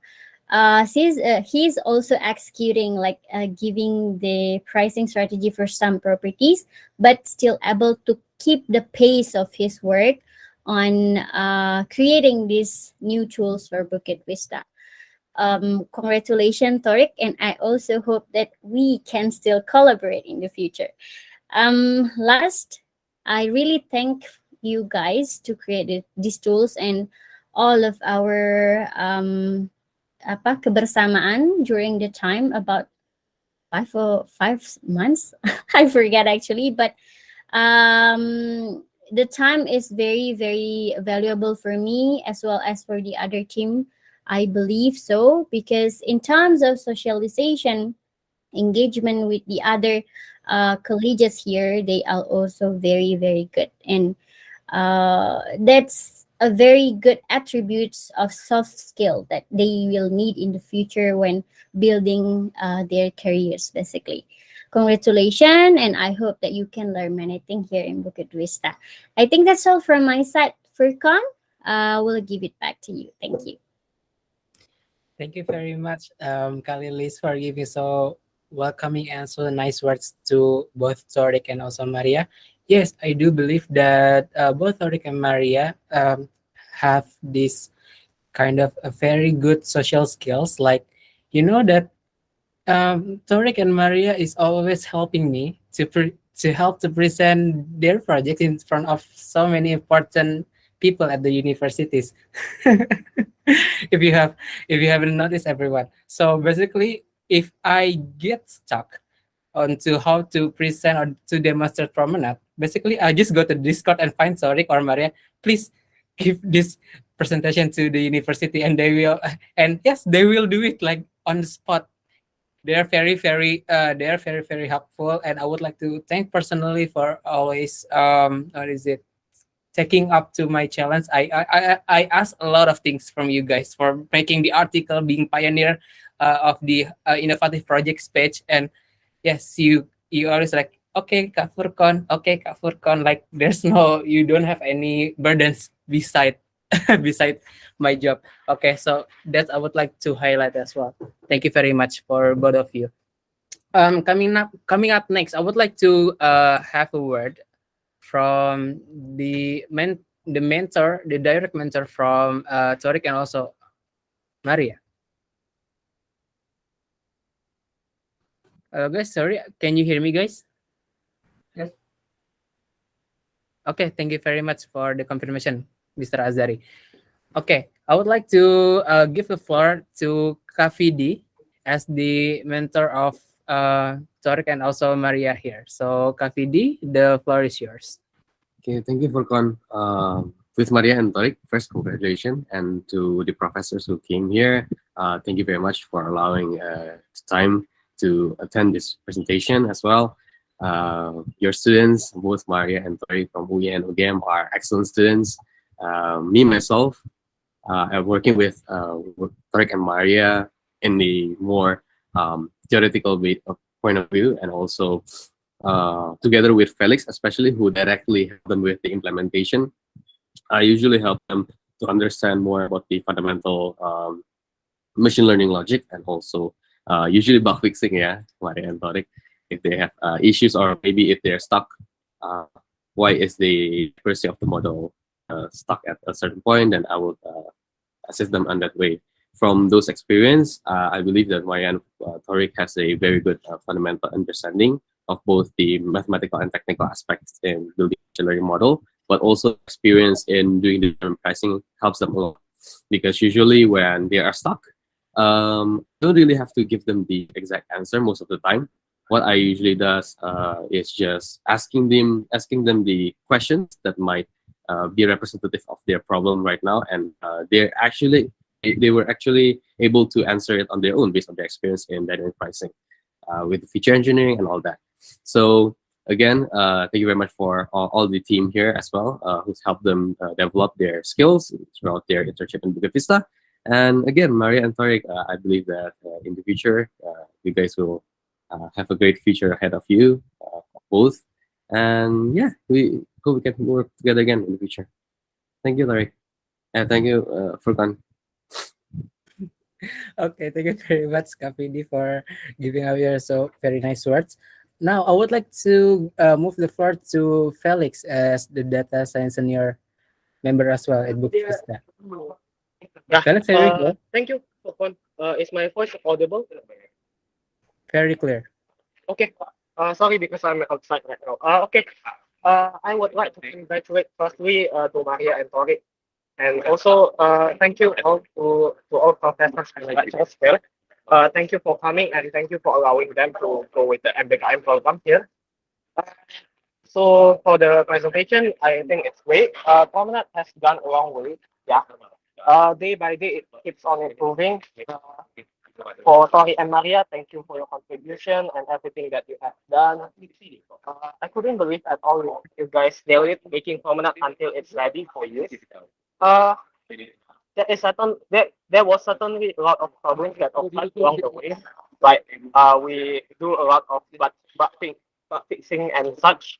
But we as a team, especially you both, all of us have managed to overcome so many problems that occurred. So yeah, that's it for me. I'm looking forward to improve Promenade, and hopefully with you guys. Yeah. Okay. Okay. Thank you very much, Felix, for giving up the words to Torik and Maria. And lastly, but last but not least, I would like to give the floor to Mr. Jing as the CEO of the Bukit Vista itself, and and actually, as Torik and Maria said, the visionary of this project. So, would you like to deliver some words? Absolutely, Furkan. I first like to just quote something I was thinking about as I was listening to everybody here. I think the quotation says, "It takes a village to raise a child." And so I feel like that's very applicable in this situation. I want to say thank you to Professor Salman, Professor Zari, and the faculties at UI and also UGM for providing such great talent who are super motivated, very smart, and also very hungry to innovate. This is where we must begin from the very beginning. But it doesn't matter unless we have a really good HR program to actually onboard, select, and bring people on board. And that, I think, gives credit to Shaylin and the HR team for doing the selection and the interview process and the positioning of each particular candidate into the correct team. Once selected, a person doesn't actually do their best unless the team that they go into has good culture, good soft skills, good teamwork, and also a good direction. And for that, I'd like to thank Lilith and Vinny for providing that really, I think, nurturing environment where so many people can come. They can feel like they can get their questions answered. They feel like hard problems are not outside of reach, and they could continue support either through a professional and sort of a developmental way, or just working on difficult problems and knowing that there's a solution to it. And after that, for the daily engagement of the team to just sit around and think about how to make the product better and better and better. And it comes through, I think, just continuous application of our values. Torik, Maria, this is my proudest moment with both of you guys, right? I see you guys probably 3 or 4 times a week, and I knock on your Discord all the time when there's an idea. I'm like, oh my God, I have an idea. Oh my God. And in addition to Furkan bugging you at any random hour to have PR and university relations, I probably bug you whenever I find you in Discord to share the next idea. But for the professors and also the Visterns and Vistans here, I do actually believe, along with Rafi's project with OSI that he did with Rifki, these are fundamental foundational projects that changes where Bukit Vista will go, and it changes where hospitality will go. And I'll just extend where Torik and Maria left off about the future. So this is a tool that does dynamic pricing. Felix is involved in forecasting prices for potential owners before they join Bukit Vista. Potential owners need to know the potential value of their investments. So the development of a product like Promenade allows us over time to actually start getting better and better and more accurate forecasts for any which particular property that we want to manage. Now, if we can manage and predict the forecasting for one property, can we do it for 100 units? And the answer is, of course, it's just an extension of the ability to scale. If we can extend that now to 100 units, could we extend it now to a region, to, let's say, 1,000 units, 2,000 units, 3,000 units? And the answer is, of course, again, it's an extension of that scale. So what Torik and Maria, I think, have done is laid the first block here of what will eventually, I think, be a very incredible, hopefully industry-changing product that will allow people, before they invest, to understand very, very precisely what kind of earnings they're going to make. And that has enormous economic and, I think, social implications in the future, especially in an industry like hospitality, where a lot of things are still very traditional. So I think that's what I feel excited about every day. And for Torik and Maria, I love jamming with you guys. We're trying to get you guys back to do part-time work again. And some of my happiest moments are actually working on solving problems, going through the math, thinking about the machine learning and the models to solve the problems that we face every day. And I want to thank you to, like I said, the entire team here at Bukit Vista that's made this particular moment possible. And oh, by the way, I just was telling Furkan this. I've been here all day listening to different presentations, and I would say this probably is one of the best told stories in terms of the way that it's flowed and the way that you've revealed information very strategically through animation and careful fade-ins and fades-outs. I think that's really masterful. I'm asking for Khan to make that a template, I think, for future intern graduation presentations. Really well done. Yeah, look forward to seeing you guys again in 2023 for sure. This is last, but definitely not the least presentation that we have today. So yeah, keep on inspiring the light, Torek and Maria. Back for Khan. All right, yeah, thank you very much, Mr. Jing, for the words. Okay, as Mr. Jing also said that it is unfortunately our last presentation for today. So that this concludes our BV High Achievers Inter Celebration Day. So I would like for all of us to, before we close this session, I would like to all of us to open the camera and have a nice screenshot together. Please document this moment, to document this moment.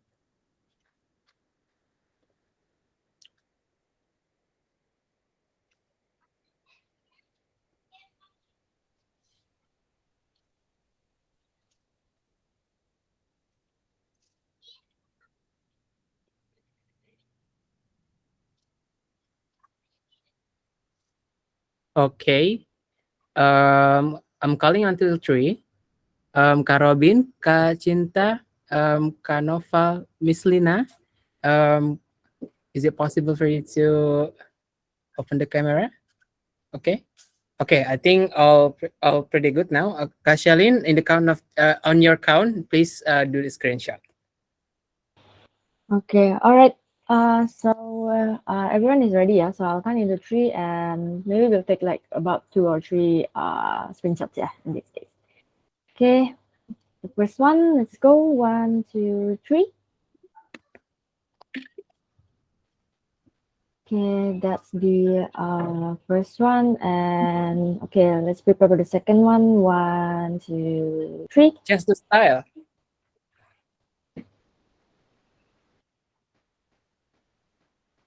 All right. Okay, maybe one last one. Bear with me, yeah, everyone. So, okay, get ready. 1, 2, and 3.